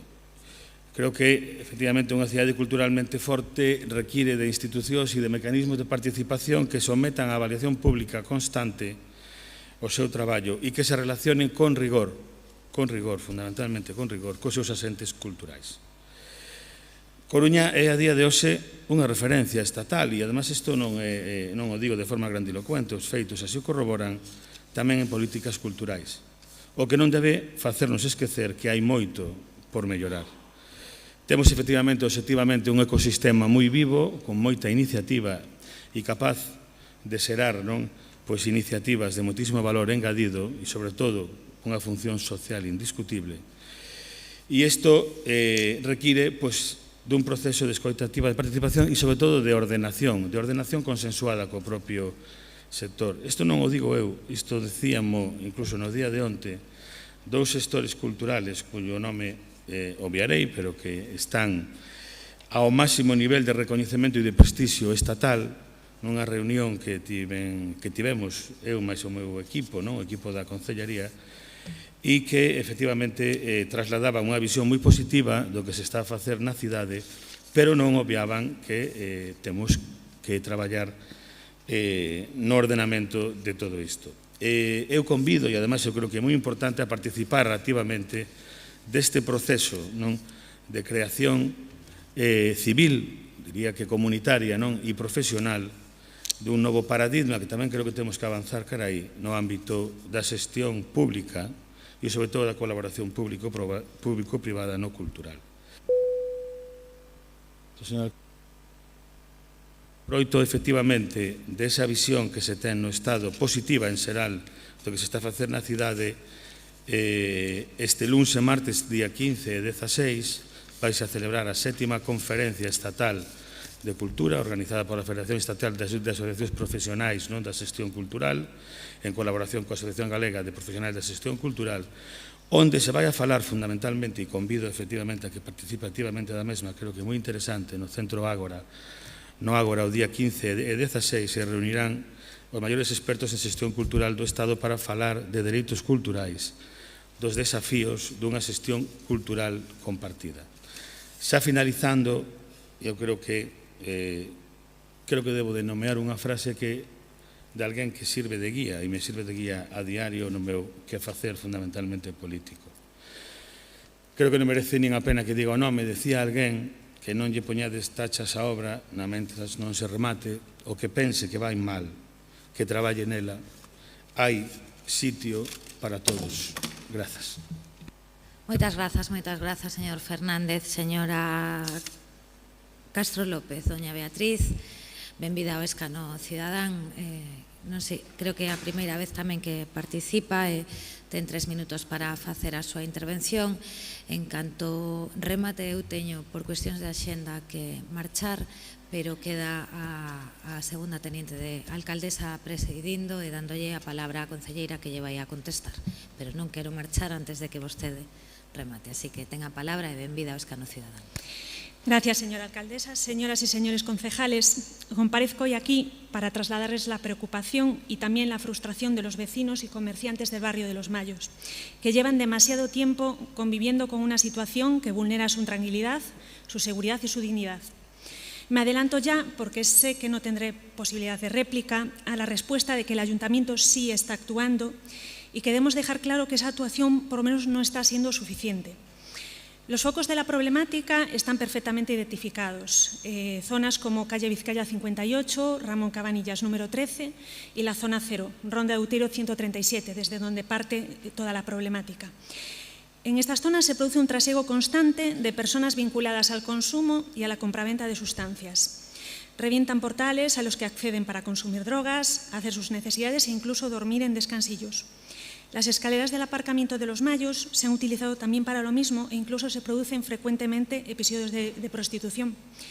Hay gente que se ve obligada a cambiar de acera para evitar pasar por estas zonas.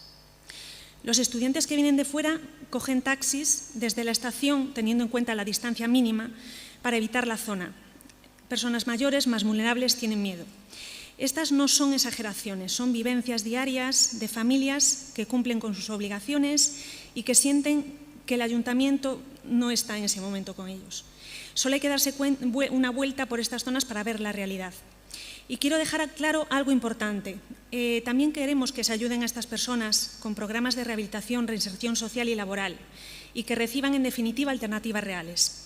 Pero esa ayuda no puede ser a costa del ciudadano que sí respeta las normas, del que trabaja, del que sostiene el barrio y que simplemente quiere vivir en paz. Es cierto que hace poco hubo una intervención policial en esta zona, justamente en este edificio Ronda de Outeiro 137. Debemos señalar que a día de hoy no sabemos si ha habido algún avance, no sabemos si existe una estrategia real en marcha. Desde fuera lo que percibimos es siempre lo mismo. Llega la policía, identifica y todo continúa igual. Y aquí quiero ser clara con la policía, sobre todo con la policía local, que hace todo lo que puede y más, pero con las herramientas que tiene. Creemos que son insuficientes, que se necesitan más recursos, más medios y más capacidad operativa para actuar de forma efectiva, claro está, sin poner en riesgo su integridad y para proteger a los vecinos. La seguridad debe ser un plan claro y sostenido desde el ayuntamiento. En el barrio he de decir también que existen negocios y viviendas vacías, locales y bajos sin alquilar ni explotar por la inseguridad. Esta situación no solo representa una oportunidad perdida para la economía local, sino que aumenta el riesgo de ocupación ilegal y de que se conviertan en nuevos focos de delincuencia, agravando todavía más la inseguridad. Señora alcaldesa, señores concejales, no pedimos privilegios, pedimos lo mínimo, poder caminar por nuestras calles sin miedo, abrir nuestros comercios sin amenazas y vivir en un barrio digno. Por eso les pedimos que pasen, por favor, de las palabras a los hechos en la medida en la que puedan, que se coordinen con policía local, nacional, con quien sea necesario, que actúen sobre estos inmuebles y que informen de lo que se está haciendo. Los vecinos de Los Mayos no pedimos más que lo que nos corresponde por derecho, seguridad, dignidad y una respuesta real por parte de nuestro ayuntamiento. Muchas gracias. Moitas grazas, señora Castro. Sinto, non se pode aplaudir no pleno, sinto. Pero damoslle os parabéns a señora Castro pola súa intervención. Señora Canosa, por favor, ruego ocupe a presidencia da corporación. Grazas. Moi boa tarde.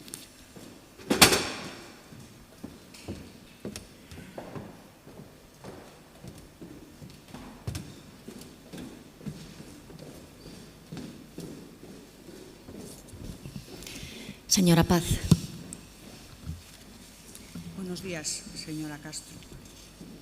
La preocupación que ha manifestado es nuestra preocupación también. El Gobierno...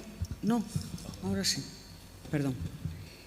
El Gobierno municipal hace una valoración negativa de los hechos ocurridos en estos últimos días, en Mayos. Pero dicho esto, debemos señalar, y así lo hicieron las dos plataformas vecinales con las que mantuvimos ayer una reunión, estos hechos son excepcionales dentro de un contexto general de seguridad y tranquilidad en el barrio. En relación a lo ocurrido los días pasados y en el ámbito competencial, es a la Policía Nacional a quien le corresponde la investigación de lo ocurrido. Y desde el Gobierno municipal, la Policía local trabaja de forma coordinada con Policía Nacional a través de reuniones semanales para conseguir una colaboración eficaz en la prevención de estas conductas ilícitas, reforzando la presencia policial, tanto local como nacional, en aquellos momentos y puntos sensibles. Actuaciones policiales que están dando estos días ya resultado. ¿Y qué hace además el Gobierno municipal? Pues en el marco de las competencias de la policía local en el contexto de prevención y seguridad ciudadana, En el barrio, una actuación preventiva ha sido la implantación de la app de comercio. En Mayos se ha instalado esta app en las calles peatonales de Ángel Senra y Ramón Cabanillas. Esta app refuerza la seguridad preventiva en los comercios, ofreciendo una vía de comunicación ágil con el 092 y permitiendo una activación rápida de los recursos policiales en caso necesario. Otra medida puesta en marcha este verano fue la firma del convenio con el Colegio de Abogados para asesorar a vecinos y vecinas de las actuaciones a desarrollar respecto a actividades insalubres o que perturben la convivencia, así como asesorar a propietarios y propietarias cuando su vivienda haya sido ocupada. Los datos a día de hoy reflejan en el barrio de Mayos 0 solicitudes de propietarios y propietarias por ocupación de su vivienda y 4 comunidades de propietarios por actividades insalubres o de tráfico de sustancias tóxicas. Estas comunidades, algunas las ha citado usted, pues realizan actividades presuntamente ilegales. A través de este convenio se ha puesto a disposición de la comunidad de vecinos y vecinas el asesoramiento gratuito y necesario para una resolución dentro de la legalidad. Además de esta actuación de asesoramiento, se desarrollan actividades preventivas y reactivas por parte de la policía local. Asimismo, dentro de este plan de actuación, en Mayos mantenemos contacto permanente a través de WhatsApp, teléfono, email, reuniones con las plataformas y asociaciones del barrio, así como con Distrito Comercio Mayos, para atender las demandas que plantean y adecuar la intervención al diagnóstico de la situación desde el conocimiento que tienen de su barrio. En el día de ayer mantuvimos una reunión muy positiva con Distrito Mayos y las plataformas vecinales para informarles de las actuaciones de refuerzo realizadas estos días por Policía Local y diseñar actividades de colaboración a desarrollar en los próximos días y meses. Para finalizar en positivo y poniendo en valor el barrio, que en eso estamos todos y todas de acuerdo, Mayos es un barrio central para este Gobierno municipal. Los datos de inversión y los proyectos en marcha y los que están por venir así lo evidencian. Y seguiremos trabajando día a día para su tranquilidad y para la tranquilidad de todo el barrio. Gracias. Grazas, señora Paz, señora Castro. Rematamos a sesión ordinaria do Pleno. Grazas aos membros da Corporación e moi bo día a todos e a todas.